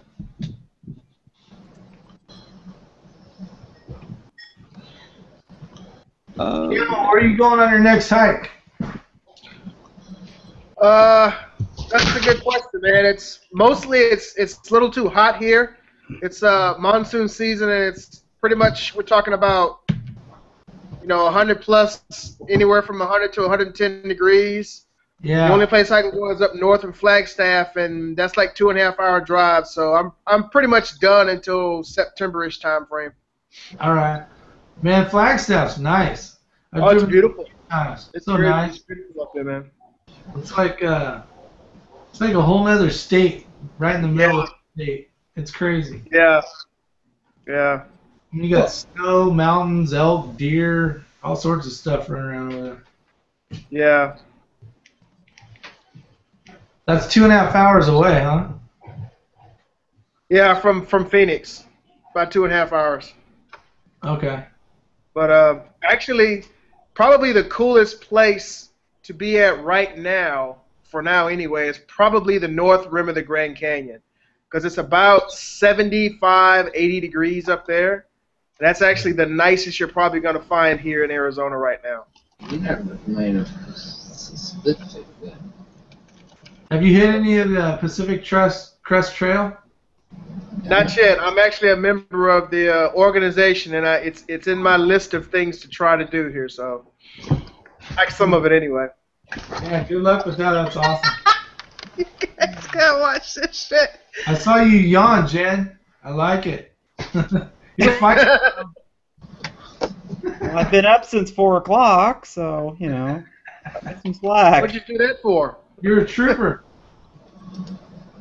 I stayed up like all night, and then I like crashed at 9 o'clock and woke up at 3 o'clock in the afternoon. Yeah, I can't do that, so I probably should be going here in a couple minutes. What do we have for time here? Wow, 2.5 hours. Whatever time we feel like. It's about 1 in the morning here in San Antonio.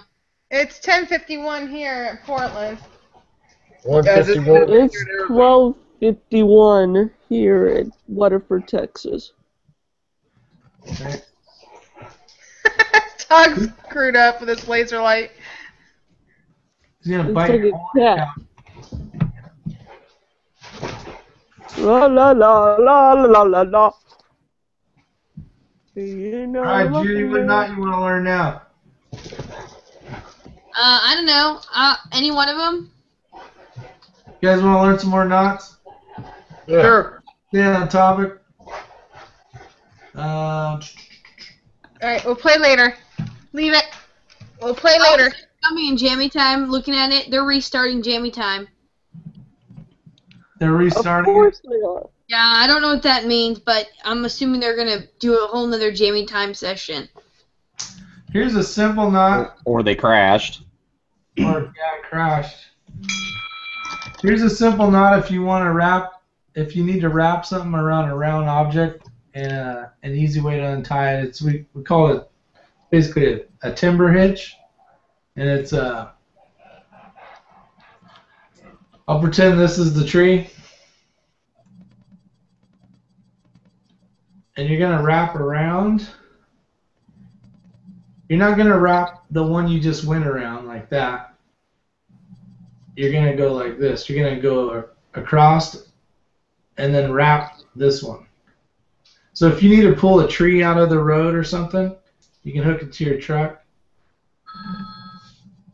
But it basically just cinches down on itself.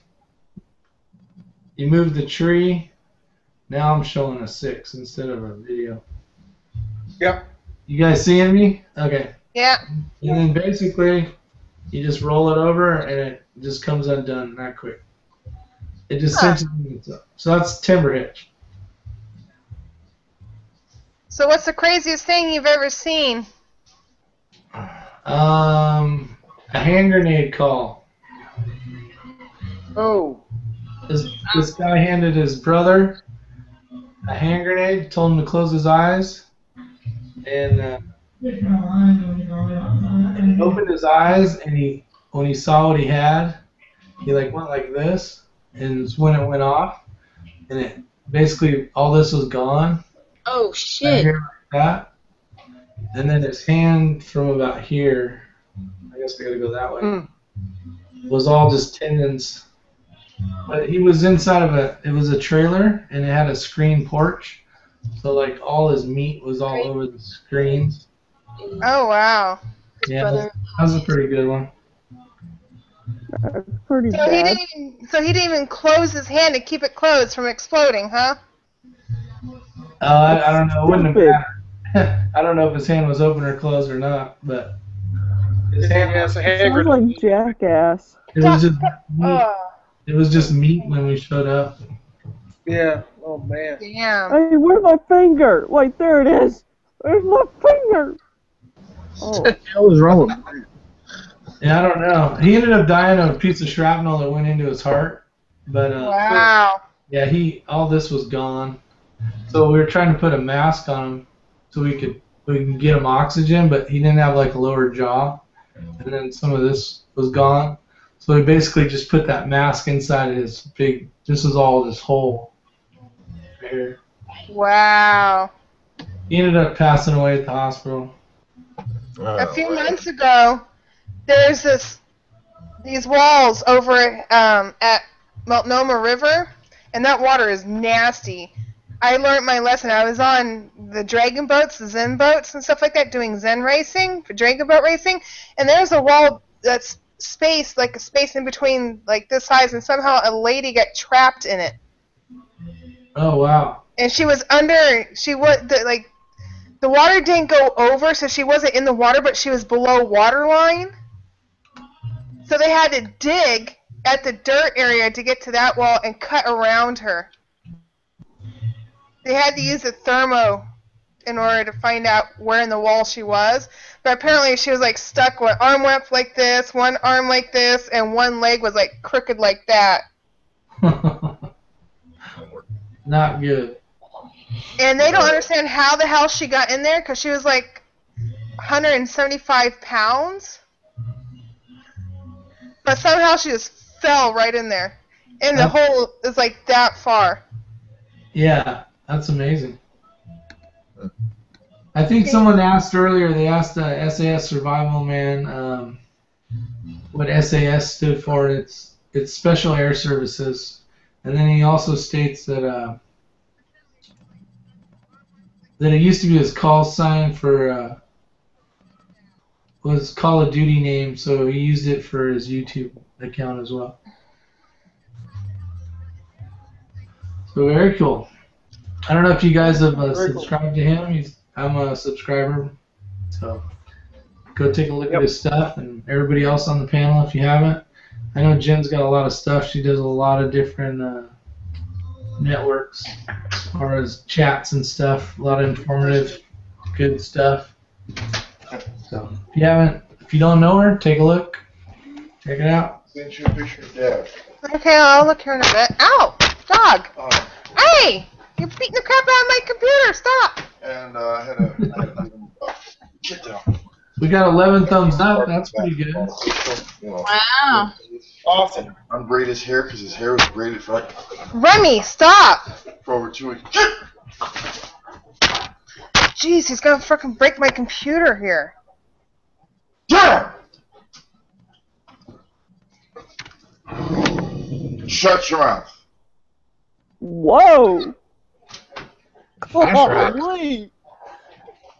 Calm down, Remy. Sit. Sit. No. Sit. He's just excited to see it. Man. God, rambunctious puppy.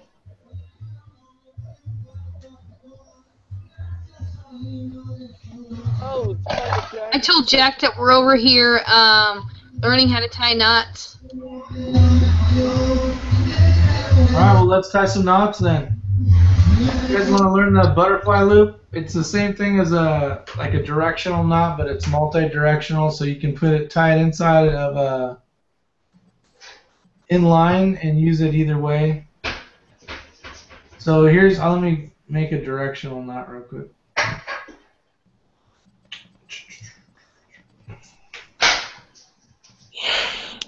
I'm gonna head off, guys. All right, Jen. This old girl needs sleep. Oh. Night, Jen. Have a good vacation. I'm not going on vacation till Friday, so. I know.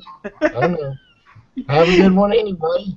You crack me up. It's like, where are you going? When are you going on vacation? You're gonna get going. I know. I warned people early, so. Are you going camping? No, I'm not going camping. You're all hell no. No, I mean not on vacation. I was gonna go do it tonight, but I had something else to go to, so I kind of had to change the plans. No big deal. Sometime in August. So, all right, peeps. Have fun. Right, see ya, Bye. See ya. Bye. Who's tying knots with me tonight? Camo, you still tying knots? I'm trying. Hearts, you tying knots? I quit. You quit? I don't blame you.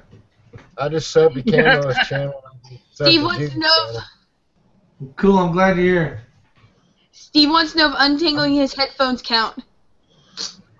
Sure. Sometimes that's the worst knot you could ever have right there. Mike Spotted Horse is in the house.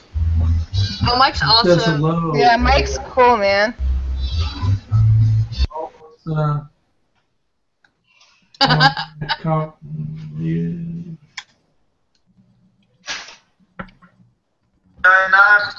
haven't met him yet. Wow. You want to send him in? Joey. Are we watching the dog attack again?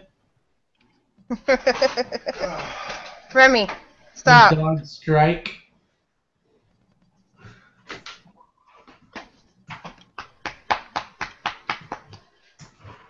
Now, 6, is your name Rick? It is. Okay, cool. Now, I like that knot that you made for the foot, you know, for each foot. Oh, yeah, the Prusik? Now, you could actually use that for your hands, too, couldn't you? You can. Just for your wrist? If you're going to send a long rope, though, your leg muscles, you're better off. Right.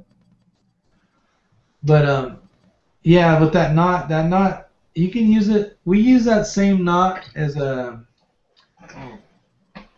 If we're using a lowering device, basically, say we want to bring a guy down a cliff, we'll run that as a backup to a brake bar rack, which is a... Turn it down. I don't know if you're familiar with brake bar racks or not, but it's basically these bars. It's basically a big U, then it has a bunch of bars in it, and you run the rope in and out of it, and it causes friction, so you can lower the patient or the victim down. But we also use that same Prusik loop. If for some reason, you know, the guy manning or working the lowering device, you know, say he has a heart attack or whatever, and he can no longer do anything, that Prusik loop will catch, and it'll keep from. It's basically a brake. That makes sense. It's kind of hard to do without having it right here in front of you, but. Right, that makes sense. I can show you. I guess the best way to put it is a munter. If you have a, say, we use it for rock climbing, where you're you know, basically the guy's climbing up, and as he's going up, he's putting in pro. It's in there, don't worry. He's putting in pro. They call it pro, which is basically like little wedges that he can put in the cracks. Yeah, whatever. And if he's the lead climber, the guy at the bottom that's belaying him, he's a munter hitch. You're gonna pay me back. No, I'm not. Yes, you are. Like the climber's ascending or descending, depending on if he has to transverse across something. He can take in the rope or take out the rope. So if he does fall, the guy at the bottom, he can capture the slack out of the rope so that the lead climber doesn't fall to his death, basically. Right. That makes sense. But it's a good knot that you can use for, say you need to, say it's just you and a buddy and you're hiking and you want to go through I guess a good example would be you need to climb a little section, but you just want to have some type of you know, a device where you don't fall to your death. Say you're going across a ridge of a canyon, or like the guys use it a lot when they're what are those called? I'm not a big snow guy. You know the holes in the snow, the ice. The crevasse. Crevasses, yes, and they'll utilize that as well. So basically, that one guy can anchor into something, or himself. The one guy can go across something, and if he does fall, he has the ability to at least, you know, keep him from falling to his death, hopefully. But he can also, if the guy's not anchored in, he can also drag the other guy to his death, or gal to his death as well.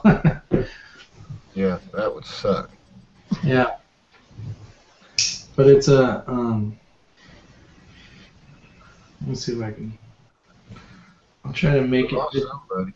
The hard part's showing you how to do rope stuff, but you can't hold the one end up to work and show everybody. If that makes sense.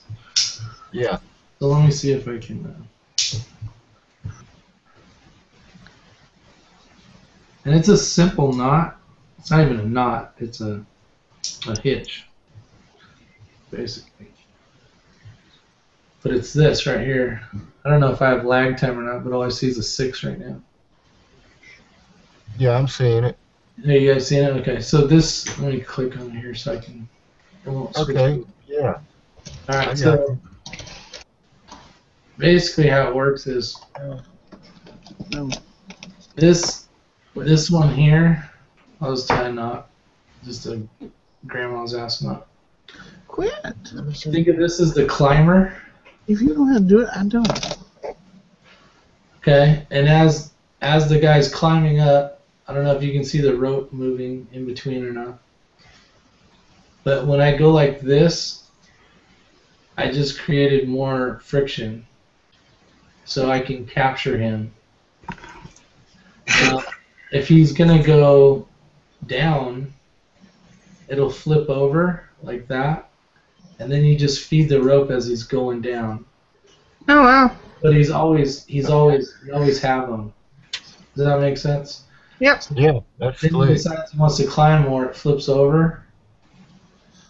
I don't know if I'm showing this well. But as he's going up, my hand on this side's climbing. It's just there. Now I need to stop him. I can go like this and just create more friction. And then you can just tie it off if you needed to. Oh yeah. Okay. A half hitch and an overhand. But it's just a simple thing. You don't have to buy a belay device or something. You just have something that every climber has these, or every rescue guy's got some type of carabiner. Not these. These suck. These are for putting keys on your key. Yeah, that's for hiking. Yeah. But, you know, they make a locking carabiner. They make steel, aluminum, all sorts of different stuff. This is just a key carabiner. That's to hang your water bottle on. Yeah, exactly. I would use a few of these in a pinch if I had to, if I needed to rappel off something. And I would, in a pinch, if I really had to, I would use P-cord. It's strong enough. I would double it just to get 1,100 pounds. But I'd run like 2 or 3 of these, and I'd use it if I had to.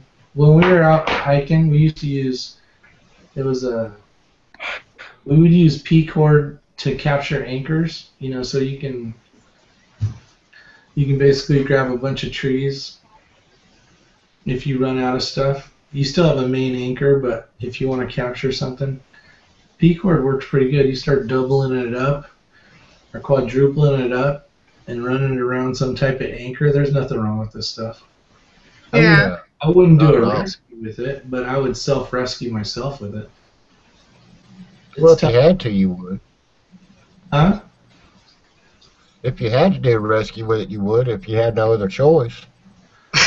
Yeah, no, if I had no other choice, but that's what I do for a living, so I wouldn't use this. I would use the right equipment.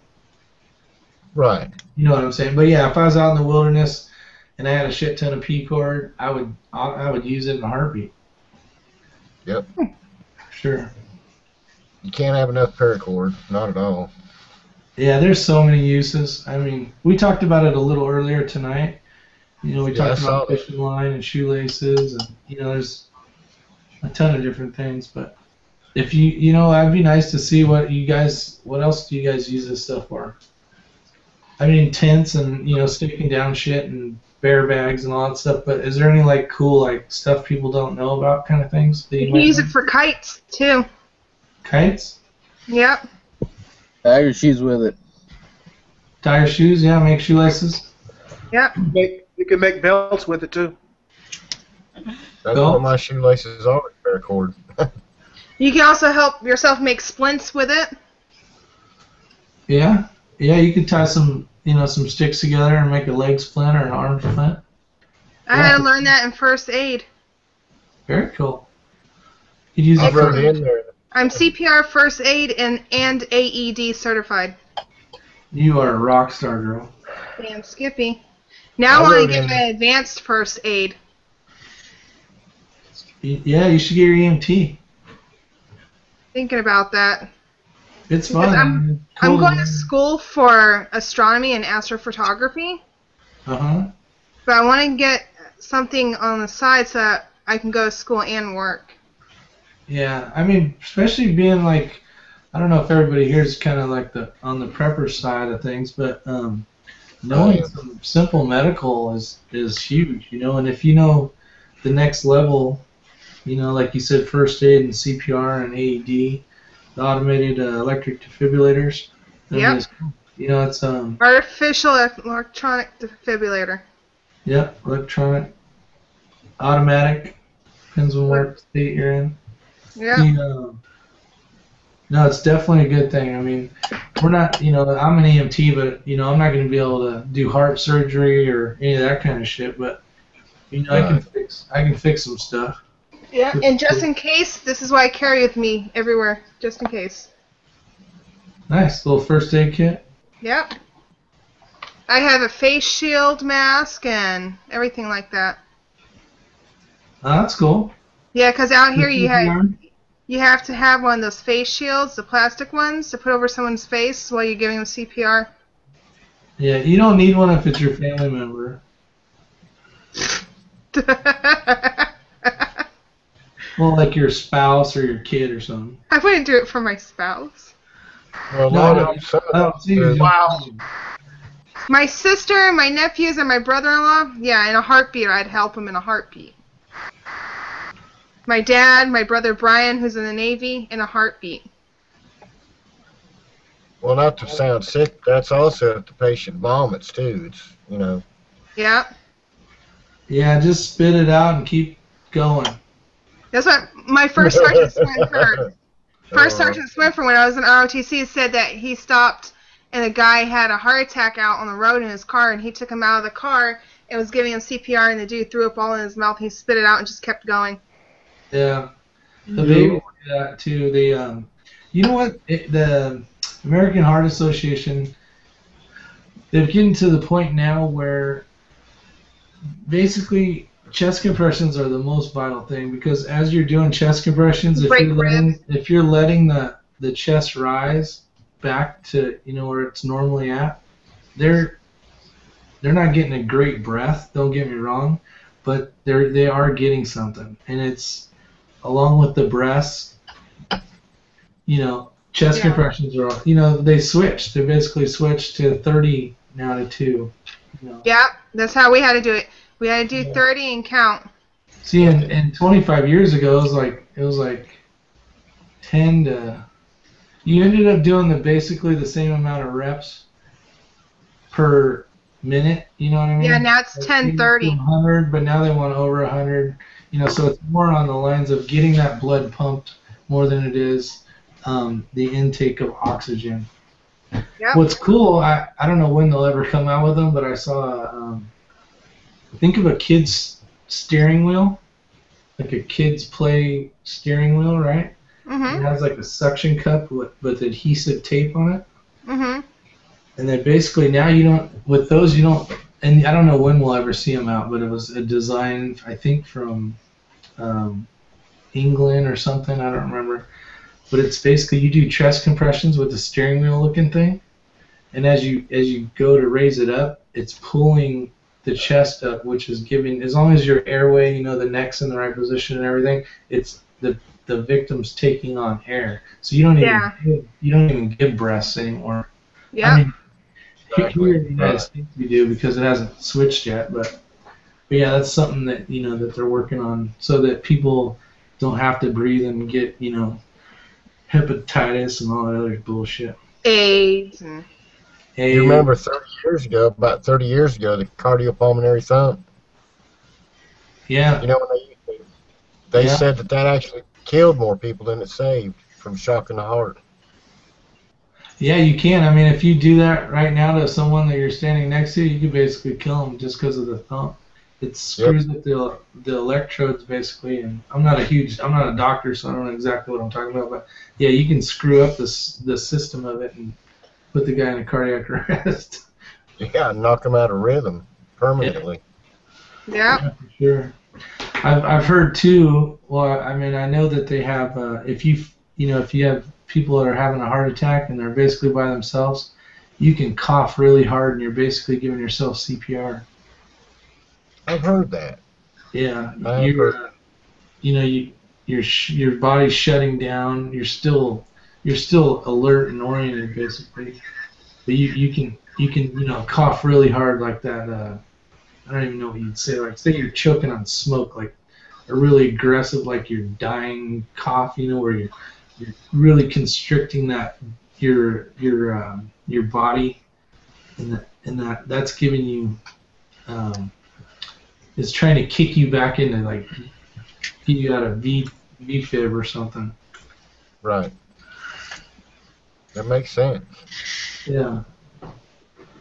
And I've been this has been a while back. I got choked on a piece of steak, and I threw myself over the back of a chair.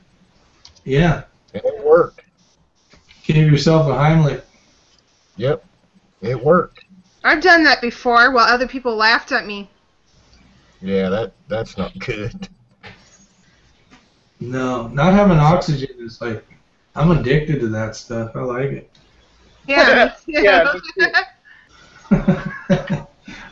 I really like that stuff. That's crazy.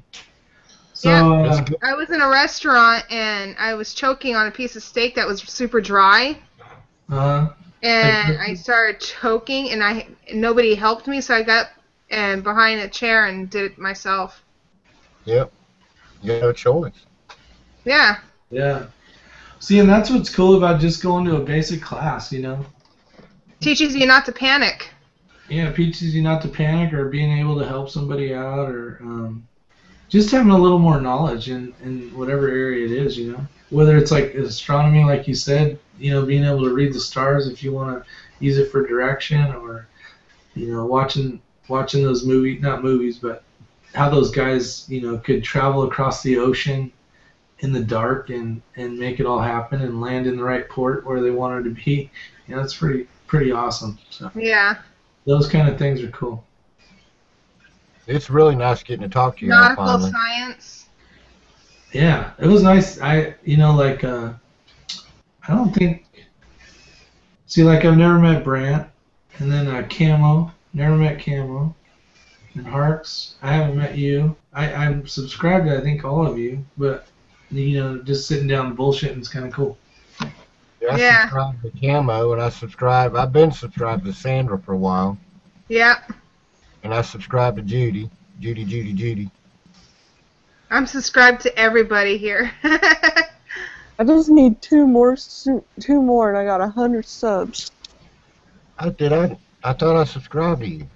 Let me go back. You did? I thought I did. Is that Survival Man says he's trying to get his EMT. That's what I'm trying to do.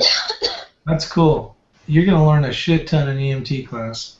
You're going to learn so much stuff when you walk away you won't remember half of it. And just knowing half of it, swear to God, is a lot.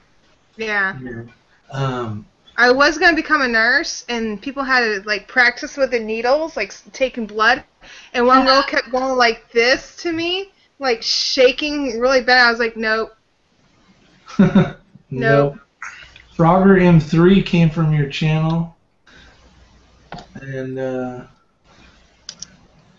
he's out. I don't know if it's a girl or a guy, but they're out and about watching. He says it's 2:08 a.m.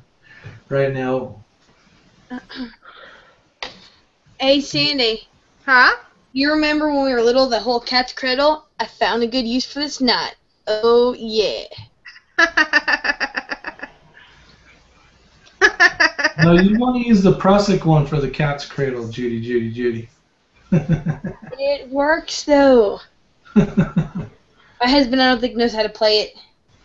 What? Cat's cradle. Alright, so...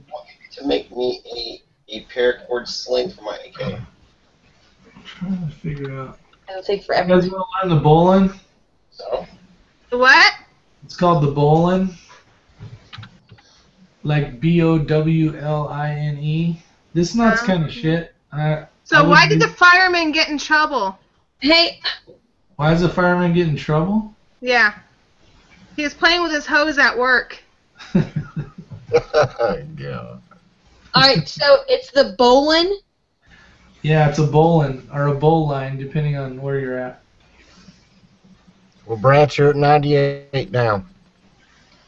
Sweet. Alright, so this was a knot that was designed in the Navy. It's more of like a mariner's knot. The fire department adapted it, and it's a shit knot. The percentage of your knot decreases too much, so I don't like using it. And we don't really use it in any type of rescue. It's more for we do a long tail inline bowlines, but you won't see that done here tonight. Those are, I think those are more for like if you're gonna anchor like if you're on a sailboat and you want to do like the sails and stuff like that. I think those are what those are mainly for. Yeah, like tying up the mast or the sails on the mast. Yeah. Yeah. I don't know. I'll go over it real quick. It's fairly simple. I'm going to teach you it because it has a 6 in it. It's going to be a backward 6 for you, though. Does that look like a 6 to you guys? Or is it the opposite?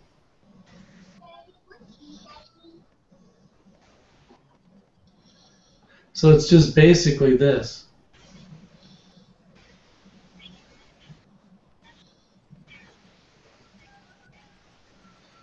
So I'm grabbing the rope and I'm turning it away from me.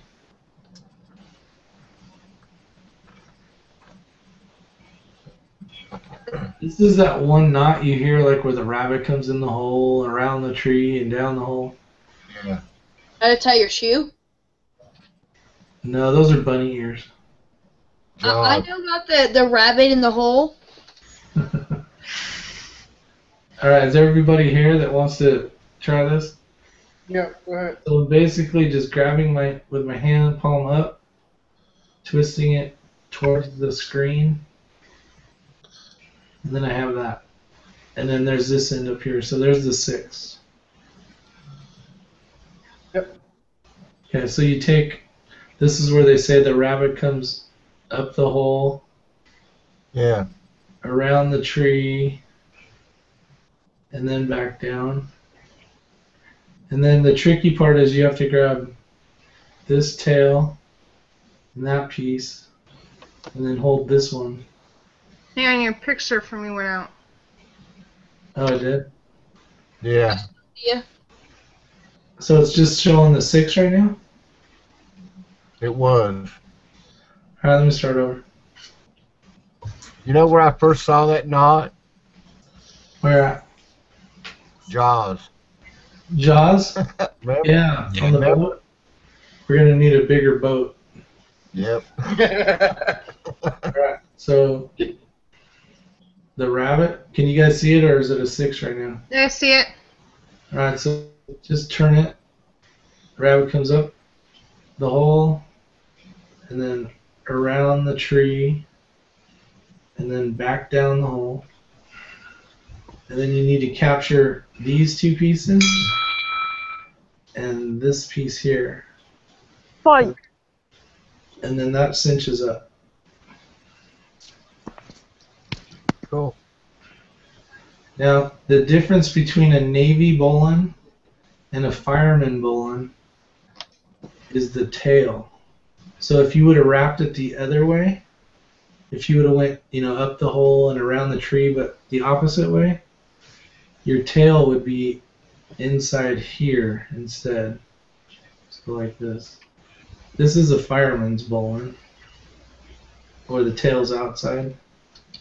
I messed that up somehow. And then the Navy bowline. Alright, we'll go over it again. See how the tail's inside now? Okay. And what you're looking for is that. Let's see if I can get it to focus. So this is a Navy bowline.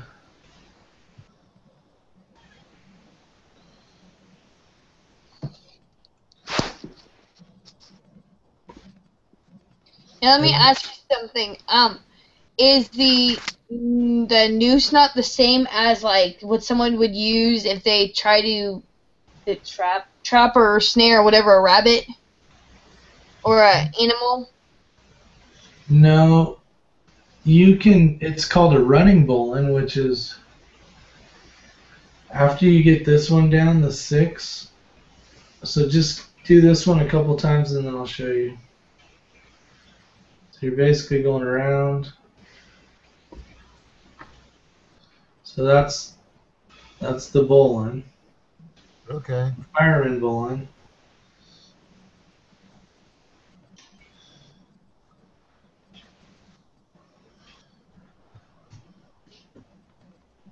I got a 6 showing up, so I don't know if I'm even on camera. I'm getting it this time. Okay, there it is. All right, so is everybody together on that one? Yep. Whoever's doing it. Judy, are you gotten it? You getting it? No, I haven't gotten it. All right, hold on a second. Let's do this one more time. Don't feel left out, Judy. I ain't either. All right. All right. So here's the end. I'll try to teach it a different way. I'm just gonna make a 6. One of my friends. Okay, here's an idea. You know how you draw a 6? Do you guys start at the top and then you go around like that? Yeah. Yep. Okay. So think of this as a piece of ink, all right? And you're starting your 6, and then when you draw your 6, the ink goes on top of the one line when you come across to make the whole 6, right? The last bit of ink goes on top. Okay. Does that make sense? Yep. So then go like this with your hand. You don't really need to. I'm just trying to make it easier. And then we can do the rabbit thing if you want. Basically the bottom, here's the rest of the ink. Like if we made a 6 with a really long bottom tail. And then we're going to go up through the hole. Now when I'm going through the hole, the bottom part, this part of the rope, is the part I started with. I don't have it upside down where the second part of the 6 is on the bottom. I have it where the first part of the circle is on the bottom. Does that make sense? Yeah. Okay, so go up, around, back through that hole. You have to grab these two though, and this one. This is where if you tie the right knot but you pull the ropes wrong, it won't come out. So you end up with that. Hey guys, I'm out of here, man. I gotta go to bed. Nice to chat with y'all guys, man. All right, night, Cam. Bye, Camo. Nice meeting you, Camo. All right, we'll see y'all later. All right. So we good? I don't think I did it right. What? I don't think I did it right. Let me see it. Oh, I just undid it. Hold on. I got you. Now, it's a backward 6, right? I'm looking at. Oh, here, I'll turn so you got the same view as me. I think that will work. All right, you ready? Here's the tail. He said tail. See, now it looks backwards to me. Is that a 6 to you guys, or a? Yeah. That's a 6? It looks like a 6 backwards. Oh. Well, then that's not going to help you. So this way looks like a 6 to you? Yeah. That looks backwards to me. That one's backwards to me.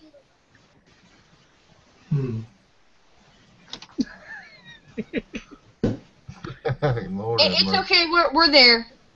Well, I mean, we can always come back and, I mean, if you just do it, and then we can always come back and look at the video again too. Yeah. All right. So there's the 6. Or here's the 6. I'll try it like this.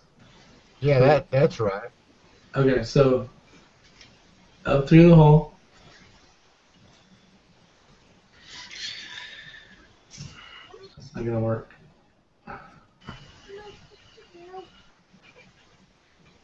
Trying to make it so you can see it. Go plug it. Go away, please. No, you need to go sign up for melatonin. No. Alright. So here's the top of the 6. Up through the hole. Around the tree.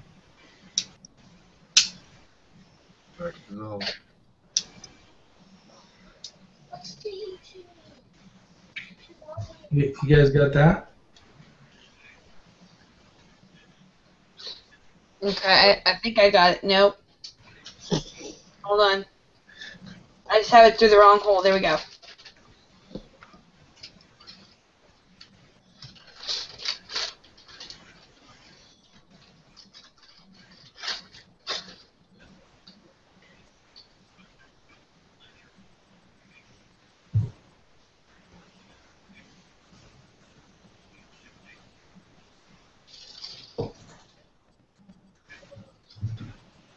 Let me see.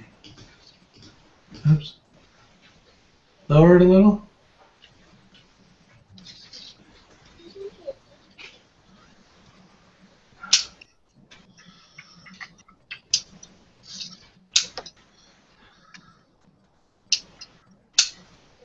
It doesn't look like it, but I can't tell.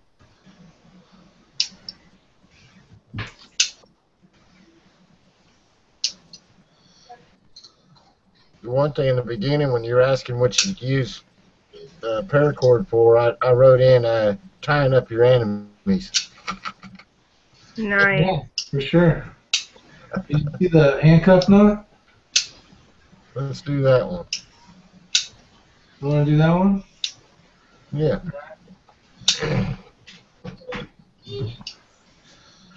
Alright, so you got a piece of rope.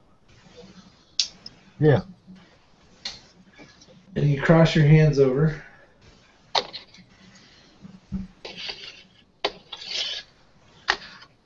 And then you go across.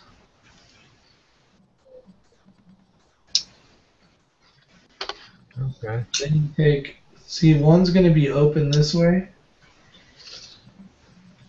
And the other one's going to be out. So they're going to be opposite. Okay? One's on this side of that piece, and the other one's on this side. Alright. Alright, then you're going to take this one and put it through this hole, and you're going to reach through and go like that. Oh, wow.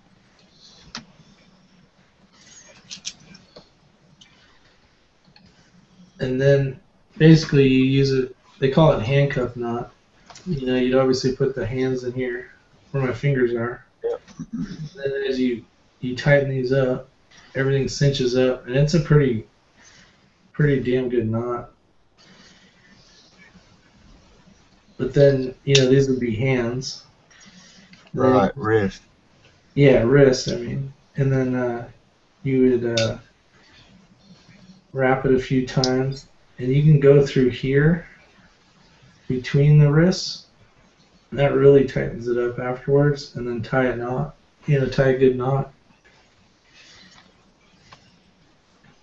Yeah, that's a bugger to get out of right there. Yeah. That's what I use on my kids.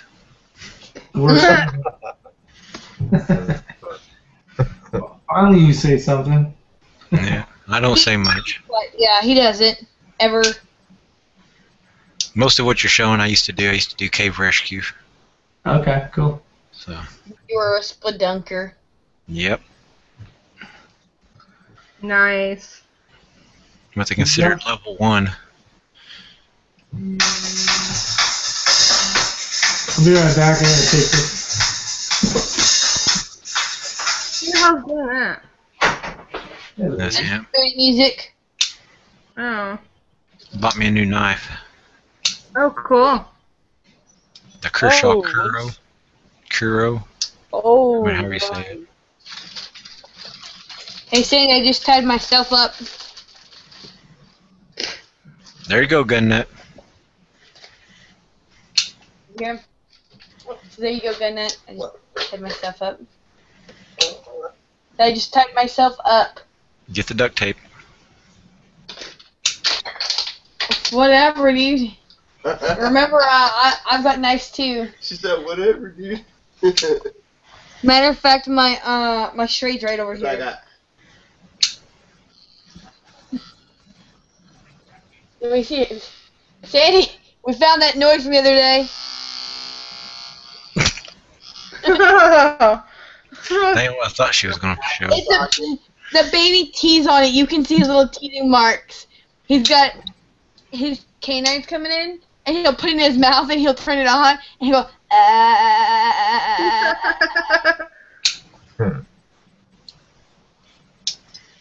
gotta turn the light. Folks, as much as I hate it, I'm going to have to lay down myself. Who was that? But I have enjoyed talking to y'all. Headed out. Thank you for coming on and chatting with us. We appreciate it. I appreciate y'all. It's good to finally get to talk to you. Y'all have a good morning. It's 2:37 here. 11:36 here. Same here, 2:37. Yeah, I'm gonna lay down. I'll talk at y'all later. All right.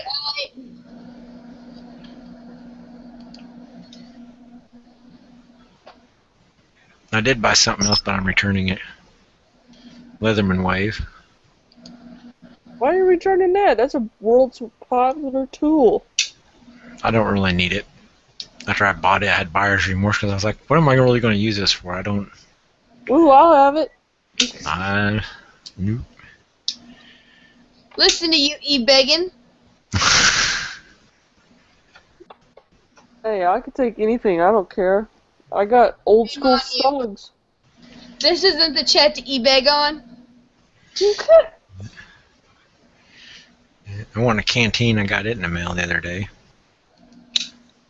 When I got it today, my wife wouldn't let me sleep. She's like, you got a package in the mail?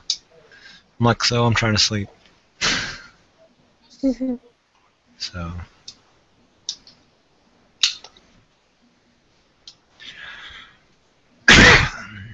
Poor guy, we haven't even talked about beef jerky yet. Well, let's talk about beef jerky. When he gets back. You probably killed my tablet. You blew it up. Yeah, you did. It's busted forever. Now you need to go buy me a new one. It's time to sell your Xbox to get me one. Maybe I'm kidding with you, honey. Is it charged? Oh, a little bit doesn't count. You need to get the charge. No, you need medicine. Daddy, give him melatonin. We're live. You want everybody to hear you? Let's see. Why does he need melatonin? He has anxiety and has a hard time sleeping. Wow. His doctor told us to give him melatonin at night when he has a hard time sleeping. And he had a hard time sleeping yesterday, even after melatonin. He was in his room with Dylan. Wow. Can only guess because of Natalie and Mike fighting. He just had a hard time. What? It's probably dead. You need to... Hey.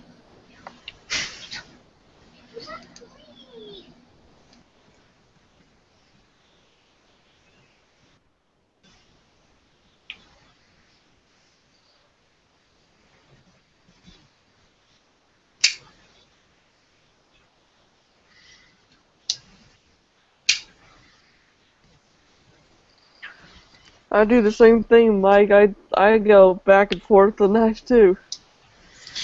Now I got plenty to choose from. Well, it's been forever since I actually bought one, so. And my other Kershaw, I've had it for 3 or 4 years. So I was like, I need a new one. So. I got this old K-bar. Yeah. And it's a. Well, people give me knives all the time. Oh, that's cool. That's how I got this one. Oh. Just a jackknife. Nice. My cousin seen me one day. He's like, "Hey, I got something I was going to give you next time I saw you." So he goes, "Here it is." I was like, "Okay, cool." He had another one. It looked like an old timer. I was like, "I'd like to have that one." He says, "No, I'm keeping that one." Yeah. Old timers are pretty good. Oh yeah. I own them. I actually own one, and it's it was mine when I was like 3 or not 3. Probably. I got that when my granddad said you need responsibility to carry your own knife on camping trips. Yep. Let's see. I've got this one here. I've got 20 knives just laying right here with me. This is a old charade. Oh yeah, I've seen that before. This is more of a skinning knife though. It's all rubber handled. Nice. And then I got a Gerber laying here. I've got an M-Tech. M-Techs are good. Then I've got a couple of multi-tools laying here. Over in the chair next to me, there's 4 knives. In my pockets, there's probably 4 or 5 knives. So on the floor over by where across the room, there's a machete laying on the floor. Here's my very first knife. Yeah. Kershaw Leak. This thing, I got this when my granddad said, you know what, it's time for you to get a real knife. So he went out and I bought this with my own money. It cost about $80 back then.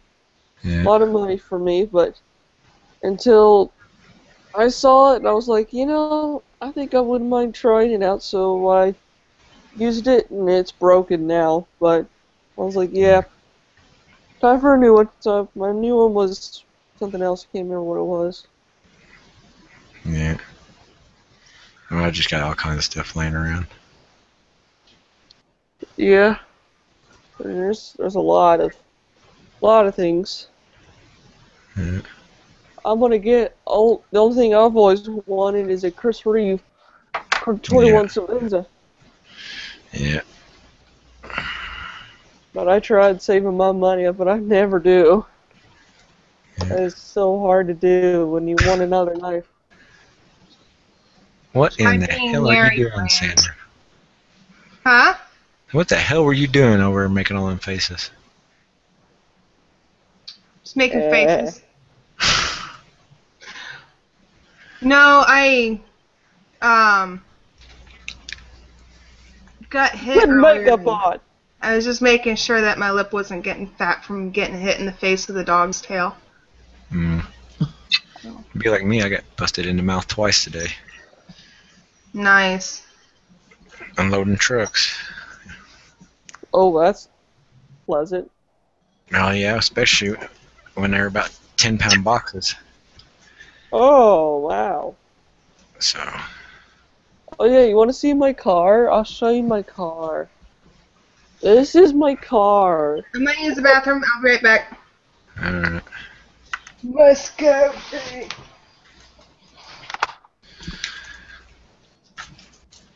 This is my dream car. Now. It's missing a door, but Yeah. what are you gonna do?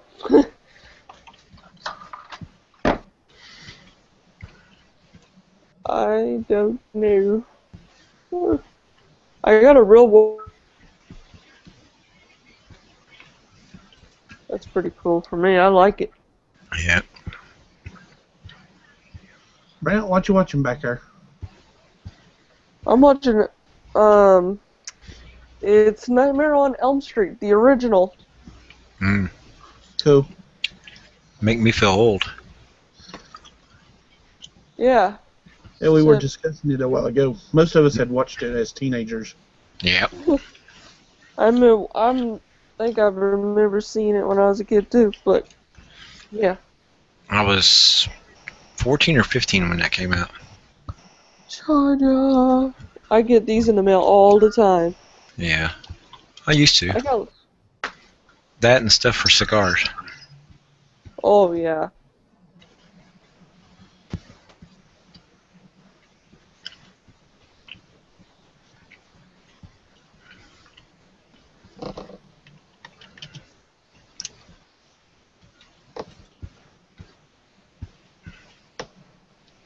Yep, I'm just pretty much trying to get my room to look like a normal room again. I don't. It looks like a tornado hit it. Oh, what'd you win from a trade essay? This is my big old book, my big old thing of knife magazines and knife catalogs.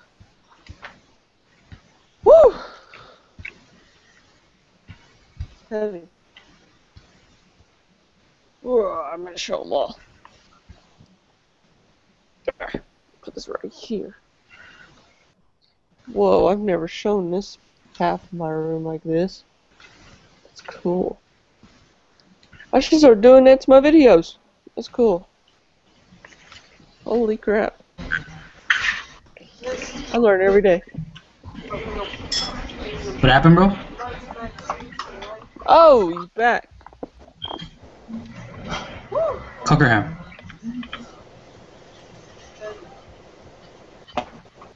I got so many Blade magazines like no other.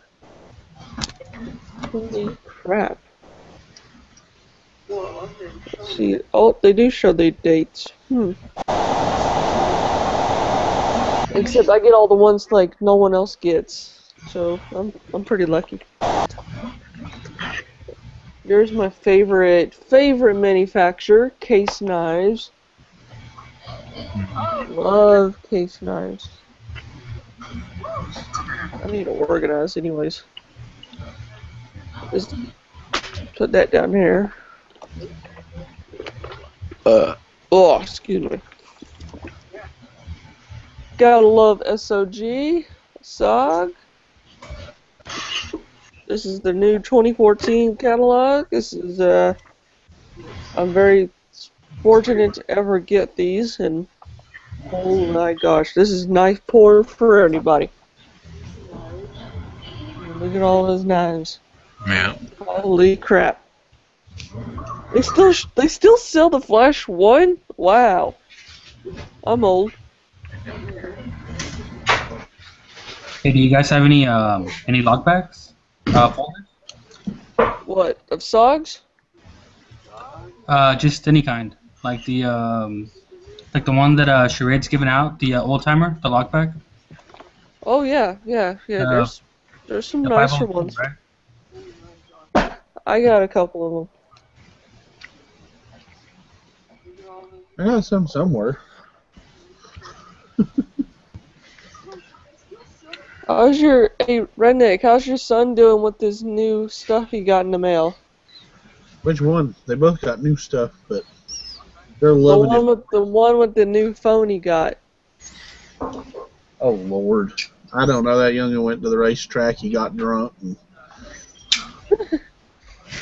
I have no clue. He's all in love with his Mora knife. Yeah, my youngest one, he loves that Mora.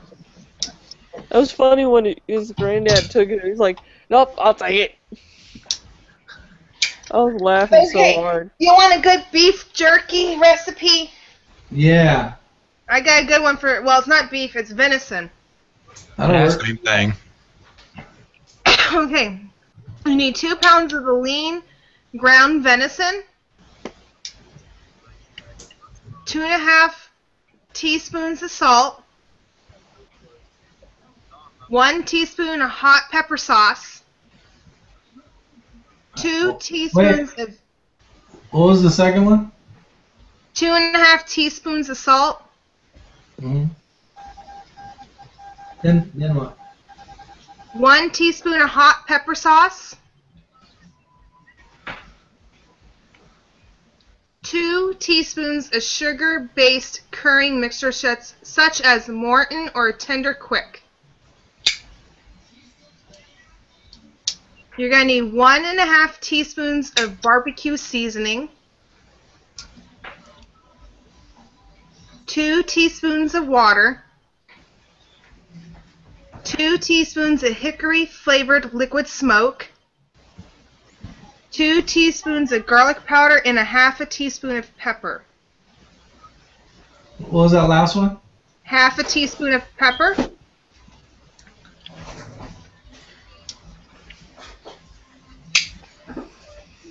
Was there one between liquid smoke and pepper?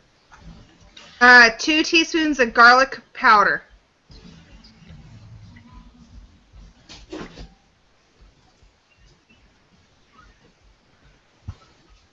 A lot of people put MSG in theirs. I can't stand that crap. So what you want to do in a large bowl, you want to combine all the ingredients together and mix it really good, cover, and then you're going to refrigerate it for 2 hours. And then if you have a food dehydrator, you're going to line it with plastic wrap, pat the meat texture into very thin layers on the tray, place in the dehydrator. Huh? You put the plastic wrap down? Yeah. You want to line the food dehydrator trays with the plastic wrap. Then the air's not going to go through, though. You want it to firm up first.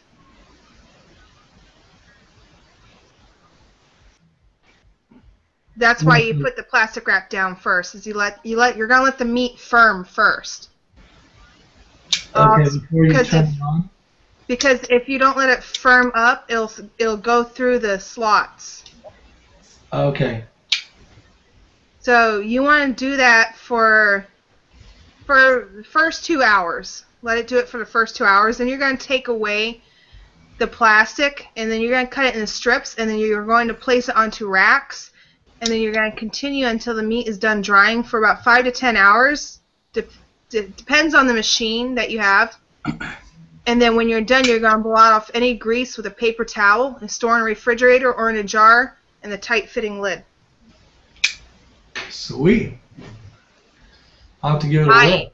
My recipe. That's your recipe? Yep. Let me make sure I write this down so when it becomes, world famous, I know who to claim it back to. My dad gave me the recipe. Hey Sandy, you should make a video of showing us how to make beef jerky. Yeah, when I get a new food dehydrator, I will. And then you should send it out to everybody that's sitting here right now. Yeah. I could do that. I have to get some jerky stuff, like venison and stuff like that, or gator or buffalo. What's gator? Gator. That'd be kind of cool.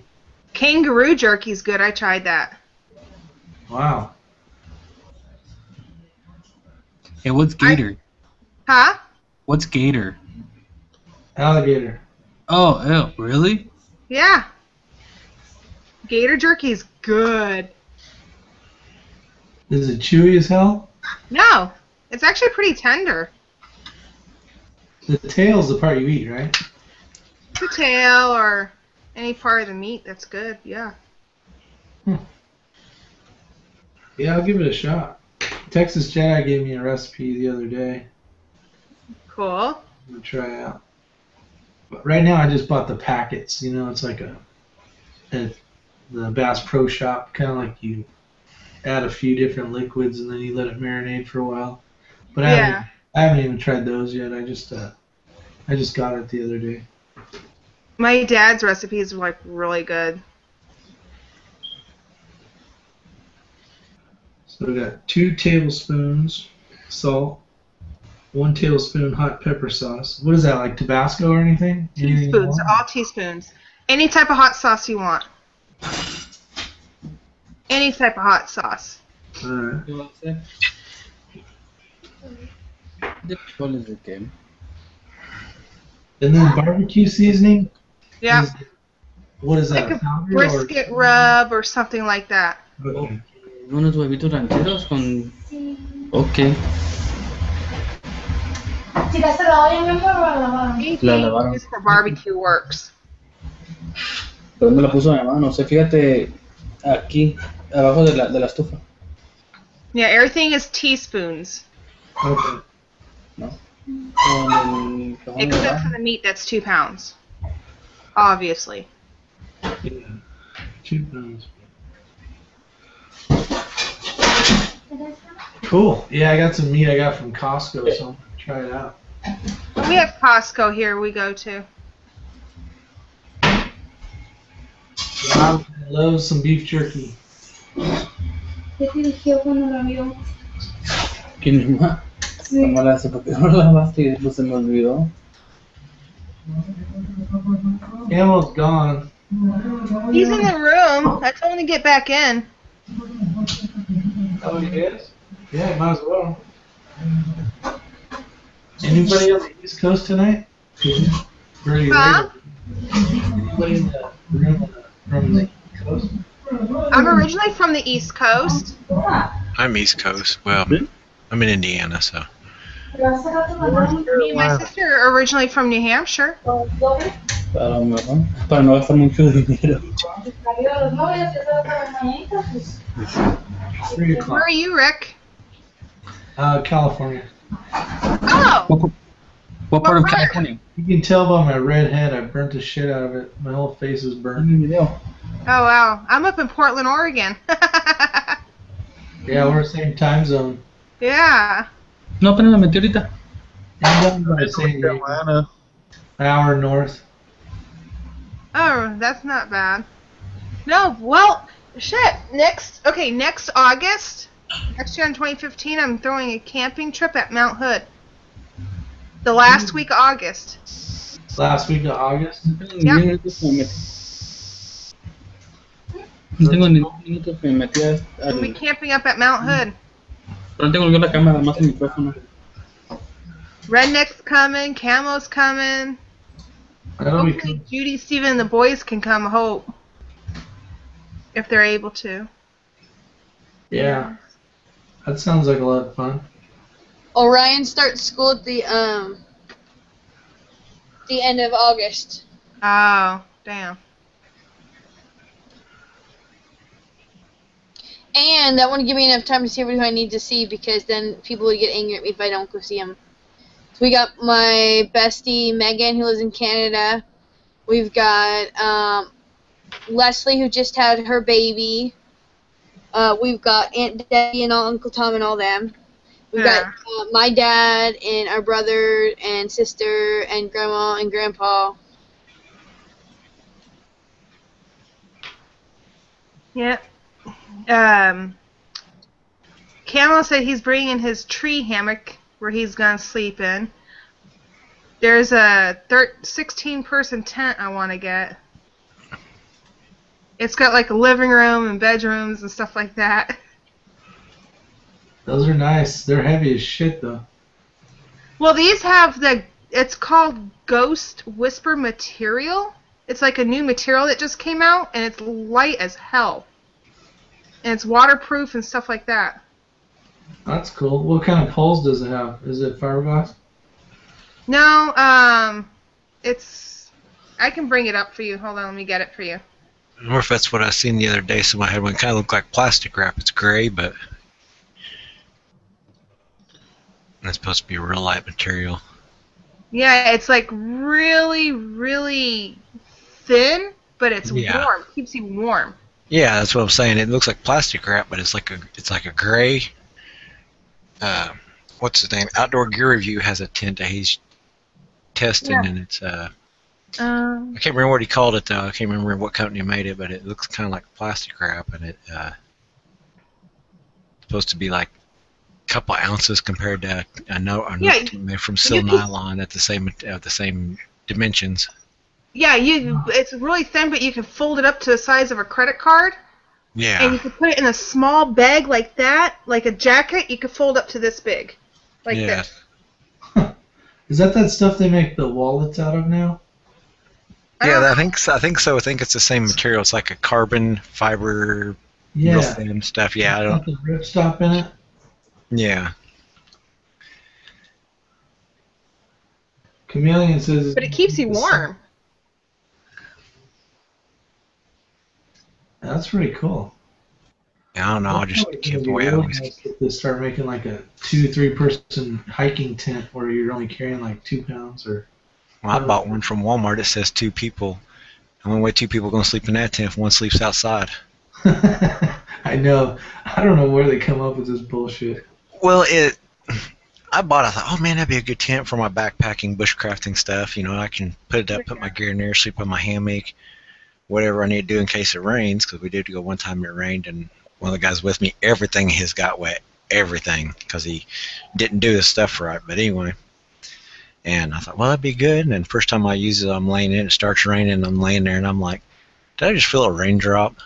The top is too flat. It needs another pole or something through the center to do a thing there. Okay, I don't know if y'all can see that or not.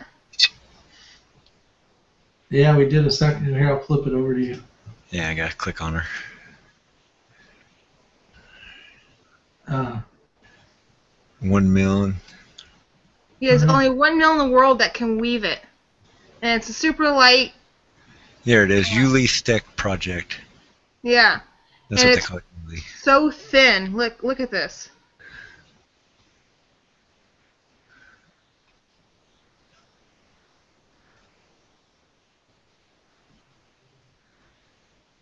That's how thin this is. That's crazy. Yeah. And you can fold it up to like a freaking size of a credit card. Yeah, that's awesome. See, there's the material right there, if you can see it. I don't know if you can. Yeah, it's got reinforcing threads in it.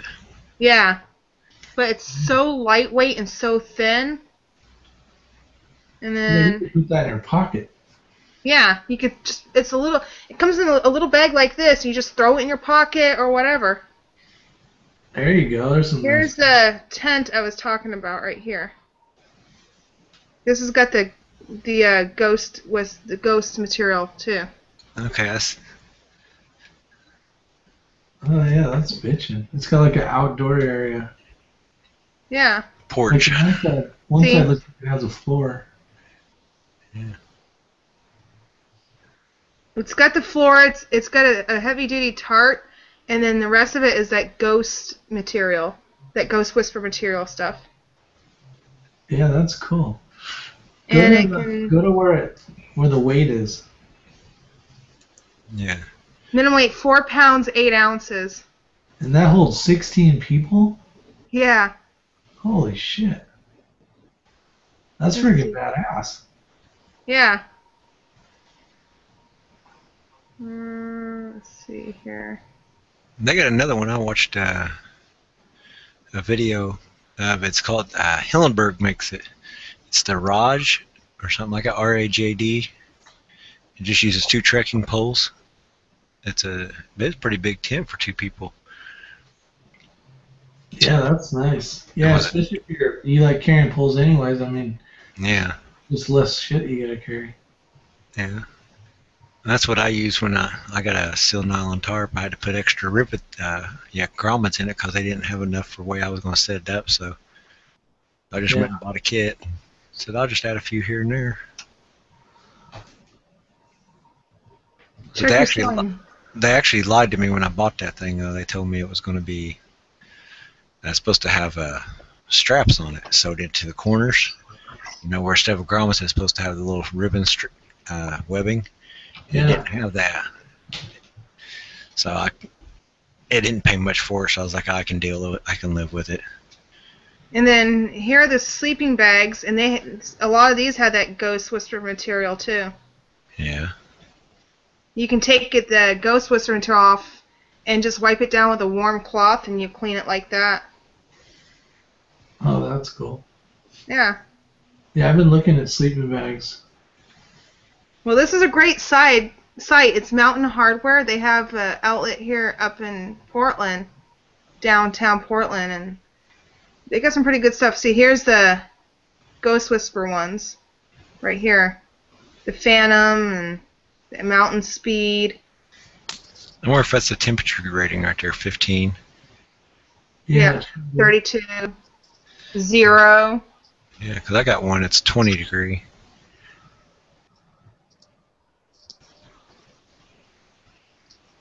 That's a good bag down. When I went into REI, I was talking to the guy about bags, and he's like, well, what are you going to do? And I'm like, and I was telling him, like, I kind of want to get a bag where I can do mostly everything, you know, just so I don't have to buy a shit ton of bags. Yeah, that's what I'm doing. Yeah, he said basically like a 20 and run an outer bivy sack if you really get into the cold shit. Yeah. Yeah.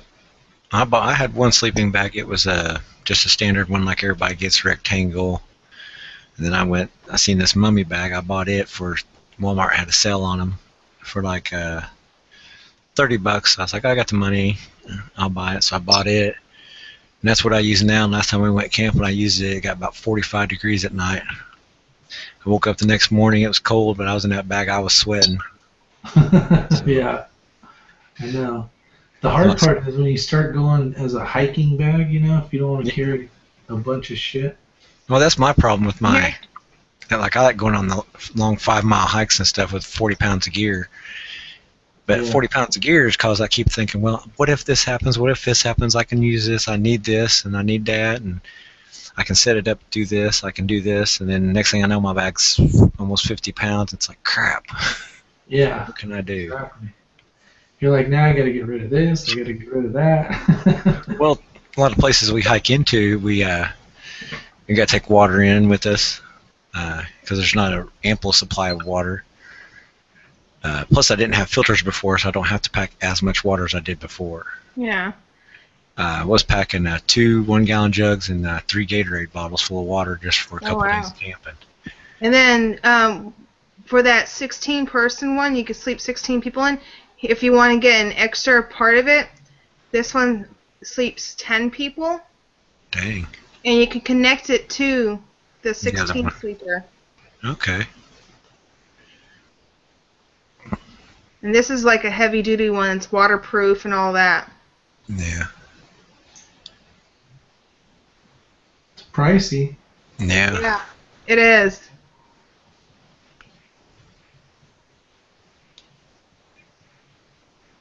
And I'm sure other people will bring their own tents and stuff like that. Me, I just like a lot of room because I like feeling closed in. Yeah. So Jammy time's over. We might get more people coming. A jammy time finished already? Oh, we're probably breaking records right now. I don't know what we got here. We got 7 watching and 12 likes. Yeah, mine's showing 8, but I think it's behind a little bit. Let me refresh here. I got a lot of windows open over here. Yeah, 8. Is that us though, or is that 8 people actually watching? No, that's 8. It says 8 watching now. But do they count us as well? I don't know. I think so. So we got 1, 2, 3, 4, 5, 6. So there's 2 people watching. We're popular. Hey, we're having a good time now. Shit. Yeah. I think one of the person that's watching us is Camel. What? Sounded like Brant. What? That was SAF. Oh, is it SAF? Yeah. One of the person that's watching us, it's Camel. Oh, okay. Why doesn't he hop back in here? Oh, this is cool. Ozark Trail Agadiz? I don't know. Anyways, 20-person, 10-room tunnel tent. Yeah. Oh, the bad thing about the Ozark Trail, that's Walmart's brand, and they say it's waterproof, but it's not. You have to waterproof it yourself. Oh, that sucks. Yeah. because mine's supposed to be waterproofed, and it rained, and rain came through the damn thing.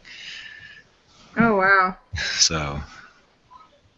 Never touch the tent. Yeah. I really want to get me one of them. There's a if you go to reenactors, like Civil War reenactment sites and stuff, they have the old canvas tents and tarps and stuff. Those were great. I used to work in Wyoming on a hunting ranch. Yeah. And, those things are sweet. Oh, especially yeah. with the potbelly stove in them. Oh yeah. Like it sucked balls having to wake up and put put some more wood in it because it was so cold out there. But they were perfect. That would be my dream job right there. I told my wife that's what. If we ever win the lottery, I see a lot of hunting and camping trips in my future. Because that's all I want to do. I want to hunt and fish as much as possible. Yeah. Because I hate working in a building. I hate being inside. Yeah, I don't blame you. I don't blame you a bit. I was like, I took my daughter to that. 500-600 head of elk every night. They'd walk into this one meadow. Oh yeah, that'd be worth it. Yeah, it was cool. Yeah, when I lived in South Dakota, we came around a corner one day in this old cornfield there. I think they turned it in silage when they did it, and we come around the corner. There had to be the most white-tailed deer I've ever seen in one location. There probably had to be 1,000 of them. I've never seen that many deer in one location. I thought, man, if I had a Mac 10 Uzi right now, I could feed a whole bunch of people. Because you wouldn't have missed if you had a shot. You'd have hit 2 or 3 deer. If you had a high-powered rifle, you'd have went through 3 or 4 deer in one shot. That's awesome. That was, but I mean, I'm from Southern Indiana. I grew up here, and I got forest all around me, hunting places all around, and stuff like that. And man, you hear you're lucky to go out, and in my front yard, the most I've ever seen, because where I live at, we get a lot of deer. It was like 6 deer all together, and they were all does. And occasionally we'll see a buck, but that's the most you ever see around here together. You might see a couple doe together. You might see a doe and a couple fawns, or a yearling or something, just all going through. But up there, it was just like I looked. I was like, "Holy crap!" Yeah. And the guy I was with was like, "Oh, that's just an everyday thing here." I was like, "Really?" Here's a 192 square foot tent.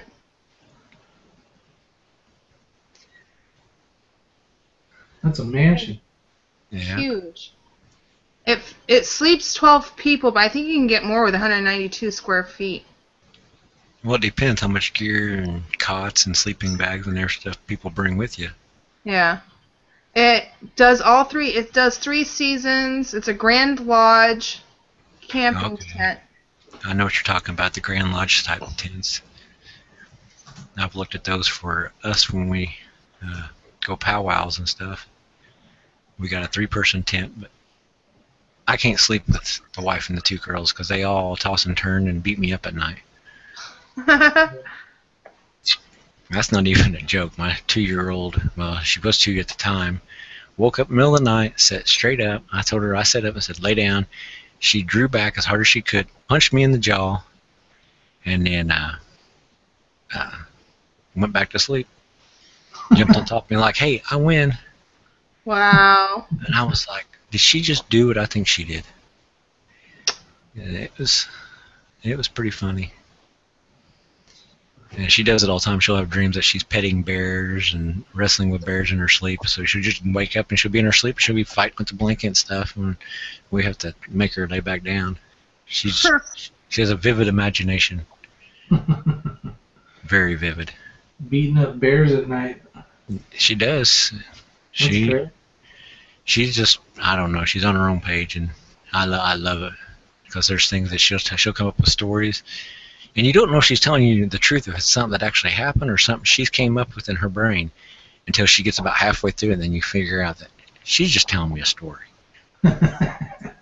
Wow. That's cool. But she's, I'll tell everybody I'm a smart ass. She tops me sometimes. She group of people together, she'll come up with something, she'll throw her 2 cents worth in, you just have to sit there and look at her and go, did she just really say that? How old is she? She's 10, soon to be 11. Ah. So, but she's been like that since she was 2 years old. She's been like that. So, but we just let her do it. Yeah. So. Well, I found this website called slumberjack.com. It's got tactical hunting gear too. Called what? Slumberjack.com. Sounds like a bad porno site. Yeah. Like lumberjack, but slumberjack. I'll tell you where to go to too. Go to keepshooting.com. They military surplus on them. Cool. So they always have all kinds of stuff. It changes every few days. I want one of those military sleeping bags. Yeah, they have them on there. I'm getting ready to head over now. I'll tell you how much they cost. Cool. The MS was it MSR? Oh, they changed their site. Military surplus. Yeah, the one that's like a kit. Yeah, that's what I want to say. It's under here. I don't know if it's. That might not be the one I want. But let's see here. Kabbalah's Ultimate Tent. You can get an Australian Army backpack. It's a large one for $14.95. It's like a big Alice pack. Yeah. This ain't the one I wanted. That's the thing. There are surplus bags. Like they got one here, a Czech M85 backpacks, 35-liter water-resistant backpack for $10. Let me see what I'm looking for here. Outdoors. What's the name of the site? Keepshooting.com. Let's go under camping. Yeah, they get some of the stuff they got is they're about to go in price. What you see if you went to the Army Surplus and bought it. Yeah. And some of it is you can get it. Like here's an exhibit folding stove, German military surplus, $2. Oh wow. Switch your screen over. Okay, hold on a minute. If you don't mind. Yeah, I can do that. I got to figure out how to do it. How do you do that? You go up. Oh, I see the screen share. Yeah, the green square rectangle. Okay. Which one do I click on? Click on any one of your screens that show your face, and then click on the website. Okay, well I got one that says screen, and then one that says Google. Okay, click on that one. Okay. Yeah, and then hit. Oh, right there it is. Yeah, and then go to it. Yeah, there it is. This is the site. I'm under camping right now. I've never bought. I bought a wool blanket from them. See, they got the East German insulated canteen. Yeah. Oh wow. That stove's good. $2. Shit. Yeah, $2 for it. And That stove like I is say, like about. Yeah, their stuff changes though. I mean, like here's the Greek Army sleeping bag, NATO sleeping bag, the mummy type. It looks like it's insulated there. Anything you guys want me to click on, just say it there, and I'm looking to see if they have that. Wow. If they have the military, like here's a OD rope, paracord bracelet kit. Yeah, ghillie blanket. Yeah, I thought about getting one of them for when I go camping. So I want to do some stealth camping. There's your tomahawk for $40. Yeah. Tactical. And military floating raincoat. See, there's the military tent poles. Can you guys hear me? Yeah, we can hear you. There's you go. A UN lightweight emergency tent for $1,000.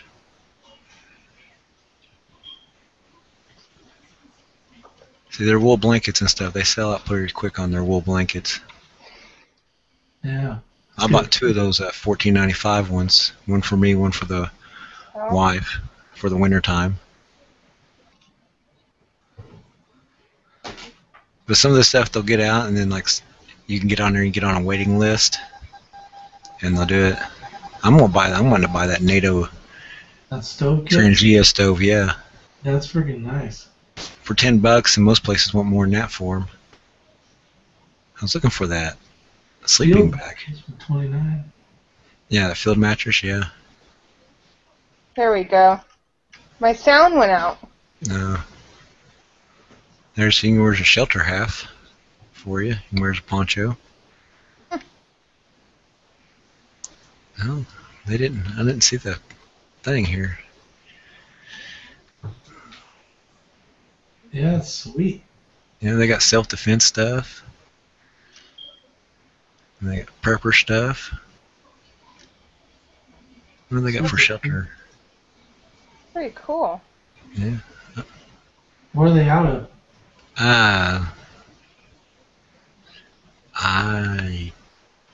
I think it's not too far from you if you want the truth. Let's see if they got to contact us. Oh, they're out of Maryland. Oh, got it. No, that's the firearms. That's their firearms store. Let's see what about us. Let's click on that. Yeah, I don't know where 301 area code's at. Yeah. Yeah, our company headquarters is based in southern Maryland, approximately 30 minutes south of Washington, D.C., so they're from Maryland. Huh.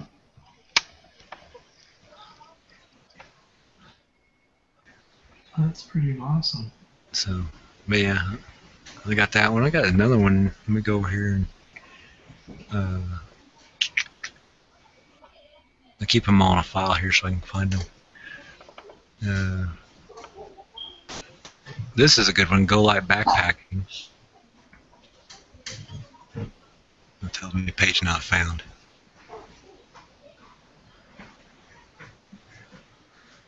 They got I got ultralight backpacking. ultralight backpacking. All right. Let's see what they got. Yeah, see, that's what I need, a 70 liter. I got too much what if stuff in my pack. But they're not bad, really, from their prices. Yeah, compared to 240. Yeah.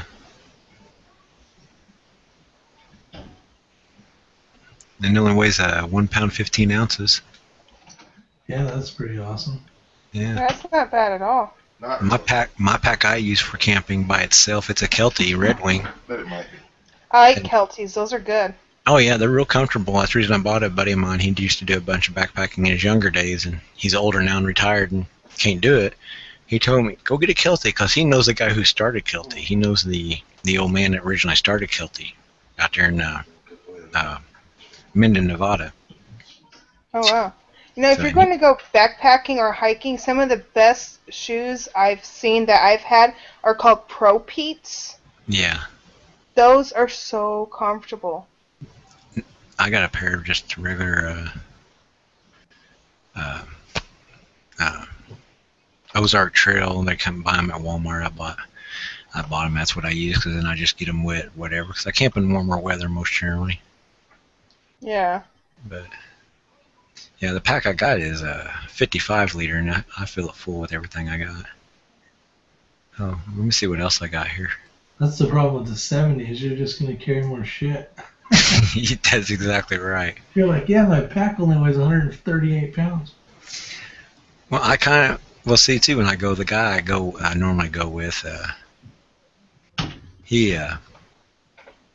I don't know what his damn deal is. He won't listen to me when I tell him what to take with him. I'm like, dress for the weather. The one time I took him, he wore the wrong shoes. He hurt his knee. Another time we went, he hurt his,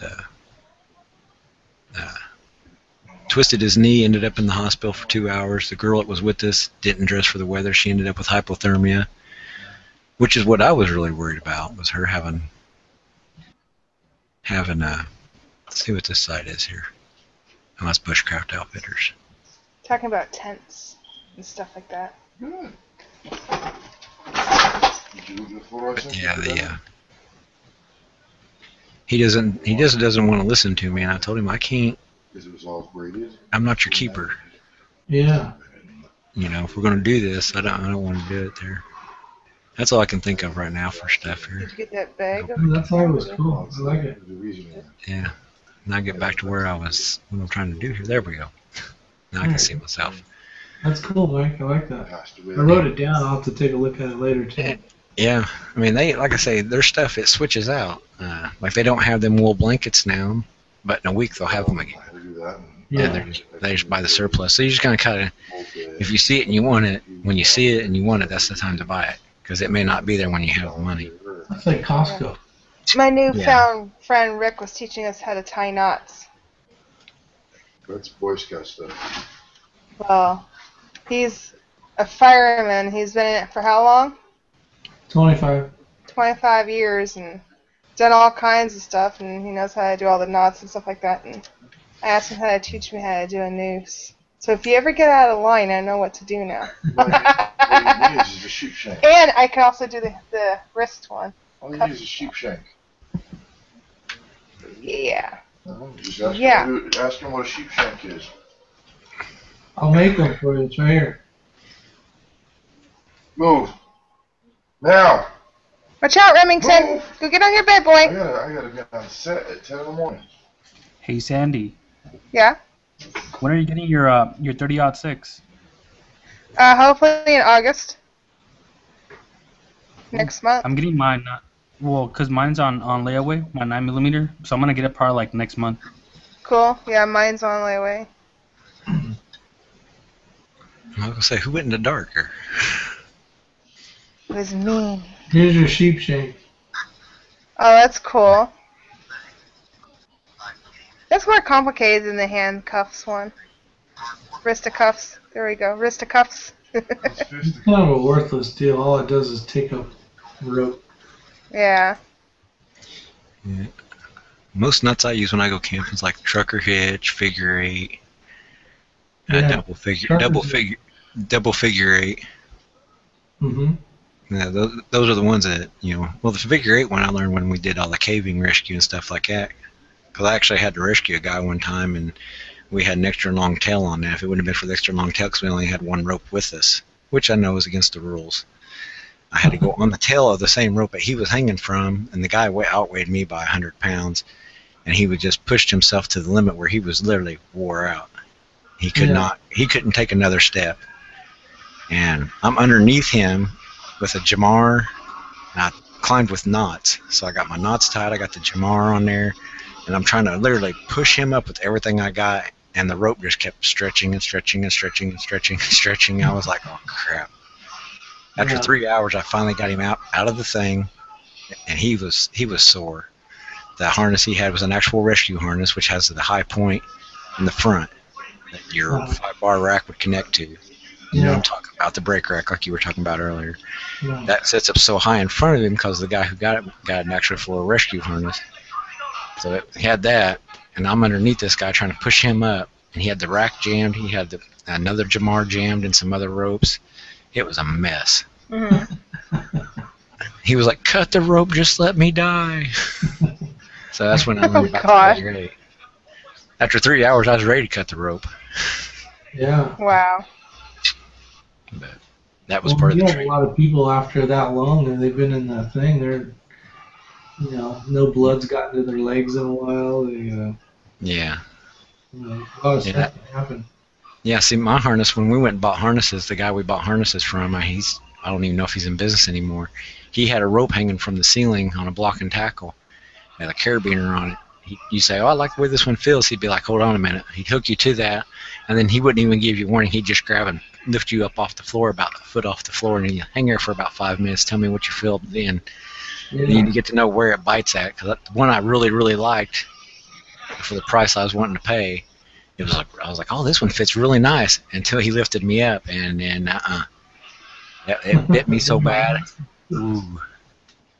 Yeah, When I was in finding a good harness is a pain in the ass. Oh yeah. It is. When I was in ROTC, we had to do the Swiss seats. Yeah, Swiss seats, yeah. Yeah, they're like, oh, it's horrible for the guys. I was like, yeah, but you don't feel what the girls have to feel. Yeah. Yeah, we can't really say it hurts for a girl because we don't know what she feels, but It is horrible.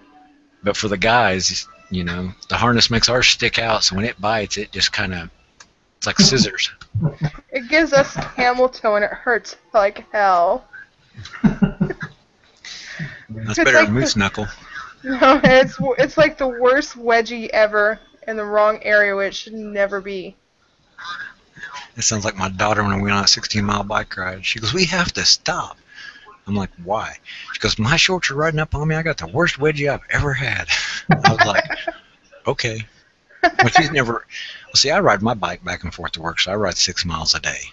Oh wow. Actually, about closer to 7 miles a day, up and down hills. Most she's ever rode her bike is 3 blocks. So 16 miles just done her in. On the way back, she was like, "Can we just walk? I can't do this no more." Poor thing. And it was only 16. Only 16 miles. That ain't nothing. I didn't even break a sweat. Now, when we went rappelling, me and a bunch of people in the class and stuff like that, we got to that 90-degree one. Yeah. That's like completely straight, and I got hung upside down, and Colonel Arson took the rope and cut it, and I fell in the water. And the first thing I was saying, "You asshole," on my way down. Did you guys use figure eights or racks? Racks. Yeah. I never had much faith when I first saw them racks, and then when I got to use them, I was like, "These are really, really nice." Yeah. Because they're easier to stop. All you do is just lift up, and it just stops. Yep. But somehow, I don't know how it happened, I ended up getting upside down, and I don't know how I got upside down. That was part of my training. When we did caving, that was one thing we always worried about, all of us, because we weren't experienced cavers or rescuers. And that was part of our training in a basement with a rope, climb with our knots, and we get up to a certain point, get our feet up to a certain point. We'd unhook our chest harness, hang upside down, and practice pulling ourselves back up. That was what we did for like 8 hours every week. Was just pulling, self-rescuing ourselves, because we knew this is a possibility that this can happen at any given time, and you've only got 5 minutes to pull yourself back up before you're going to be unconscious. So we practiced that and practiced that and practiced that, and we actually got it down pretty good, because it's just reach between your legs, grab the rope, and just pull yourself up. And then when you got up there, I always carried an extra carabiner on my chest harness, so when I got up to a certain point, I would pull the rope into me and hook that carabiner on there so that would keep me close to the rope, to my main line, and then I could do what I needed to do, because I have enough leg strength that I could hold myself in a position to get my rope tied, get my knot tied onto the rope to hold me there, so I could do whatever I need to do to get the rest of the way out. But most of the guys, they had trouble self-rescuing. We had one guy who was 6'2", 180 pounds. So he had a lot of trouble, because he had a lot more room, a lot more way to go to fold himself in half and get himself self-rescue. That's why it's always good to carry prusik cord and a few extra carabiners. Oh yeah, that's one thing I need to buy still for my bushcraft stuff, is some carabiners, some good carabiners, just for that fact if something would happen or something, you know, because like when my buddy got hurt, I was gonna make a splint, but it was a 2-hour walk back to the truck, and it was all uphill. So he was pretty much done when he got hurt that time. But, and I'm trying to talk to, and here's the funny part, I'm trying to talk to DNR and tell them, give them a, well, I guess you say a site rep of what exactly is happening at that moment. And I was trying to tell them to bring some heat packs, because they had an ambulance there waiting to, when they got us back over to the dock, because we was in the middle of a really bad storm. I was trying to tell them bring some heat packs for the girl who had hypothermia, because I was going to put one on her lower back and one on the back of her neck to kind of help get her warm, because she was uncontrollable. She was at the point where another 20 minutes out in that rain, she would have been done. It would have been probably planning a funeral. And I knew that, because I've experienced hypothermia, I've experienced heat exhaustion, I've experienced dehydration. So I knew these danger signs of how far she was along in hypothermia. But I did everything I could. I had space blanket, she had a rain poncho on with a heat blanket underneath it. The other guy that got hurt, he was holding on to her, had his snuggling with her, basically trying to get her warm. He gave her his coat, because he wasn't cold, but he was wet. And then he got chewed out by the Department of Natural Resources, because here we were out there in the middle of the woods. They rescued us. We're in their boat going. I wanted to walk back to the truck, a 2-hour walk back to the truck in the middle of this rainstorm at night. I was like, I'm not hurt. I'm not even wet. I'm not even cold. I'm fine. I can walk it.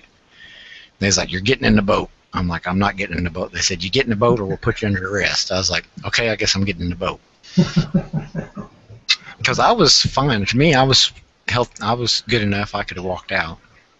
And but we got in the boat, and my buddy's in the boat. He's running his mouth, and, being smart to me and stuff like that. And then the DNR guy looked at him and said, "If you were prepared for the weather, why is he the only one with a rain suit on?" And I looked. He did, and I told the DNR guy. I shook his hand. I said, "Thanks, man." I said, "I wish you guys would have let me walk." He said, "No, we couldn't because of the weather conditions were so bad, and tornadoes were in the area that they had to make sure all of us were safe." Oh, wow. They said if it had been daytime, they would have let me walk out. And everything was wet. All of our gear was wet. My wife got mad because I came home, set the tent up in the kitchen, and hung backpacks and tarps and stuff all over the house to dry out. Had one tarp in the bathtub so she couldn't take a bath. She was mad. The worst thing for me was that I was hungry as hell when I come home. My kids were worried about me, but I was fine. I came home, they gave me a hug. I said, "I'm hungry, fix me some ravioli." So my wife dumps the ravioli in a bowl, puts it in the microwave. 3 seconds into it being microwave, the power goes out. Oh. Oh, yeah, that sucked. Oh, man. I'm sitting there wanting some hot food. Then what was bad is, for an hour, the power kept coming on for like 5 minutes and it shut off. Because we'd wait, we'd be like, "Is it going to stay on?"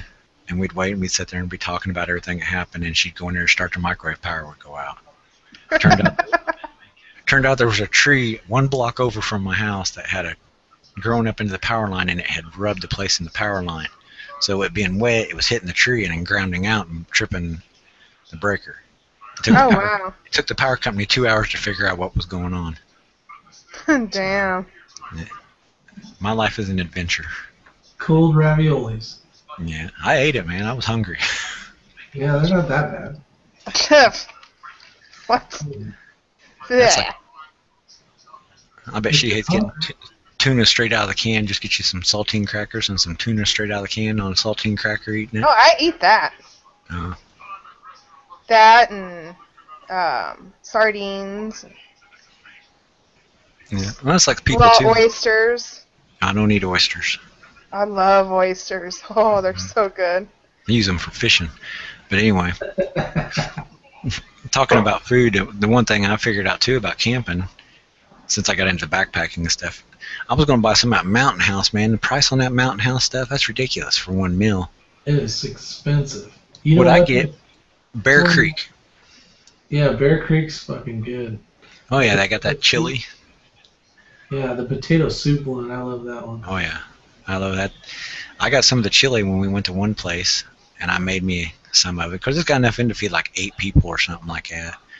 And there was 4 of us camping, and I made some of that, and I'm sitting there, and I don't take saltines, I take oyster crackers. Mm-hmm. Little bitty crackers, that's what I take with me when I go. Those are good. Oh, yeah, I love them. Anyways, I take them for a snack, but I put them in my chili that day, and I'm sitting there eating that bowl of chili, and them other guys are hungry because they didn't bring no food. And I'm sitting there, I'm eating this chili, and I'm like, "Oh, man, this is some good chili, man. I know why they call it darn good chili now." He's like, "Yeah, this is." And it's like, "Man, if you don't shut up about that chili, we're going to kick you." I thought, "It's good, though." I said, "You guys want some?" And they were like, "No, we don't want any. We're not hungry right now." I'm like, "I know you guys got to be hungry because you ain't ate nothing all day." And they was like, "No, we're not really hungry." I said, "Go get some water. Fill that." My buddy brings a little teapot to boil water in, and so they filled that teapot up and got some water and made that chili, and they were sitting there eating, and I'm like, "This chili is good, it's good," and they're just wolfing it down. I was like, "Yeah, I told you it was good." It's amazing. Huh? That stuff's amazing. Oh yeah, but they got like a cheddar broccoli soup, potato soup, a chili, minestrone. I can't remember. I went to their website. I love some good clam chowder now. Oh yeah, I love clam chowder. If you get the potato one and you drain canned corn and throw in bacon chunks. Yeah. So good. It's good with turtle meat too. Snapping turtle. Yeah, I took some snapping turtle last time we went, and I put snapping turtle, some Old Bay seasoning, and some of that potato soup in there. Because that's what I use when I make my stews. That's what I use for thickener is instant potatoes. I don't use flour. I've never had good luck with flour. I end up with a lot of noodles in my when I use flour. So I said I want to just use instant potatoes, and I use that and make my stew's pretty thick. Most people are like, it's too thick, and I'm like, it'll fill you up though. And Yeah. so when I make it, like I make turtle stew, my wife, when I cook turtle, because I got the turtle last year and I cooked some a few months ago, she's like, I don't want to eat no turtle. I'm like, you're going to try it. You've never had it, try it. Cooked it just like I would any of my other stews. Cooked it. She ate it. She was like, it tastes like beef stew. I said, yep, it's all in how you cook the meat. I've never had turtle. To me, it doesn't really have a flavor, but other people say it does. So I've had rattlesnake. yeah, I have too. It's pretty good. Not much to it, but it's pretty good. Bear's good. I love black bear meat. Oh man. And moose and elk and buffalo. Oh yeah. Oh. So what, inside the turtle shell, is there meat in there, or is it mostly just gut? Yeah, here's turtle shell from the turtle. Yeah, you right here, like right in here, is where the breastplate connects. You just pop it off. Of course, after you kill the turtle, you pop it off, and then, of course, pull all your internal organs out. Keep the heart and the liver, though. You can tell what they are, and throw everything else away. And then it's just here's like these little things. I don't know if you can see them. There's a little thing. There's ribs. There's a piece of meat that runs right down the inside of this right here. It's white. It looks like fish. It looks like a fillet, but it's actually a muscle. And then, of course, on the legs and on the neck is the only place you really have meat on a turtle. It's the only place. And this was a snapping turtle. So there's my hand. Wow. So, funny story about this though. When we came home with it, we'd been fishing all night long. It's 7 o'clock in the morning. I come home. I come in. I'll go through the front door because I didn't want to bring my catfish through the house and throw them in the sink. So I opened the front door, come up, told the wife, "Hey, I'm here." I said, "Come down and see what I got." So she comes downstairs. By the time she got downstairs, I already went back out the front door, grabbed my fish and grabbed the turtle and went to the backyard. She comes out the backyard. Here, I've got this knife. I've already cut the turtle's throat. There's blood everywhere. I've got a hatchet on the back of a tomahawk on the back of the turtle's head.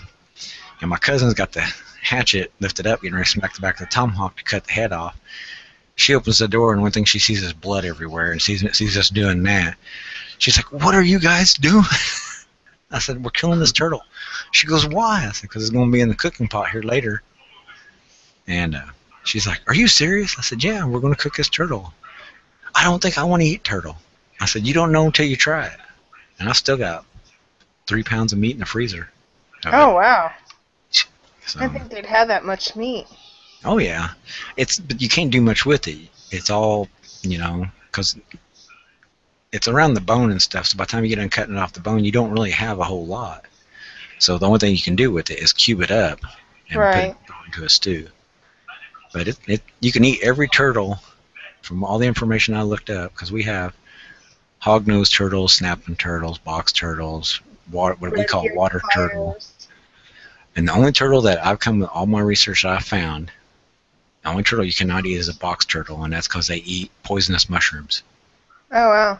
So and the toxin builds up in their muscles. For us, it would kill us. For them, it don't even do nothing to them. But for us, if we ate a box turtle, say just a regular standard box turtle, maybe about as big as a saucer, and that's even probably kind of big on the big side. But anyway, if you ate one of them, you would just get sick as hell because they eat the mushrooms. Right. And here in Indiana, they're protected. You can't have them as pets. You're not supposed to touch them. But people do. People keep them for pets all the time. Get you now.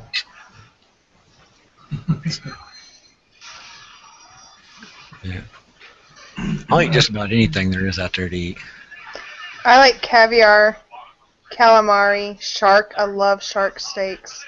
Let me tell you the best thing to eat, and I know you'll think this is probably gross, but until you try it, you get some carp eggs from we call them buffalo carp, but some people call them sheephead, some people call them red ear. It's the big old honking carps you see. You get some of their eggs, put them in a pan with a little bit of butter, and saute them. Don't let them pop. You just basically get them warm. And put your little bit of salt, and a little bit of pepper, and whatever seasoning you want, and then you put that butter in there, and you just cook them.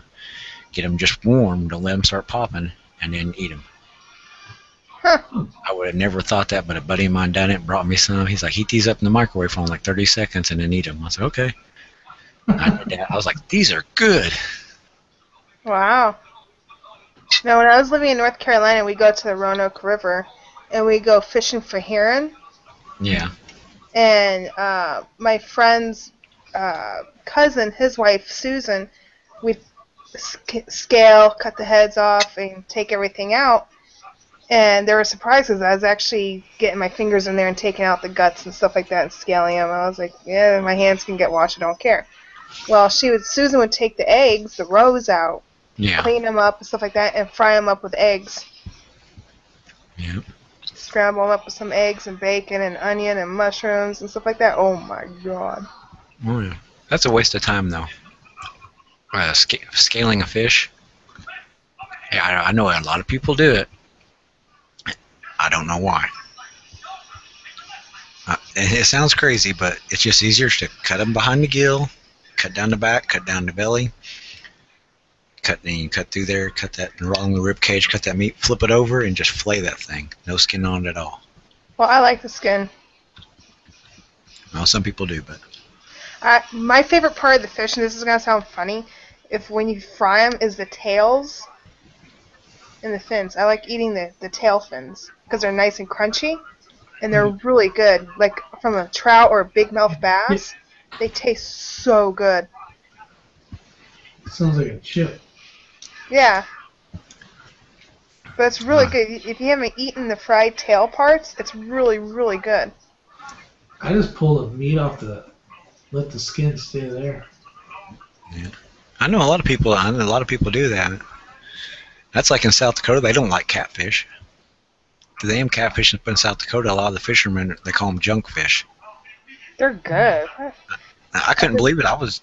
We were fishing and we caught a couple of nice flatheads. They were probably 10 inches long. I had them on a stringer. A guy come up. He goes, "What are you keeping them for?" I said, "Well, what do you mean?" He's like, "Those are junk fish." I'm like, "Where I come from, that's a delicacy." He's like, "Where are you from?" I said, "Southern Indiana." I said, "We go fishing for those." He's like, "Well, you can catch all of them and keep them all you want. Nobody likes them." But up there, the fish up there they like is the northern pike. And I'll tell you what, I never fished for them, but when I started catching them, I know why everybody like catching them. That is a fight. Even for a little 12-inch northern, man, you think you got a whale on the end of your pole. But you got to fish with a 12-inch leader because they'll bite through the line. Yep. They're like a barracuda. They got a bunch of teeth. Yeah, they're long and white, and I've seen some gigantic ones. But yeah, you don't reach your hand in their mouth. They've actually got holes in their upper part of their lip where their bottom teeth go up into. Oh yeah. They've actually got teeth, and I don't know, some of the ones I caught, their teeth were probably about an inch long, and just sharp. So, yeah, but they're a fun fish to catch, though. Yeah, any fish that fights. Mm. When I was visiting my dad in Vermont, they call them stoneheads up there. I don't know why they call them that, but I don't know why. But there's this one lake, Lake Murray. We would go fishing a lot, and I caught this one bass. I mean, he was huge, this big mouth bass. And we were fighting for about 6 hours. And I finally got that little shithead, and he was about 15, 16 pounds. Yeah.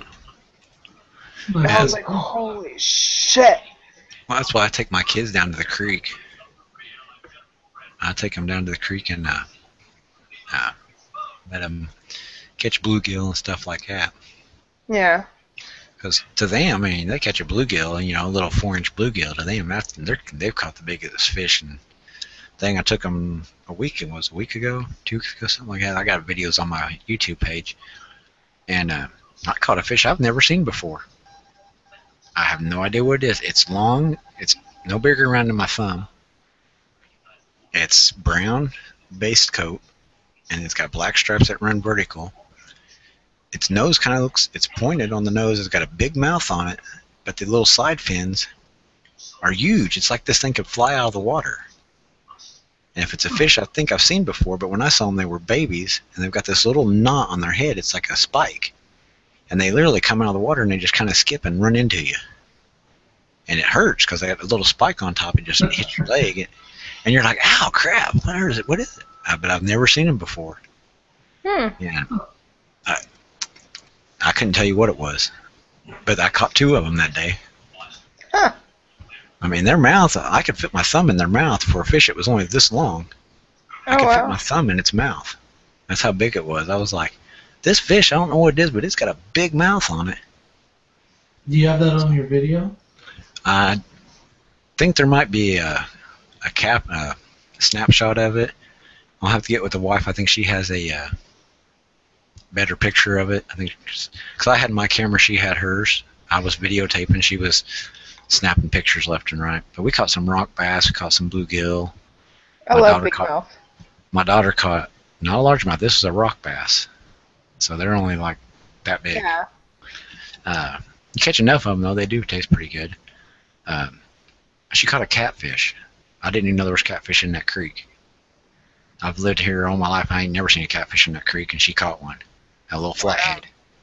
He was only about 4 inches long. She caught him. Had to cut the line because he swallowed the hook. She didn't know she had him, which is most cases with catfish, you don't even know you got one until you start reeling in, and then you're like, wait a minute, what do I got? And then you're like, oh crap. Yeah. Nice. Catfish and crappie do that. You don't know you got them sometimes until you start reeling in. They're like, I'm leaving. Until you're checking your bait. Yeah. Yep.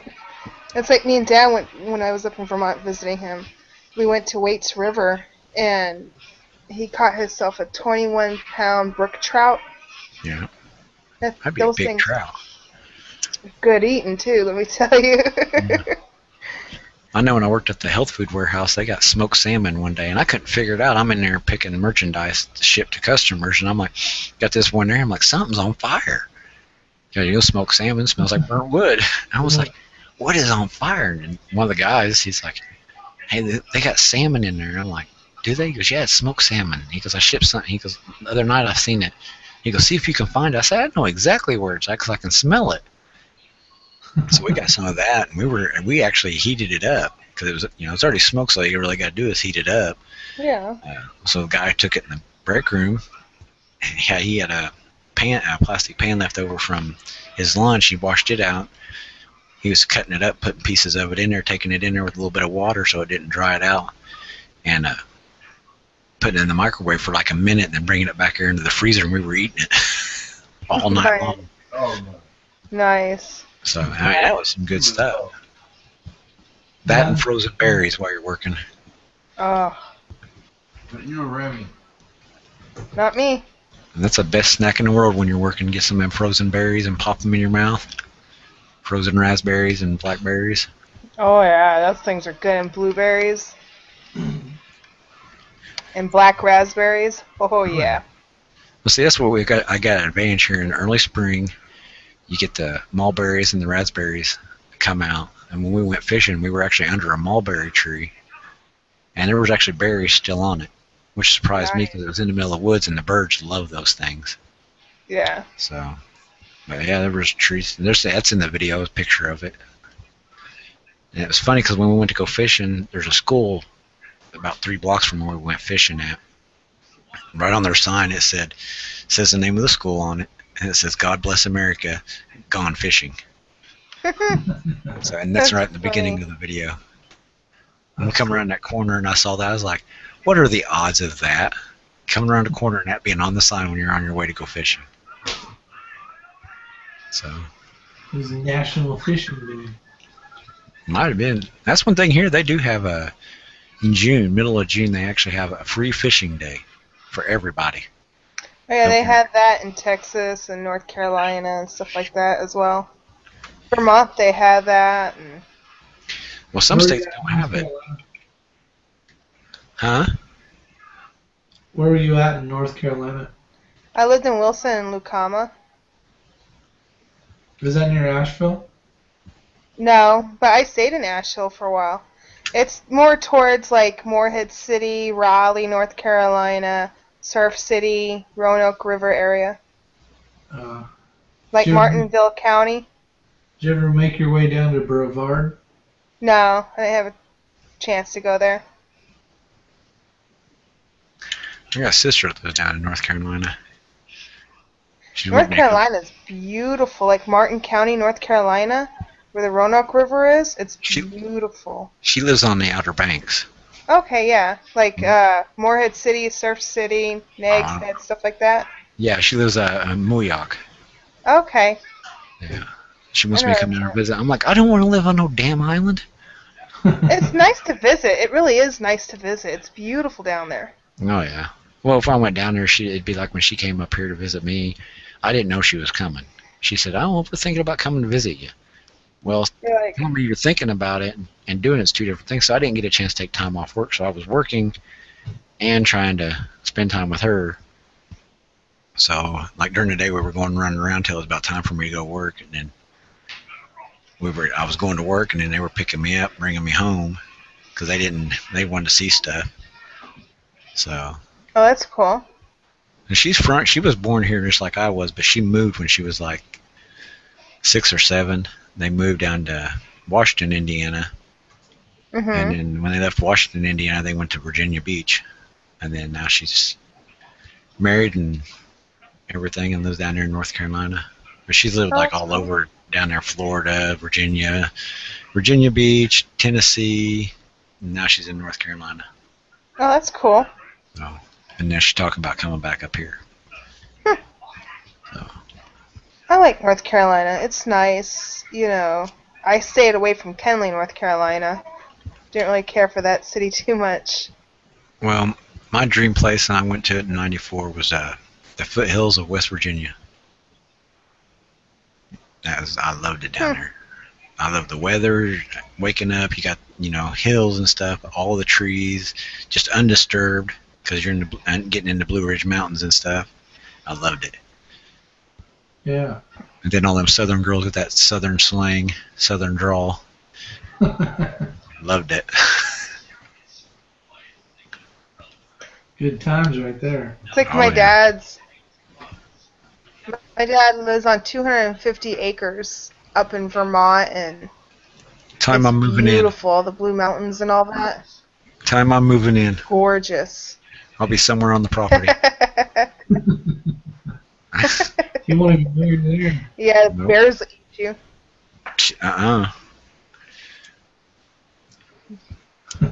Those black bears, man, they'll chase you down and eat your ass. Yeah, that's the thing. You can't run from a grizzly. Those black bears are. A grizzly will knock a tree down, and a black bear will just climb up there and get you. I know. What's the best thing to do for that? Carry a 357. When it comes to a black bear? Yeah. Yeah. Yeah, they say black bears won't Don't eat. run from it. Make yourself bigger than it is. Well, they say you don't play dead on a black bear because it'll still keep going. It'll still keep after you. Those things are mean. Yeah. If you're gonna get away from a bear, I guess not. I don't know. no. You gotta face them and go backwards. Walk backwards. Do not take your eyes off them. Yeah. I don't know if it was me. Again, when you're in the forest. Yeah. Well, like I always say, we were talking at work one day. Somebody said, "What if you had your choice of any 2 guns you could have? What would you get?" And these guys were talking about I like, was chased by a moose. yeah, them guys at work, they talk about them guns, and they were talking like sniper rifles and stuff like that. And I said, "Why would you guys want that?" And they was like, "Well, for protection." I'm like, 1911 No. Colt. the 2 best guns, and I'm not saying this is just all-purpose general use guns. Get you a 44 mag and a 30-30. Those 2 things you can hunt anything with. So. What? Yeah, or shotgun and a 22 too. Yeah, that's one thing I want to get, but they don't really make them anymore. The 22 410 over and under. Yeah, they used to have an old Scout version. Yeah, the M6 Scout. Yeah. Yeah, I'd love to have that M6 Scout. Who was it? Henry Firearms, I think it is, makes one similar to that. It's a 22 410. It's based on the same, kind of on the same platform. I can't remember what they called it though, but it's $300 some. The 22 on the top and the 410 on the bottom. Yeah. Yeah, no, that's a cool gun. The problem is some of those just look like shit. Yeah. You'd be afraid to drop it or it's gonna break. Yeah. I was like my buddy, his AR, he's got. We were shooting it one day. He brought it out. First time I'd ever actually seen an AR up close. Because most people I know have them, says they have them, but you never see it. He brought his out, and my first response when he handed me that gun was, "This gun is really, really light. If I drop this, it's going to break." But shooting it, it was actually a pretty good gun to shoot. Yeah, I just don't like the round. Yeah. It's a shitty round. Yeah. Now, I'd like to have any two it's not guns if I bad. could have. I'm just saying there's one. Yeah. Is a Remington 270, and then the M16. Yeah. Well, too, see if you get a 410, that 22 410 over and under. 410's the same size as a 45. So. Yeah, you can slide while you're. Yeah, in a pinch you could use a 45. Most people don't realize you can do that on them. They say don't do it a lot, but you can. I think if you had the right gun, you could probably do it a lot. Especially if you had a rifled barrel. Yeah. That judge, that's the reason why that gun's so cool. You can shoot that and 410 out of it. Yeah. Well, the first gun I ever shot was a 45 revolver. I was 10 years old. On New Year's Eve, a friend of mine's dad said, "I got this gun I want you to shoot." I'm like, okay. Here I am. Of course, I stiff-armed it. I shot that thing, my arms went straight up over my head. Yeah. And of course, he was standing there. He knew what was going to happen, so when my hands went up above my head, he grabbed a gun. Because he knew what was going to happen. Then he goes, "Well, since you shot that one, here's a 12 gauge." I leaned against the house when I shot that. I was like, I'm going to get knocked on my ass here. Let me lean against the house. Those videos where they show some 100-pound girl with some big-ass caliber pistol, you know, you're just like... Oh, the Desert Eagles and stuff. Yeah, it's like, come on, man. Yeah, the one where she broke her nose? Yeah. I like the ones where them guys thinking they're big and bad. There's one out there, I think it's on the vines. Guy's got two 12-gauge shotguns. He's got one in each hand. And his plan is to pull both triggers at the same time.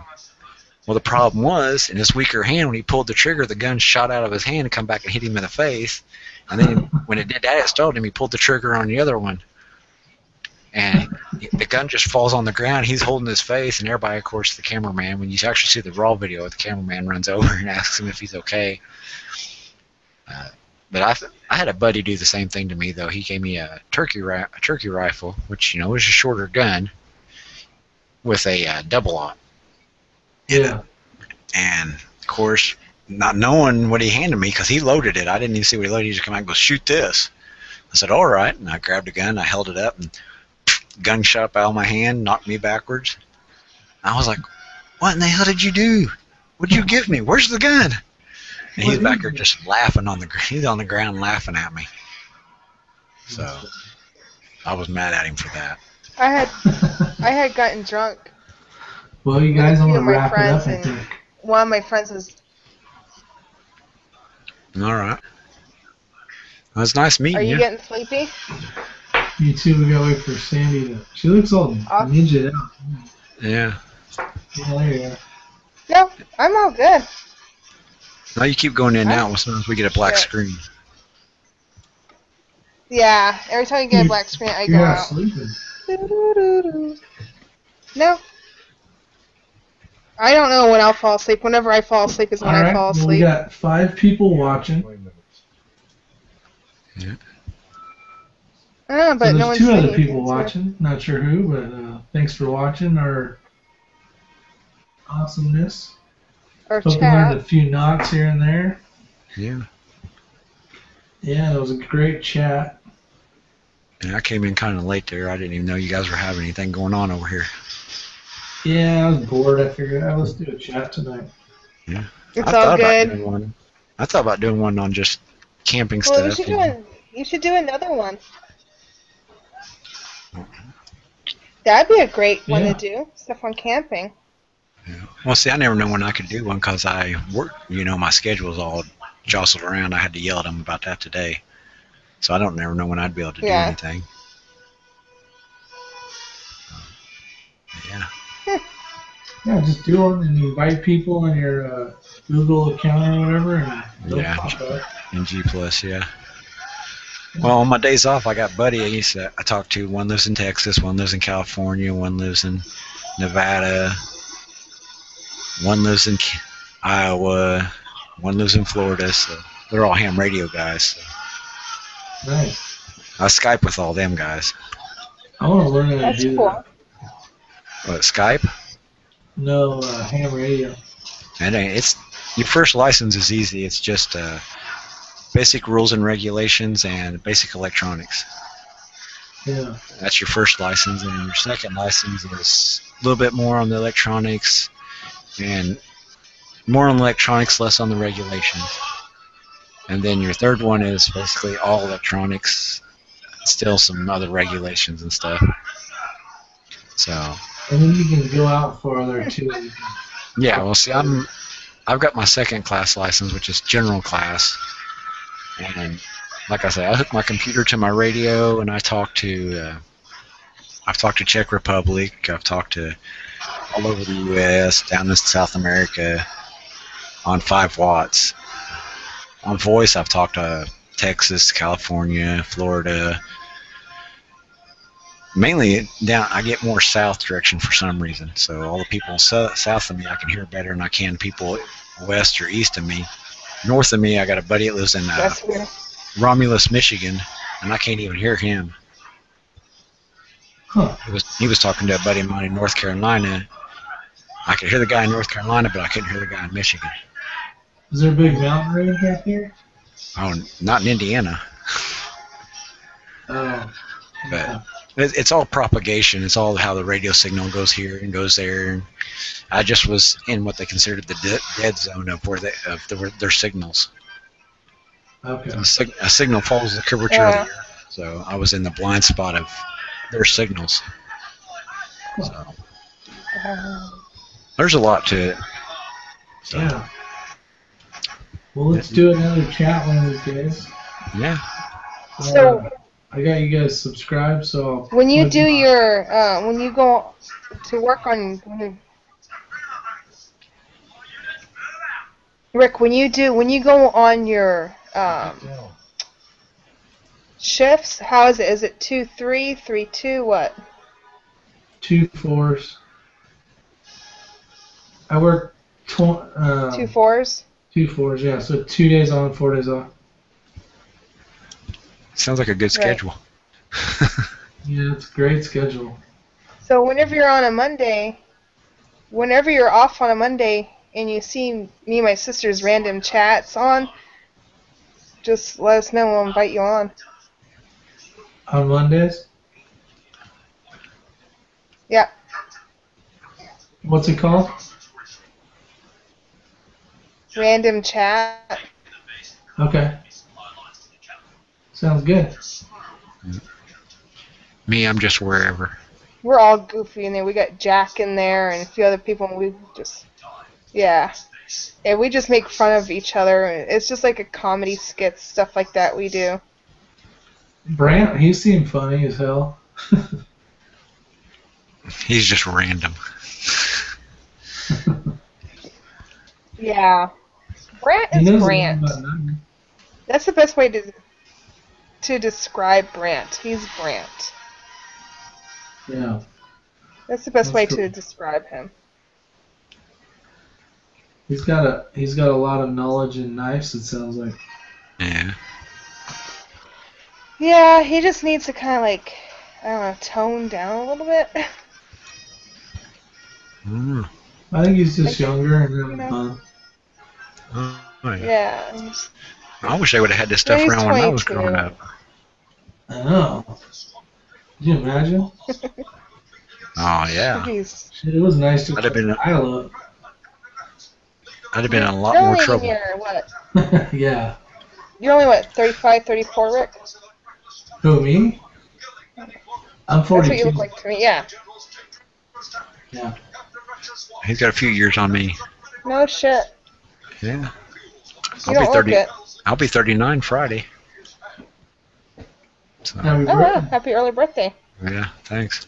I got a birthday party in the morning. That's why I've got to hit the sack. My daughter's turning 10. Oh. Yeah. So. I've got three Yeah, daughters. that's right. I've got an 18-year-old, Happy birthday to her. and I got an 18-year-old, a 14-year-old, and we'll be 11 this year. So. No boys, huh? Oh, my I wife don't have has any a kids. my wife has a son from her other marriage. My wife was married before. She has a son from her first marriage and a daughter from her first marriage. Cool. And my stepdaughter, she's 26, I think, something like that. In her 20s, mid-20s, I know that. She's got 5 kids of her own. 5 kids. Yeah. Wow. My stepson, he don't have any, and my oldest one, my 18-year-old, she has a daughter. So Oh, well. a lot of girls I in don't my have family. any kids. I'm like the only female in my family that doesn't have any kids. Gotta try harder. It's really hard for me. It's really hard for me. I got YouTube. I got my YouTubers. Yeah. It's really hard for me because I have polycystic ovarian syndrome, which I have cysts on my ovaries, so. So it could be dangerous then. But I have my 2 nephews though. That's cool. That's all That you need. counts. And you can always tell them to go back to mom. I got- Awesome. Yeah. Time to I got go. 2 handsome boys that I love, so. That's cool. Orion and Aiden, my 2 little buddies, those are my little eyeballs right there. Those kids can't do any wrong. You guys again. I'm gonna split. Yeah. But I will check you guys later. All right. Remember, is your 6 covered? Yeah. Take it easy. Take care. Night, Rick. Night, Mike. No.